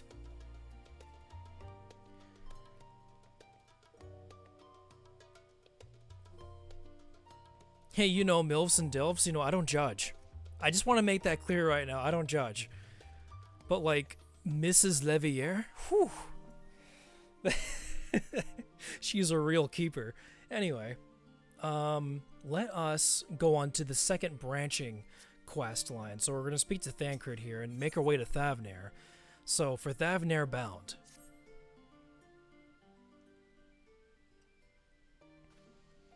I have Krau's instructions in hand. If you're ready to set out, then so are we. Having been to Thavnir before, I can travel by Aetheryte, but what of the rest of you? Another sea voyage would waste time we do not have. Krau was one of the same mind, and has already secured the aid of the good folk of the Confluence. We'll take ourselves there. The Confluence, thou sayest. I'm afraid so, my friend.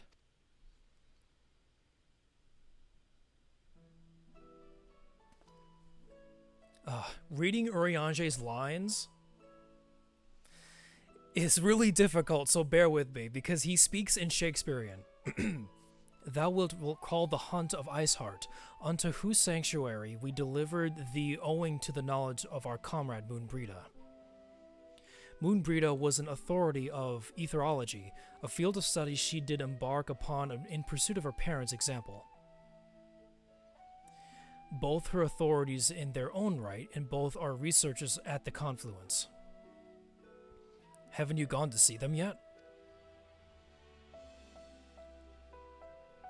I attempted to do so earlier, but to my shame, my courage failed me at the last. It is hath the many times I thought to reach out to them after sending that fateful letter.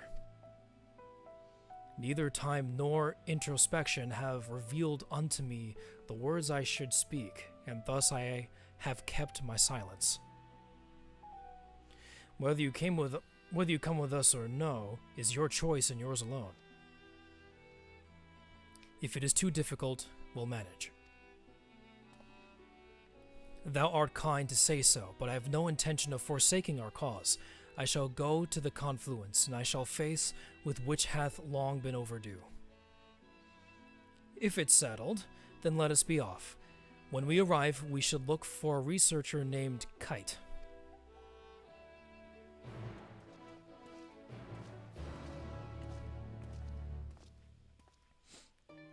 Yep, it's archaic speak, he speaks in cursive, all the above.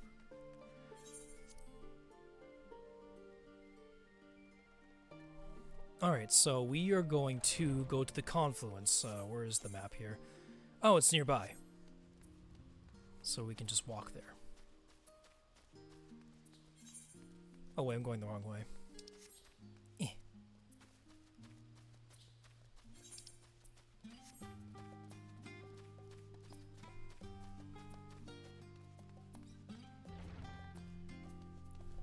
We've arrived at the Confluence. Oh yeah, I forgot to put these up. It's just a pain to take those down each time there's a cutscene. Like right now.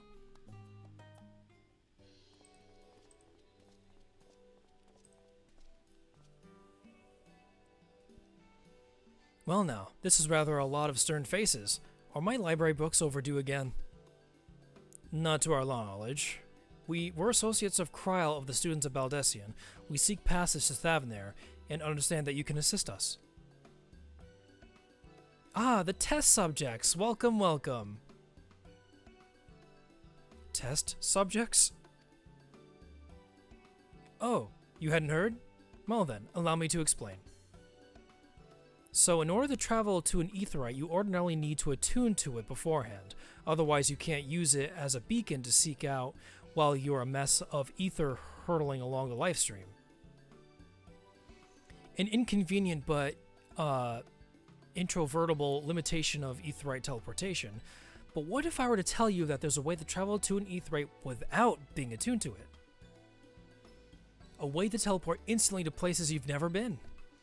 For long years, we've labored to make such travel possible that people might move about more freely. And we've finally done it. We've created a new kind of aetheryte that doesn't require attunement. Truly, that changes everything. Well, my language may have been a bit misleading. The user need not attune to these aetherites, but the aetherites themselves must have been pre-attuned to each other, thereby facilitating travel between the 2 points. But it just so happens that our first test pair of aetherites, one has been installed here in Charlian, and the other over in Yedlimad, a port town in Thavnir. As you may know, our nation has long maintained strong ties with Razathan, and indeed, we owe much of this breakthrough to the contributions of their alchemists. So to sum up, we're here to test these aetherites, so fortuitous for you. I should mention that an accident has been impaired my ability to channel ether. Will this be a problem? Not at all. As a matter of fact, you might say these aetherites were made for people like your good self. The magics imbued within will whisk you away without any effort on your part. A veritable dream come true, and far be it from me to worry about such things, but do we have permission to make use of your shiny new invention? The only permission required is yours, so assuming you're willing, we're all set. It may come as a surprise, but we actually struggle to find test subjects. Most people seem to have an unreasonable fear of their souls gradually disintegrating as they drift helplessly in the live stream. In the statistically unlikely event that something goes awry. But it's plain that you aren't most people. Mr. Skryl truly knows how to pick 'em.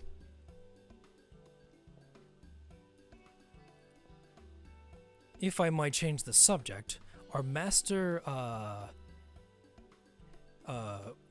can't read these names. Master Wilfson and Mistress Bluvita not present today? Oh, didn't you hear? They recently resigned their posts. Their expertise was needed elsewhere. A large-scale project helmed by the Forum itself, and as I understand, but I'm not privy to the details. I see. Any other questions? No? Then let's get going before you change your minds. Please see to your preparations and head outside to the Aetherite Plaza. I'll be along shortly. We are so gonna die.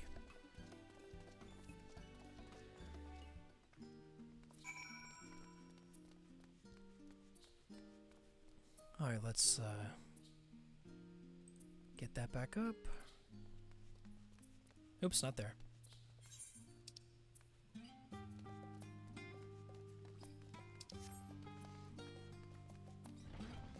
Yes, we are guinea pigs to a new form of teleportation that's never been tested.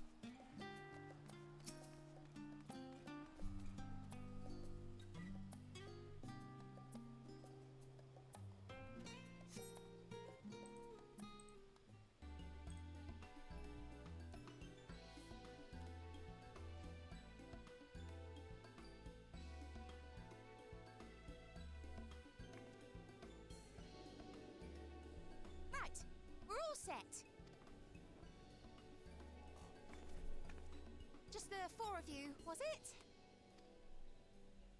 3. I'm already attuned to the crystal in Thavnir. You are? Oh. I would have preferred more test subjects. Oh, well, never mind. If our 3 travelers could line up here, please?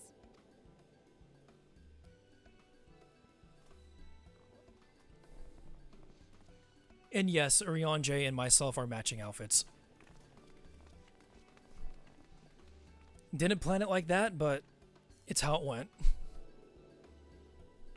Yes, right there is fine. Take a deep breath, and I'll soon have you soaring through the ether.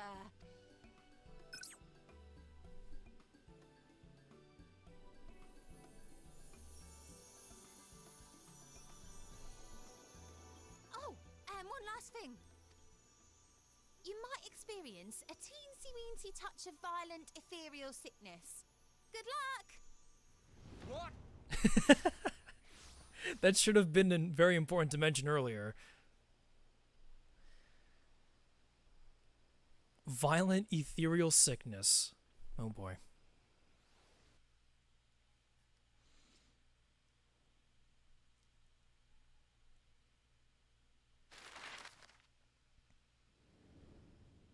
So we're teleporting all the way from Old Charlian. And going all the way to Thavnir.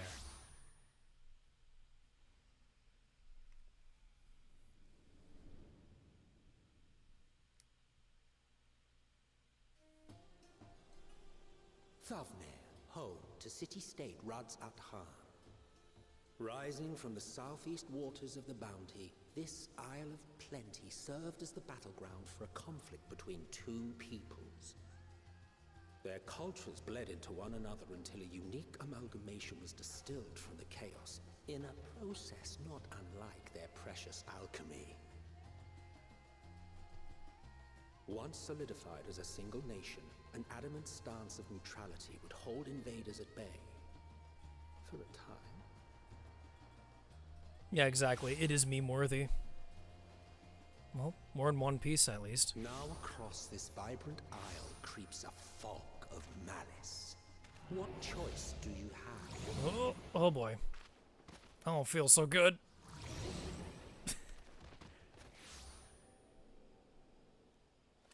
What chance?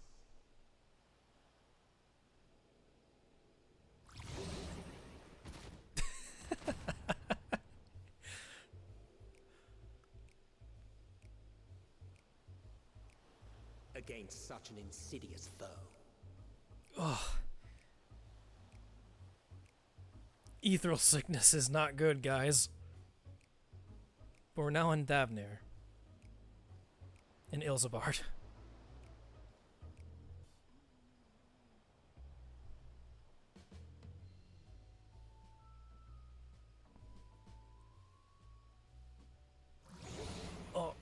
Oh god. I've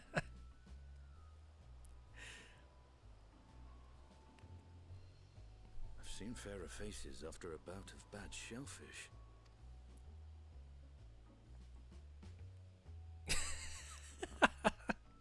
We look so Let me done. Bring you something to drink. That should help settle your bellies.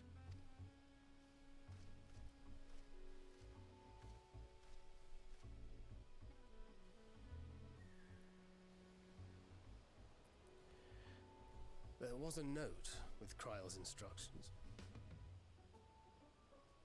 Oh yeah? Don't let Estinian roam the markets alone. He's alarmingly bad with coin.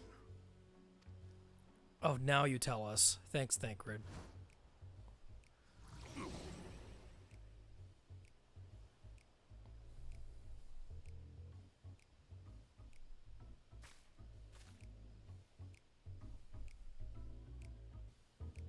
Yeah, we still have our souls and our bodies intact, so, you know, that's a silver lining. You managed to will yourself to your feet, but given your condition, will you be able to reach Estinian in time?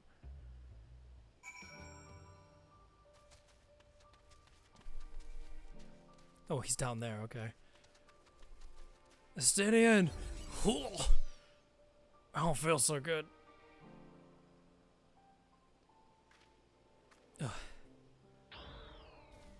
Estinian, don't do it. Don't buy whatever he sells you.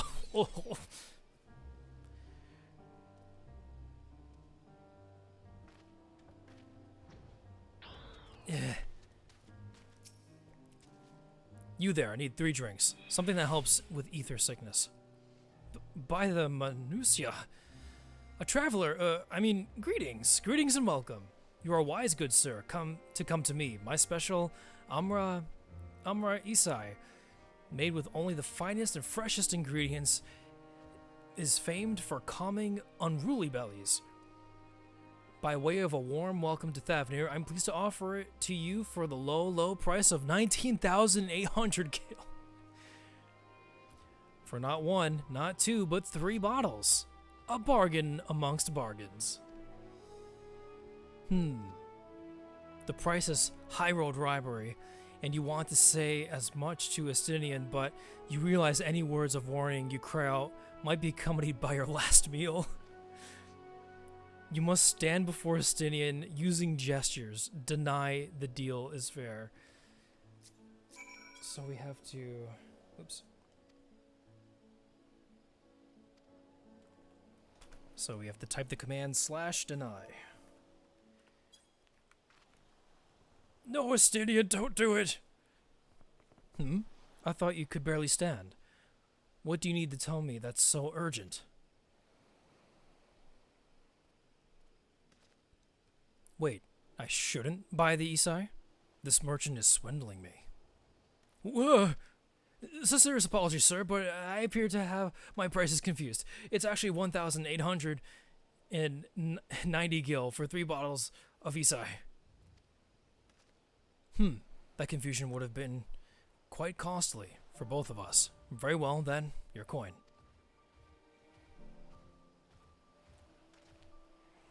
Here, a bottle for each of you. Take them to the others and get rest. I'll be back after I've explored the town. Alright, now I need to head back to our friends.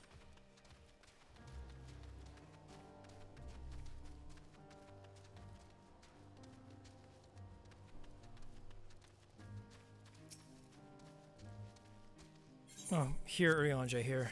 Drink. Brace, be the 12. My stomach doth loosen its death grip. My heartfelt thanks to thee and Estinian, and to the fine fruits of this land. Were you in time? Excellent. You've spared us Totaru's wrath.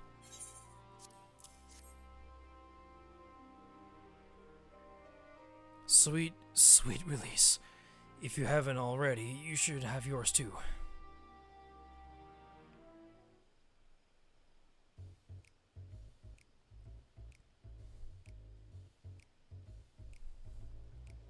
Right, I'm ready to get on with it. Is it Isai or Lassie? I don't know. Truly worked wonders.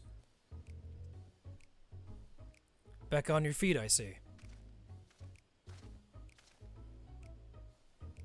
Thy hair. Aye, I've bound it. 'Tis the most I could do against this heat, short of shredding my armor. May I ask where you got the cord for it? A local vendor. The man said it's a Thavanarian weave, tough and not easily unraveled. And how much did it cost? 9,400 gil. A steal, I was told. 'Tis nothing fancy, but I've always valued function over form. That's incredible. I dare say not even Alphino could hold a candle to you.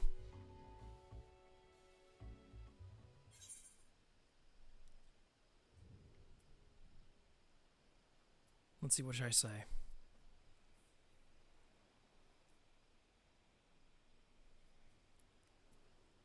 It's not uncommon for merchants to set their prices high, but doesn't it seem excessive here? I am inclined to agree with thine assessment. It doth seem excessive, unusually so. Claiming Thavnir as its dominion, the nation of Razat Han hath long thrived as a hub of commerce. In the beginning, there were the Arkasodara, Matanga tribe, indigenous to this land. I'm assuming he's speaking about the elephant dudes. Over time, they came to be joined by other races, and through their intermingling, a culture rich and distinct did emerge. I don't know.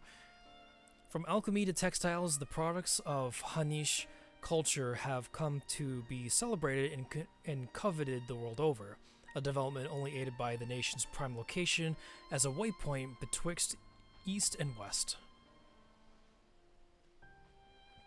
All of this hath combined to make a trading power of Razat Han, yet such a status cannot be taken for granted.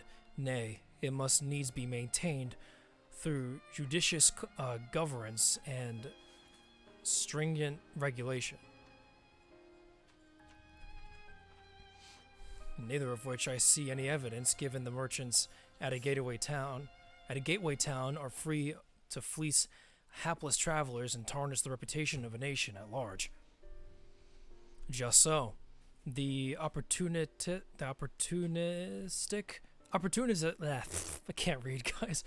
The opportunistic pricing is rampant doth suggest that oversight is much weakened, or mayhap that the people have fallen upon hard times.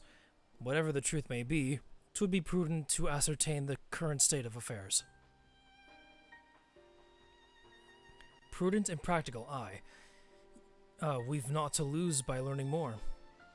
So, ere we seek out Kryle's acquaintance, shall we see what information we can gather here in Yedlimad? Excellent. We didn't exactly get off to a flying start, but we'll make up for it.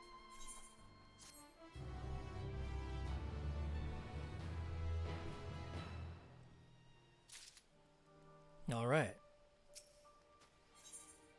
New quest on low tide. Right, let's split up and make inquiries in town. Enna, the pier is yours. Once we have learned what we can, we regroup by the Aetheryte. Off-putting though the mere sight of it may be.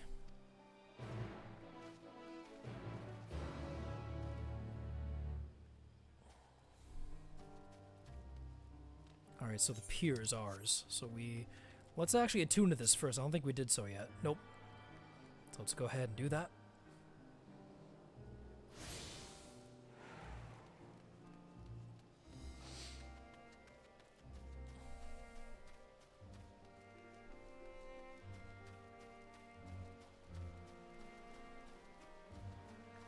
Oh, let's get those back up.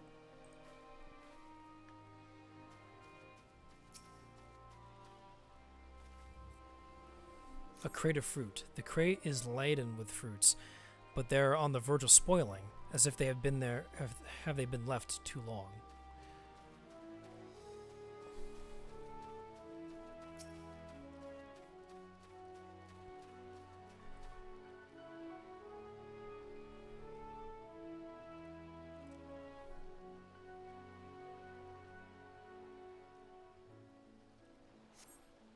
Gazing out from the pier, you spy boats moored off nearby isles, with the silhouettes of larger seafaring vessels farther away.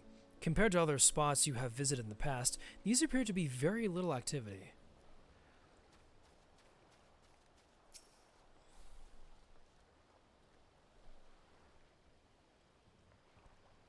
What am I doing? Oh, recording my sales. Still do it daily out of habit, though I don't know why I bother. Hardly sell anything these days. Business has never been this terrible, but I suppose things could even be worse. I could have a consortium to keep afloat, like Kalzal. I don't envy his position. Better to be alone with my little operation, I've come to realize. You're a traveler by the looks of you. If you have a moment, perhaps you could pay Kalzal a visit. He'd be glad for tidings from abroad.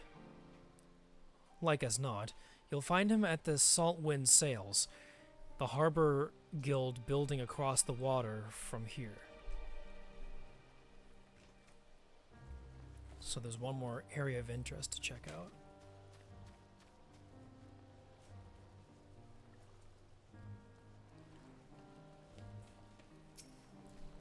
No, I don't think it's that person. Let's see.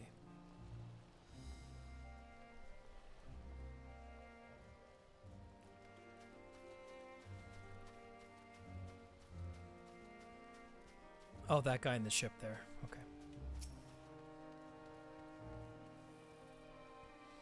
Well now, if it isn't a traveler, you're a rare sight in these unsettled times. People have been giving us a wide berth since that accursed tower suddenly appeared on Norunar, sorry. If it just stood there and loomed ominously, perhaps things would be just fine after a fashion, but no. It had to spawn fell fiends as well. We still have our lives thanks to the Radiant Host, but business is as good as dead. What'll become of us, only God knows.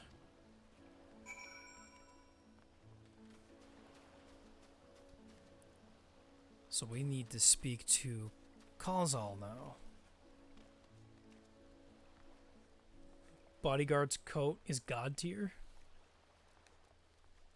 I'm assuming that's a gear item in the game.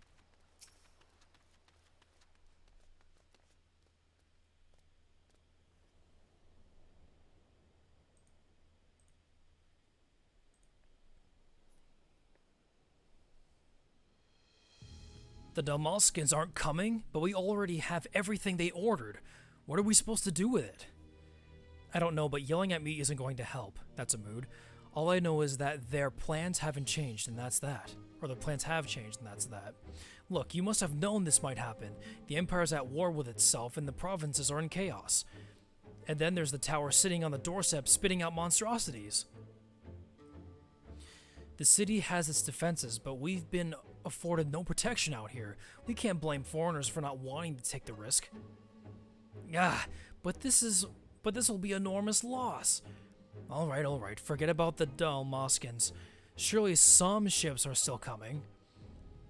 We have fresh produce, handcrafts, medicines, all the perennial Hanish favorites. Our consortium works closely with merchants and artisans to supply only the finest wares. Quality is guaranteed. I know all these things, Khazal, I do. Which is why I regret to say I have nothing for you. All voyages have been cancelled or indefinitely postponed. And you are?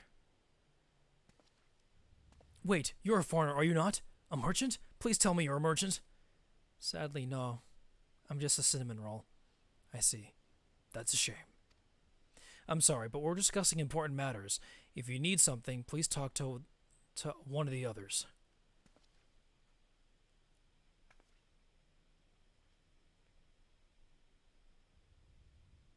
Oh, okay, no worries, Los. We'll see you later. Excuse me. My name is, Mattia, and I'm here to see Khazal.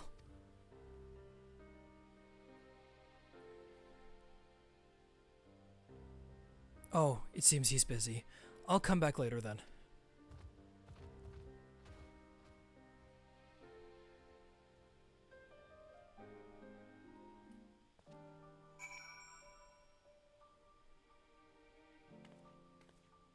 Oh, my notification, then be specific next time. I thought you said a friend's notification, not mine.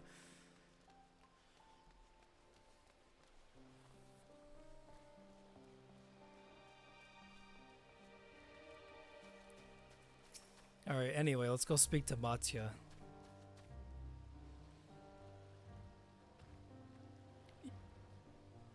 Let's see. It's okay. I'm just messing with you. It's all right.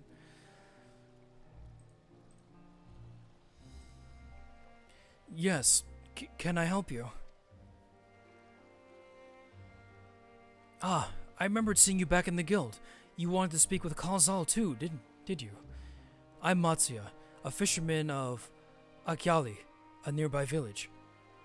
I sell my catch to Kazal, who offers it to foreign merchants, but he hasn't bought anything new for a while. When I heard that the consortium had been struggling, I came worried and decided to come and see him. Just as soon as he's free, anyway. He's a hard-working man, and I dare not disturb him.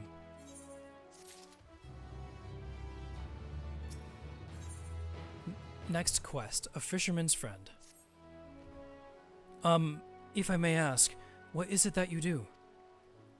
I'm an adventurer. An adventurer, you say? And you travel the world helping people? Then, that must mean you're great at dealing with strangers. Please, won't you teach me to be like you? You see, I've brought some fish with me, the portion I couldn't serve, and I want to sell them. The problem is, I'm terrible with people. I've ever only dealt with Kazal, and I can't talk to customers without getting my trunk in a twist. So please, as silly as it may sound, will you not peddle the fish in my stead? Or show me how it's done? If you're willing, please let me know, and we can begin at once. Alright, the follow events cannot be skipped. You may wish to cancel any pending duty finder registrations. You'll do it then? Show me how to deal with customers. I'm in your debt. Right, please try peddling my fish to, shall we say, 3 people here in Yedlimat. I will observe you and learn. Okay, Matsuya will now follow you. Now we gotta try to sell some fish to people. Let's see.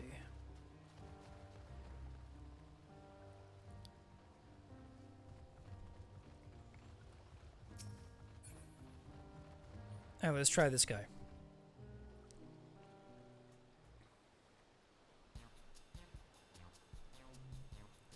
Let us sell some fish. Yes?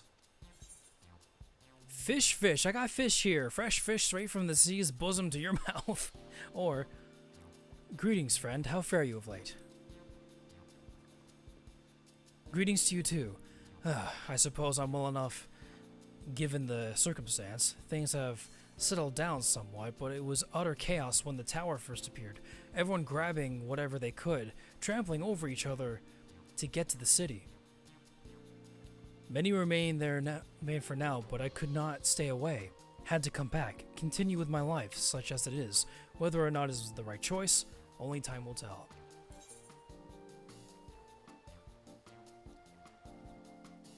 There's no place like home, but don't do anything dangerous, eh? Oh, trust me, I don't.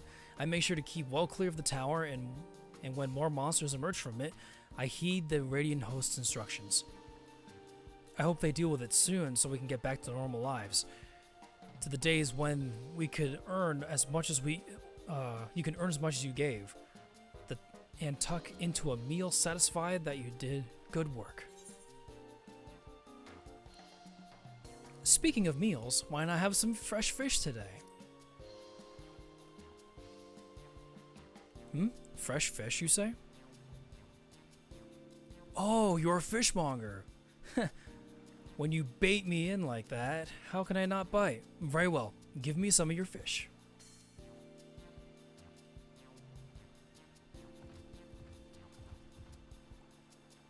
Thank you for your custom. The catch of the day is Shallow's cod, delectable stewed in coconut milk or baked with a sprinkle of salt. Yay, you succeed in making a sale.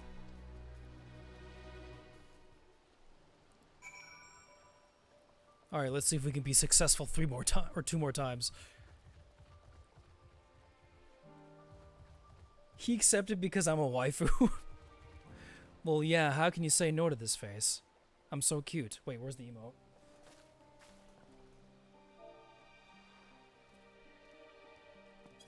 Oops. What was it again? Let me go through my emote list. Let's see, where was it?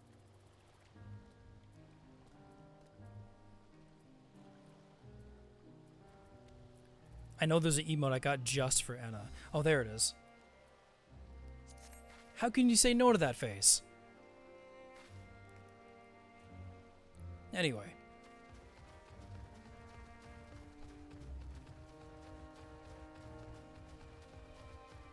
You know, Tofu, you have a good point.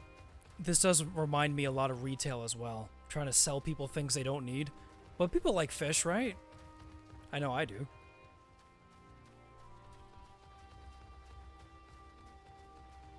I mean, it'd be one thing if they're selling items to people that they don't need. Let's see.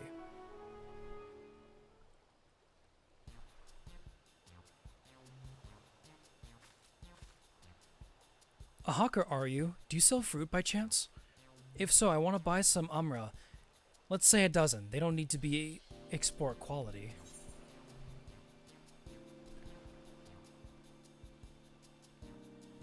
Umra, shmamra.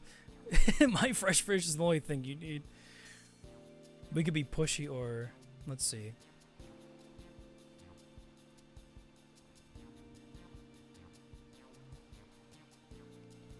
Why do you need so many Amra for? Why, for eating, of course. It may seem like a lot of late, but I go through that much in no time at all. I'm a stock taker by trade, but with no vessels coming these days, the wares are beginning to pile up. By the same token, nothing is coming in from overseas, but not a day goes by that someone doesn't ask, or doesn't come asking when the next shipment is arriving for this and that and this and that. It all wears me down. I find myself feeling constantly hungry.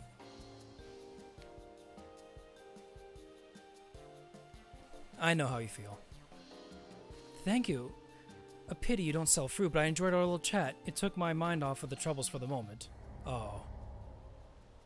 I didn't make the sale. I'm sorry, my dude. I tried. Never mind. If nothing else, you left her with a positive impression. Let's move on to the north side of town, shall we?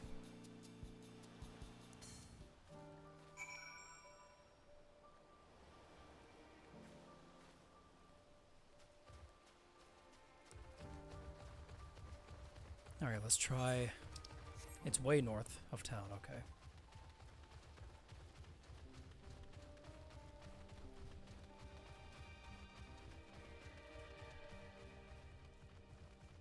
Let's see, well, we have one successful sale under our belt, so, we will, we'll call that a victory if this one doesn't go well, either.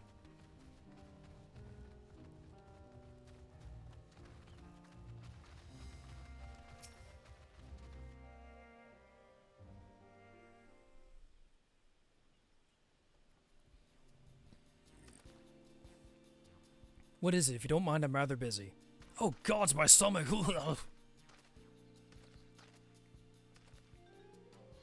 Ether sickness? No, nothing so unusual. In my hurry to get back to work, I just ate a little too quickly.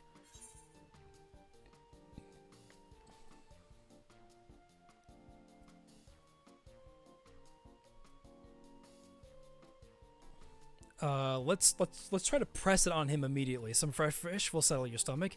It might have the freshest of all. Ugh, food is the last thing on my mind right now. Go and sell your fish to— oh. Well, shit. Thank you so much for your demonstration. It was truly eye-opening experience. Come, let's return to the pier.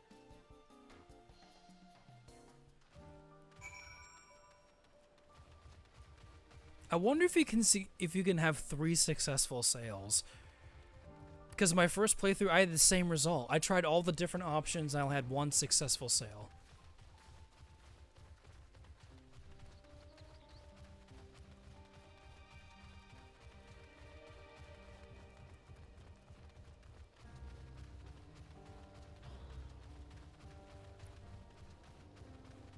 Well, you know what? We'll take our win with our losses, so it's okay.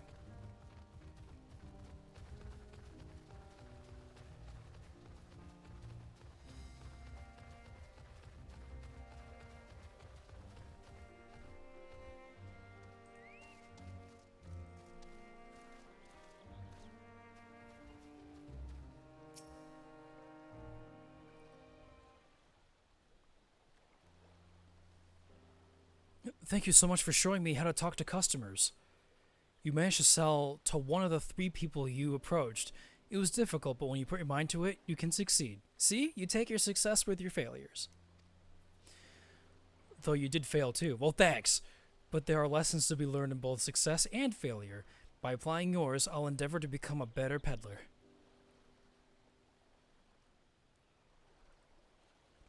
Still, there's only so much I can do alone. I hope that things will return to normal for Kalzal soon. I thought I heard a familiar voice, and who should it be but Matsuya? Oh.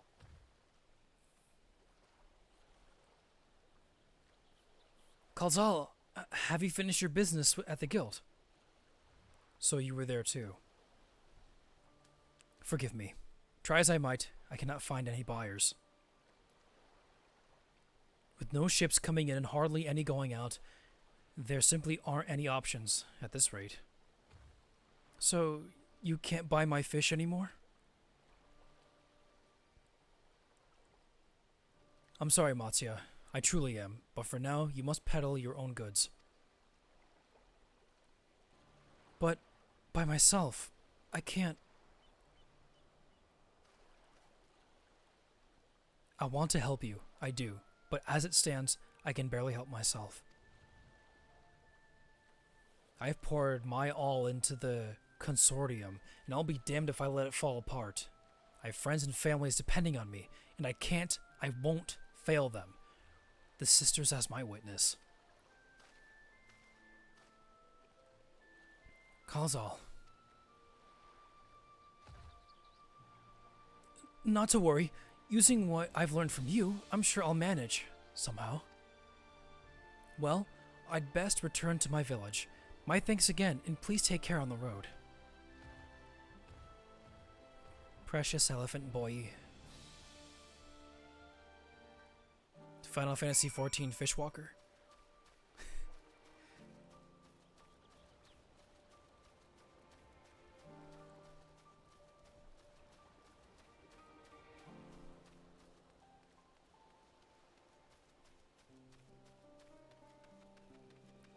There's Thancred, okay.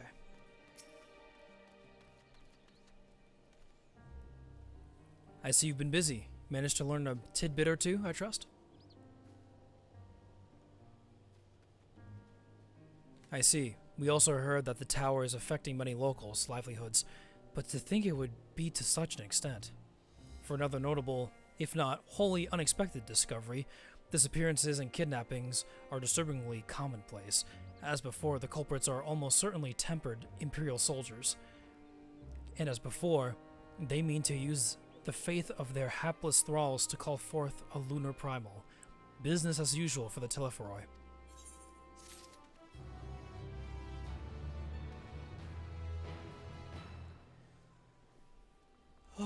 Stretch.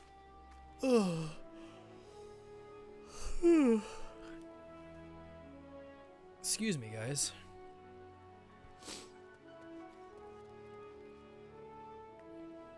A lot of story, but it's fun. And I hope you guys are enjoying it too.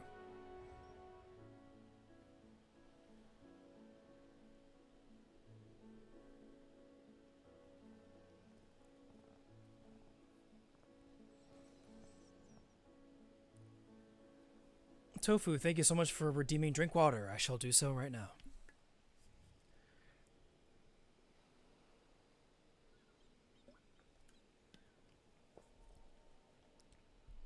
Nira, thank you so much for the kind words. Alright, next one. House of Divinities. That Tatsuya fellow you are helping, he's Akrasodara, is he not? Apparently, 'tis almost exclusively his people that are being kidnapped. Should he be traveling alone? If summoning is this perpetrator's aim, it doth stand to reason that Arkasodara would be their primary targets, for 'tis the faith of their ancestors which prevaileth in this land, and many are devout adherents still. We better go after him. Akyali lies to the west, and as I recall, the same direction as Krau's acquaintance, incidentally. It's settled then. Keep your eyes peeled while we make for the village.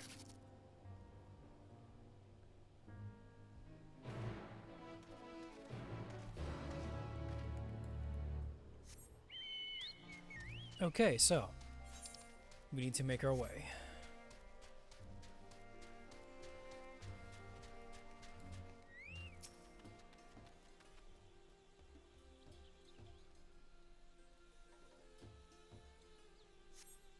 You do not see Matsuya nearby, but the elevated ground up ahead may provide a better vantage point.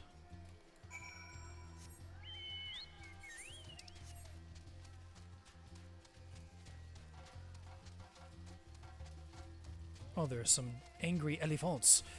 Let's not anger them.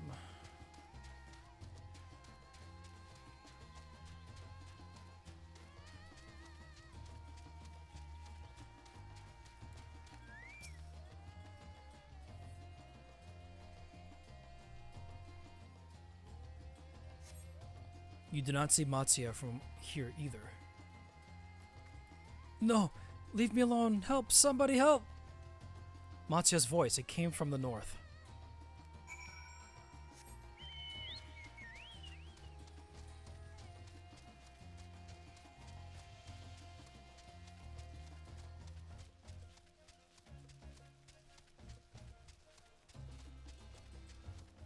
Oh no!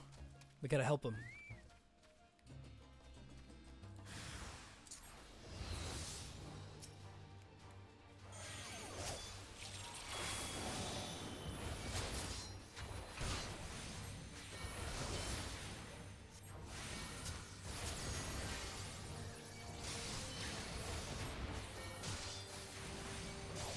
I'm a healer, guys, but I can also do the attacking.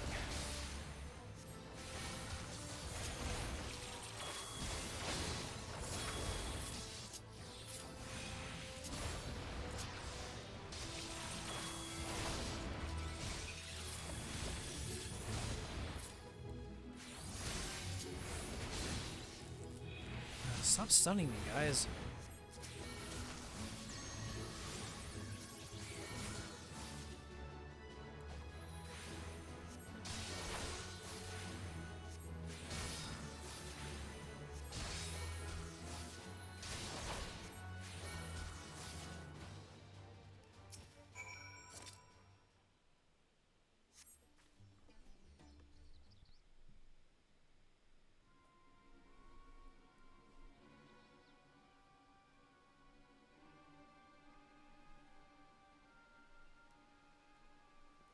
That's true as well. Huh? Where'd they go? Why are you here? I see you found him in time.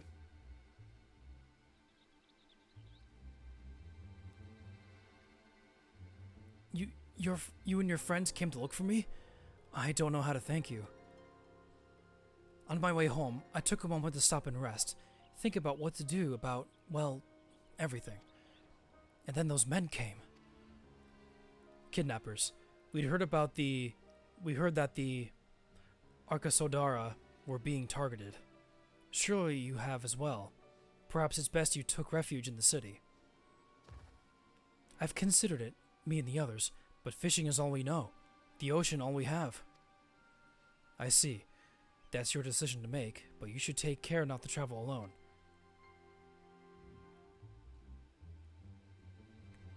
A question, if I may. 'Tis our understanding that strange fiends have emerged from the tower. What canst thou tell us about those beings? Not much, I'm afraid. I have no idea what they are, but I've heard that some bear an unsettling resemblance to our divinities.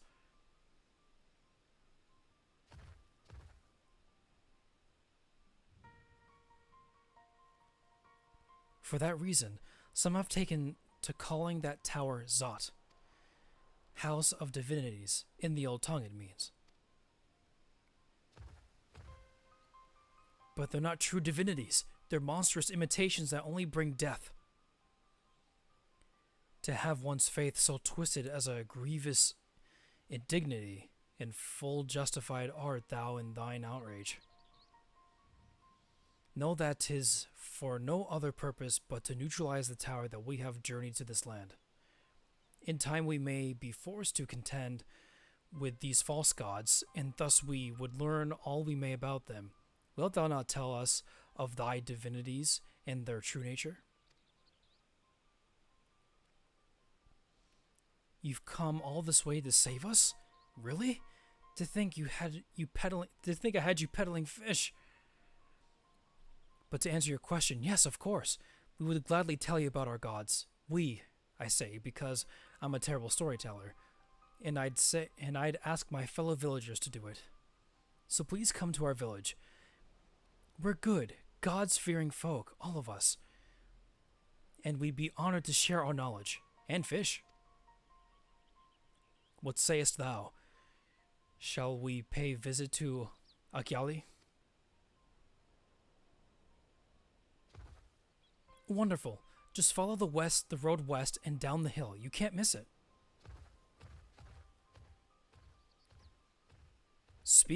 Reading Uriange's lines, holy crap. So, 'tis the simulacra of the Thavanirian gods that are being summoned. If any doubt existed before, there can be none now. The kidnapped Hanish are imprisoned in the tower. I pray that we will be able to save them.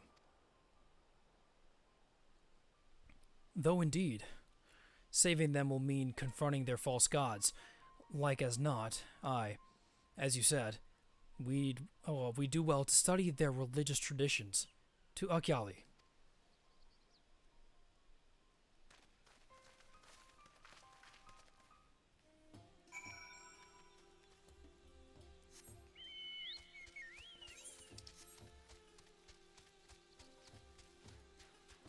I really like this biome of Thavnir. It's really colorful.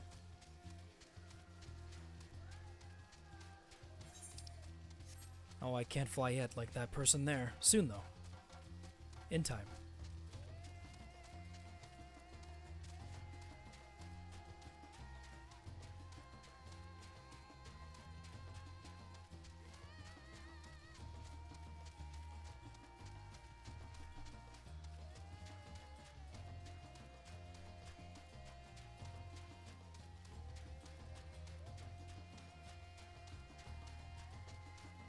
Alright, we made it. Welcome to Akyali, my friend. The name means white beach, and there isn't much here save that, but please make yourself at home. I see the fate going on in the background there. Hey, there's not much going on around here, just a beach and then death in the background. Your companions have already begun talking to everyone. Feel free to show yourself around and do the same. Any one of us can tell you about our gods, but you could do worse than that, or do worse than to start with Kanga in old Hasveda. They're free at the moment, as it happens.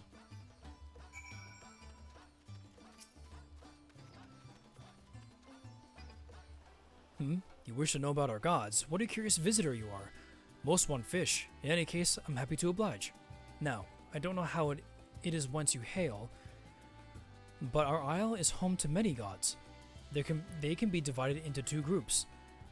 The Manutya, beings of wisdom, who assume the form of men, and the Mirga, beings of might who assume the form of beasts.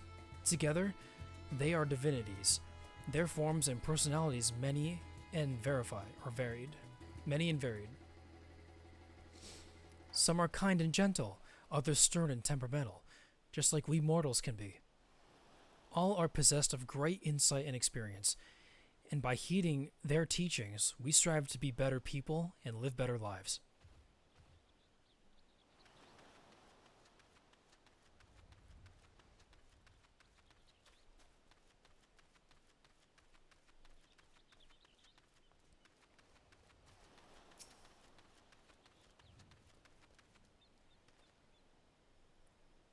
Interested in learning about our gods, you say?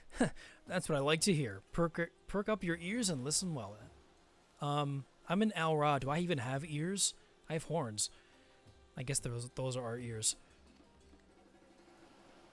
In ancient times, the Manasuya and the Mirga, deities who look like men and beasts, respectively, were locked in conflict, eventually seeking the wisdom of the Manusia and the Murga, cast aside their own heads and took up those of their foes.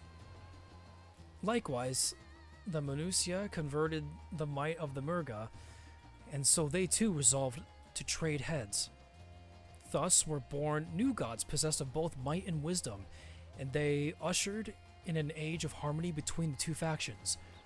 From then on, as a sign of their esteem for one another, the Manusia have worn animal faces, the Murga the limbs of men. Interesting lore.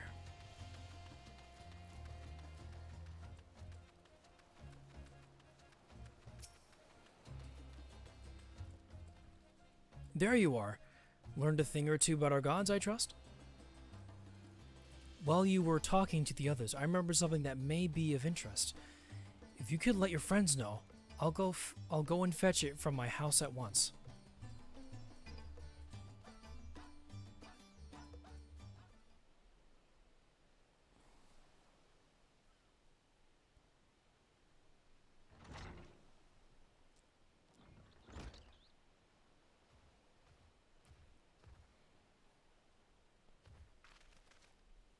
Apologies for the wait.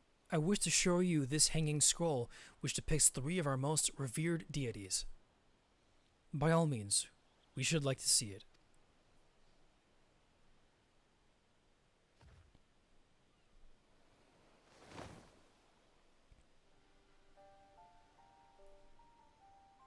Recognize these designs, guys? They are Manusia. You heard about them already, yes? 3 sisters. The center one is the eldest, Cinderuva, a goddess of wisdom. For this, alchemists hold her in the highest. To her right is the middle sister, Sunduruva, as a goddess of wealth. She counts many traders among her followers. And on the left is Minduruva, the youngest sibling. She presides over the crafts, and so is beloved by weavers. Although each is worshipped for different reasons, the sisters are usually portrayed together in these works, which people keep in their homes for good fortune.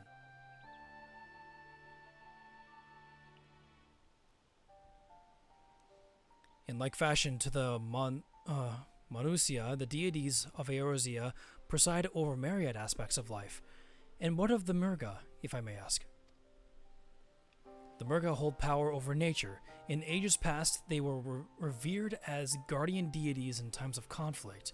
If you have occasion to visit our temples and ruins, you'll find their images there. Among them is a god who possesses a gorgeous head, and he is venerated as the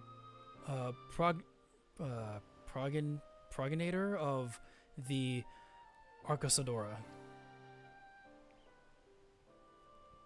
And then there are dragons. They occupy a special place in our history. You worship dragons too. It's said that in our ancestry of the satrap, that's the ruler of Razad Han, forged a covenant with a dragon divinity in ancient times. This divinity has since acted as the guardian deity of the satrap. Legend holds that if ever the satrap is in need, his dragon will fly to his aid. Dragon ally. You claim to be a terrible storyteller, but nothing could be further from the truth. The passion you bear for your faith is plain to hear. I am confident that the information you have given us will serve us well in the efforts to deal with the tower. That is very kind of you to say. Thank you. I will pray for your success. Right, I believe it's time we sought out Kral's acquaintance. An alchemist by the name of Nithana. According to Kral's notes, we're to find her at a place called the Great Work, further north along the coast.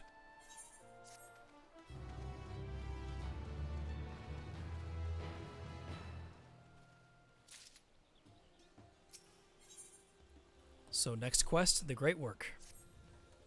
Did you say you were going to see Nithana? Oh, how I envy you. She's brilliant and beautiful, kind and understanding. And did I say that she's beautiful? I could say out of her dainty ears and adorable trunk all day. And those eyes. When you meet her, take care you don't drown in them.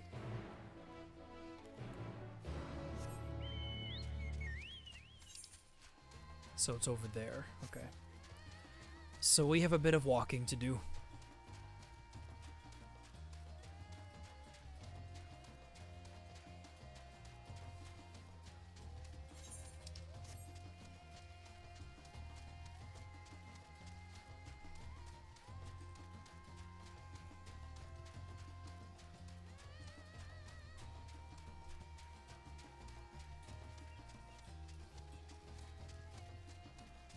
Uh-oh. Ah, Dodo! I guess they're called Hamza here.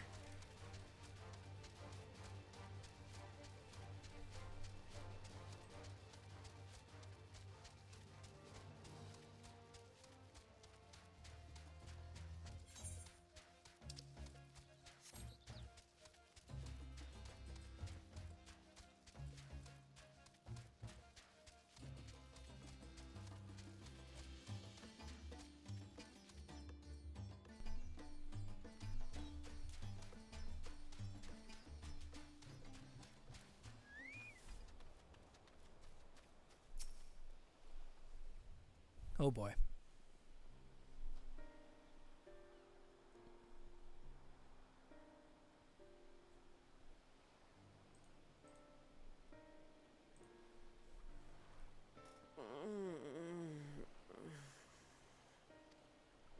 What happened here?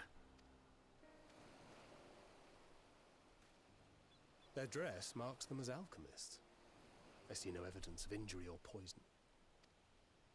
Thinkest thou they but slumber? I believe so. Whether it is by choice is another question entirely. Oh, we have guests. You must excuse the poor welcome. Long days and longer nights have taken their toll, as you can see.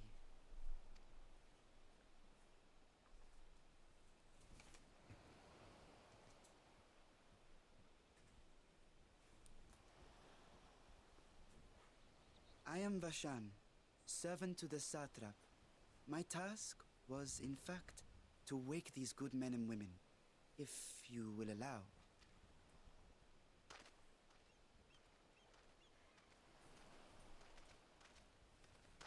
People of the great work, I come bearing new scales.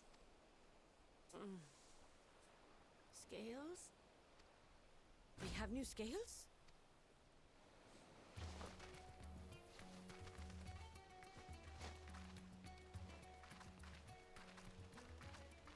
Yes, my friends. Gather round. I have them right here.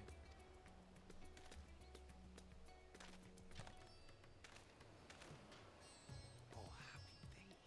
Now I can continue my experiment. Many thanks. One for me. Those are dragon scales. Yes, such materials are vital to their most pressing research. And we are fortunate to have them. Our experiments are so close to bearing fruit. You'd prefer chips? They kind of look like them, don't they?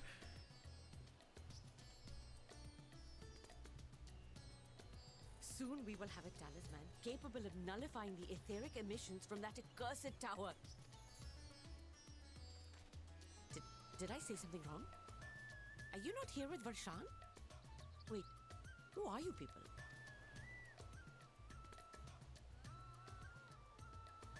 Of course! You're the one Cryo sent. The warrior of light we've been waiting for. Ah, this is a day of celebration. Praise be to Cinderova! The winds have shifted. I feel it. The end to our toil is near. I feel it too. My head hasn't been this clear in days. Tell me, how did you acquire those scales? curious that it concerns you, sir. But worry not. They were freely given by the dragon with whom our satrap has forged a lawful pact.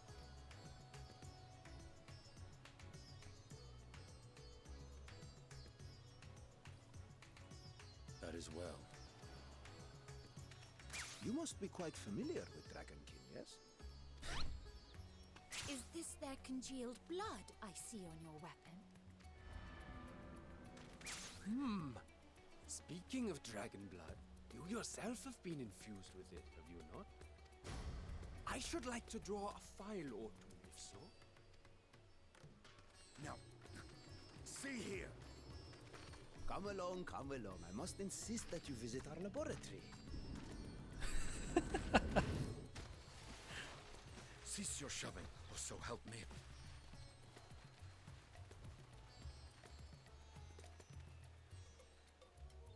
Oh boy. Oh dear, your poor companion.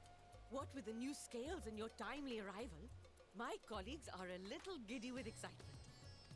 No harm will come to him, I promise. Meanwhile, shall we find a quiet place to talk? As you may have guessed, I am Nidana, the alchemist who sent the request to your Mistress Kryl. We have workshops across the nation collaborating on this research project. But it is here, at the great work, where I collate our results.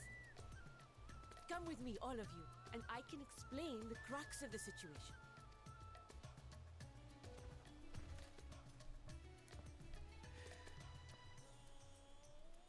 Poor Estinian.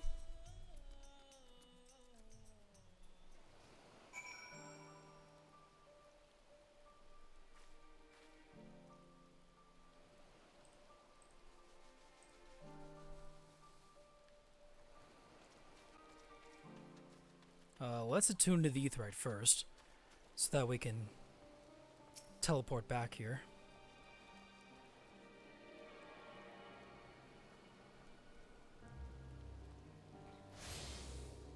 Cool.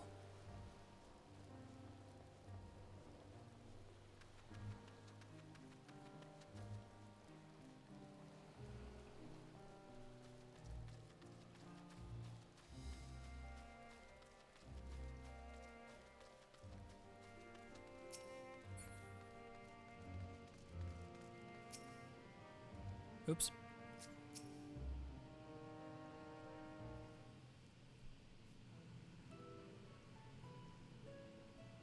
Allow me to thank you for answering our call. Many towers have appeared around the world, and we are grateful that you would assist us with ours. Though Kryl herself is tied up with another investigation, Enna is an eminently capable substitute, and we will spare no effort to aid you.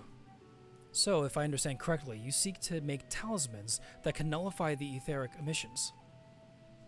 Indeed we do. As you know, the tower emits vast concentrations of ether. One cannot go anywhere near it without being tempered. As such, we can only study the tower from afar and are powerless to deal with it in any consequential way.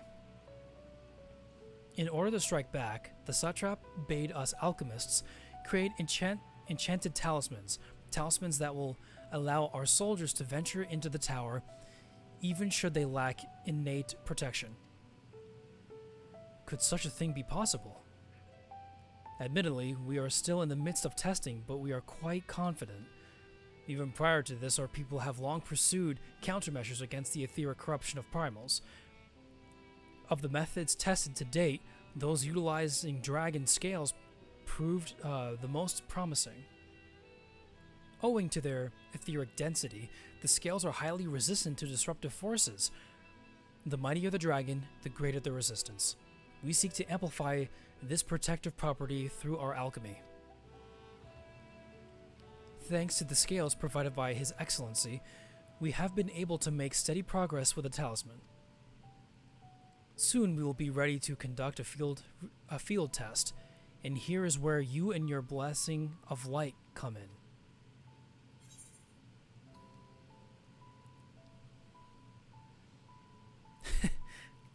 Better than having my blood drawn, I suppose. What exactly is it that you need me to do?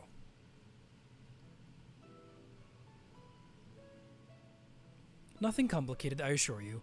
We ask that you serve as an escort. We will explain in greater detail later, but you will be venturing into the tower's field of influence. And so, for your own safety, I would first test how well your blessing shields you. With your permission, of course. In that case, Urianger and I will find ways to make ourselves useful. Seeing you all work to the point of collapse, I suspect you could do with more hands. We would be grateful for any assistance you can provide.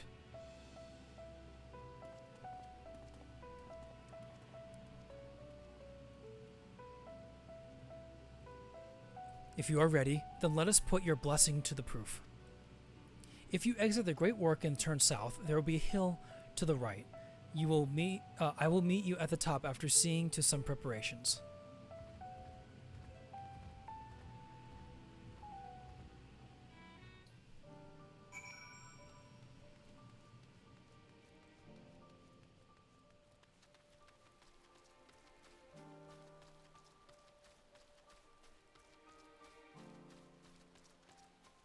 Oh, not there.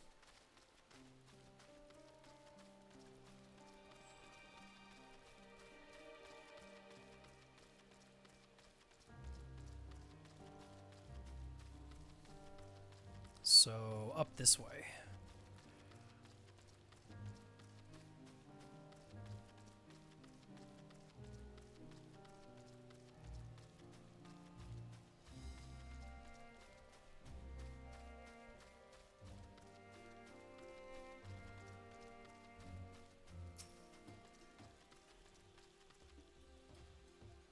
I hope you didn't have trouble finding this place or climbing the hill. Not all are accustomed to the physical strain. I will give you the fruit of our sweat, tears, and many a sleepless night, the drunken Deepa. A Deepa is a lantern presented to the gods as an offering. Taking inspiration from the tradition, we created this device to test the talisman's efficacy. Upon activation, it will move a certain distance before emitting powerful blast of ether. In lieu of corruption, those lacking sufficient protection will experience severe ether sickness. For your test, you will be exposed 4 times. That should be enough to ascertain your blessing's protective capability. Please begin whenever you're ready. I shall observe from a safe distance.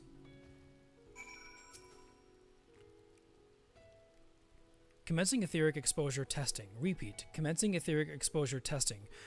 Retreat to a safe distance if you are not the subject. Follow the drunken Deepa's lead and try not to fall behind.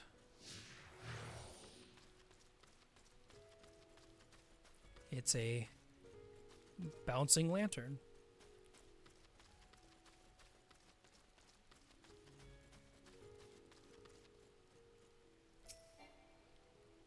Oh, radiant ether, please stand back.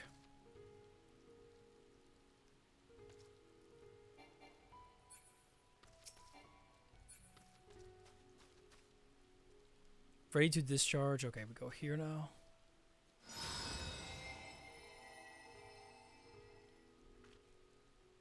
You are struck with a powerful blast of ether, but suffer no ill effects. Subject has no irrepressible urge to empty their stomach. Confirmed. Resuming test. Please follow.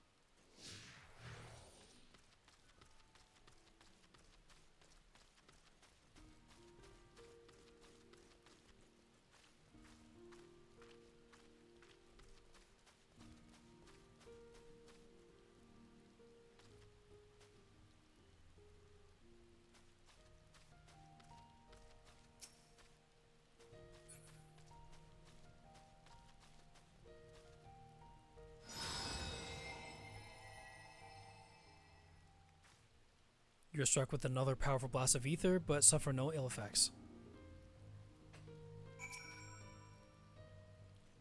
Subject stomach and bowel integrity holding. Confirmed. Resuming test. Please follow.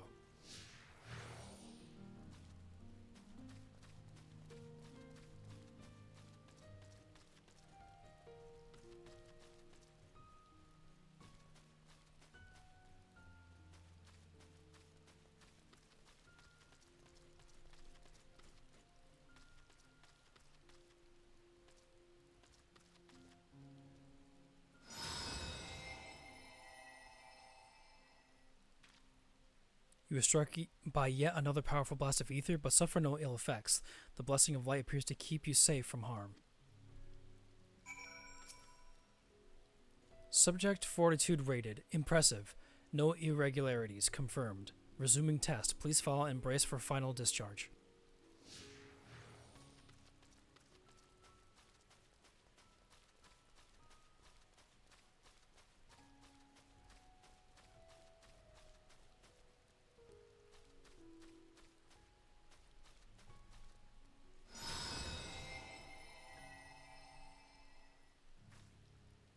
You are struck by the strongest blast of ether yet, but survive completely unscathed.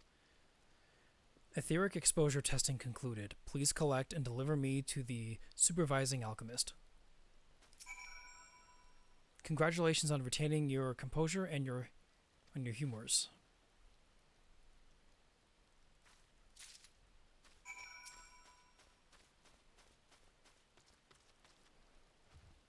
Ah, you've returned, and not on your knees.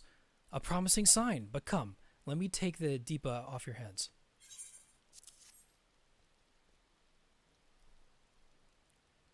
Thank you. I shall replenish its ether from when we test the talisman. So, no dizziness or nausea or anything of the sort? You're feeling perfectly fine? Then the strength of your blessing is beyond doubt. There is no risk that the tower will corrupt your ether. With this, we can request your aid for the task ahead with easy hearts.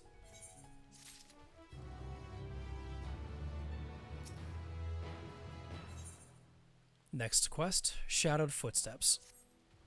Are you capable? You are a capable warrior too, are you not? Would you be amenable to assist me with another errand? You see, our talisman requires the use of a special ink, but we have exhausted our stores of a key ingredient for it, spiritweed.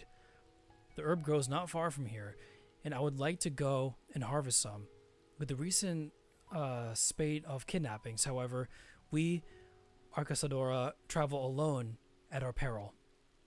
Will you not come with me as my escort? I would compensate you for your troubles, of course. I'm in your debt. Without further ado, let us head to Kajaya's Footsteps. It is situated on the road which runs east of the Great Work.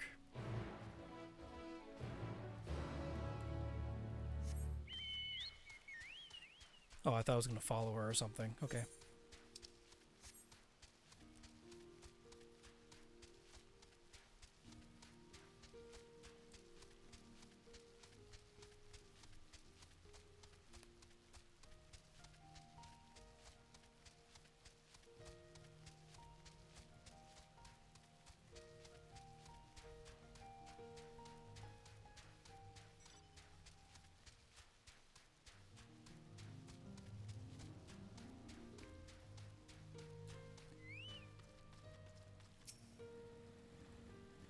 I may simply be imagining it, but I feel like as though we're being followed. Look out, Enna!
Gods, but that gave me a fright. To think that the moment I ventured outside the safety of the work. Thank the sisters I asked you to come with me. You all right, I hope? Good, good. Let's continue on then. It isn't far now, just through these pillars and up the rise.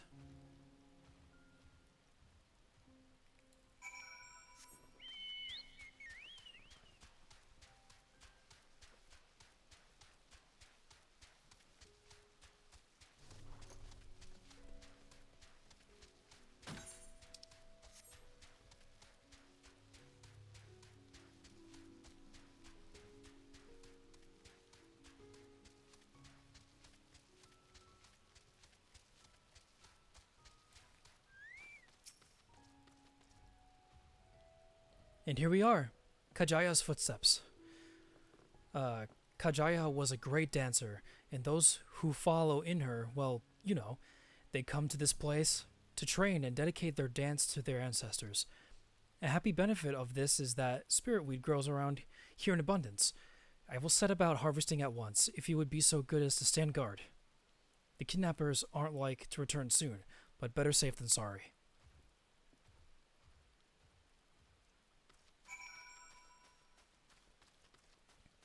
Let's not aggro that enemy over there.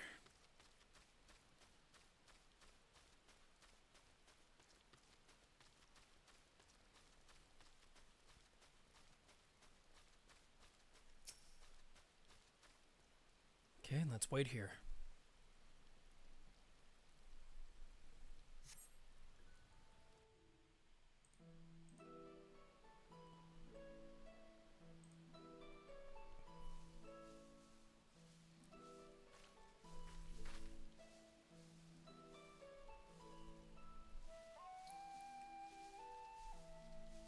Yes, that would be Radzad Khan.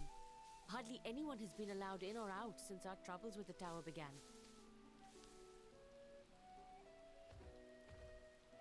The faithful citizens huddle inside the city walls, and commerce has all but ground to a standstill.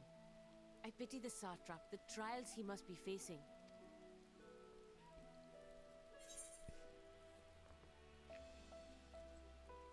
Can you tell me more of the satrap? Or what can you tell me more about the satrap?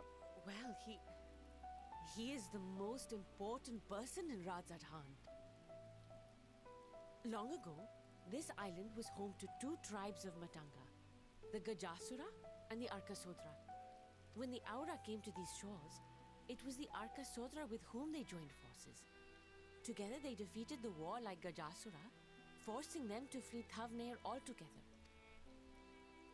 Peace and prosperity reigned for a time, until a clan of Hjor from the mainland decided they wanted the island for themselves.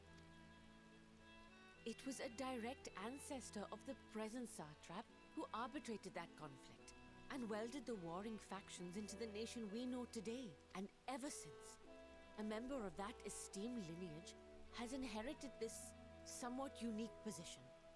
You see, by and large, the state is run by the people. But when problems arise, it is the satrap who mediates a solution.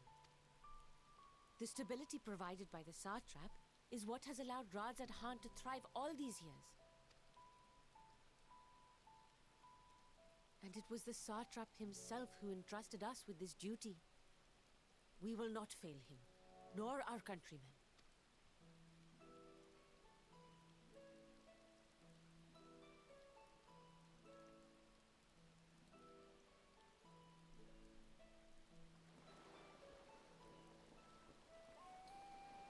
What is the delay with the vessel? I told you I need to adjust those ratios.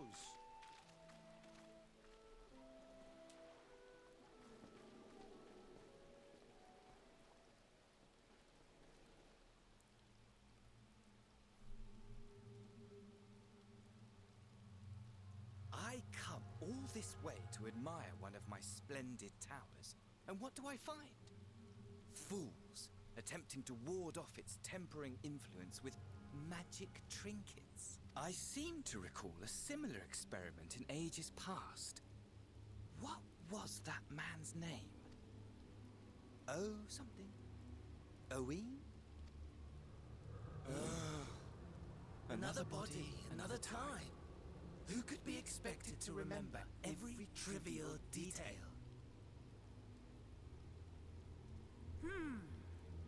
Allowing them to construct such handy talismans would be counterproductive to my plans. And yet, I find myself deathly curious. How will they manage this feat with the limited knowledge and resources at their disposal? Complications be damned, for we cannot escape the nature of our souls. And I, as ever, am my own worst enemy.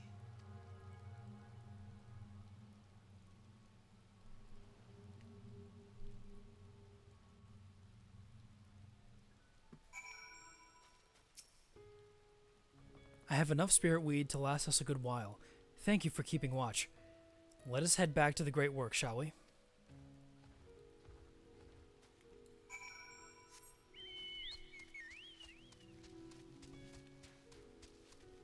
That was the obligatory villain scene. Of course nothing would go so smoothly.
Alright, we finally made it back.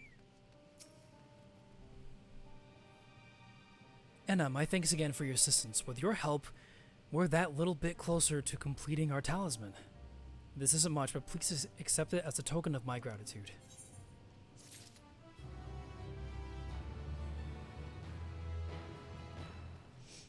Alright, my friends. Oh, we streamed for like 5.5 hours today. That's really good. But this is where the stream ends. Made a lot of progress, though, in the story.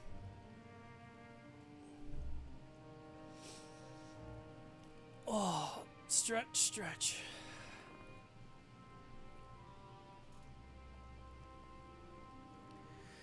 Alright, so we'll have Anna wave goodbye to everyone.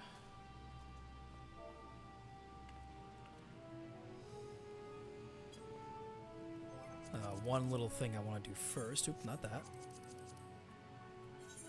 Make sure the messages just don't display in the log for everyone to see.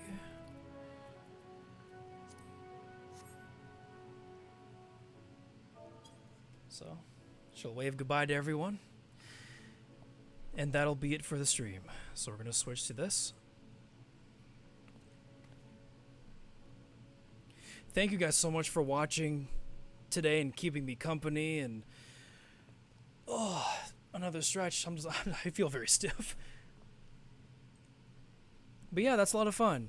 It's a very, very engaging story. I love it. It was a fun run with politics, MILFs, teleporting, and now elephant science. Yep, it's the recipe for the perfect game.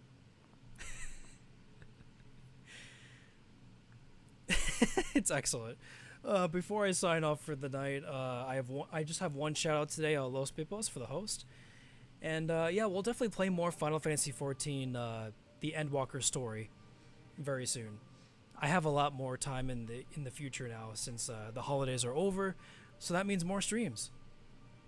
And plus, we have a lot of more games to keep playing as well.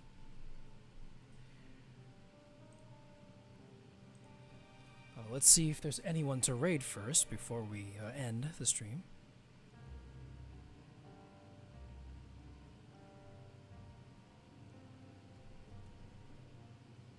Unfortunately, none of my friendos are on, so that's okay. Alright, my friends, once again, thank you guys so much for watching. Any and all support you guys can provide me and my streams is greatly appreciated. And we'll see you guys next time here on Eventide Shine Streams. Take care, my friends. Bye.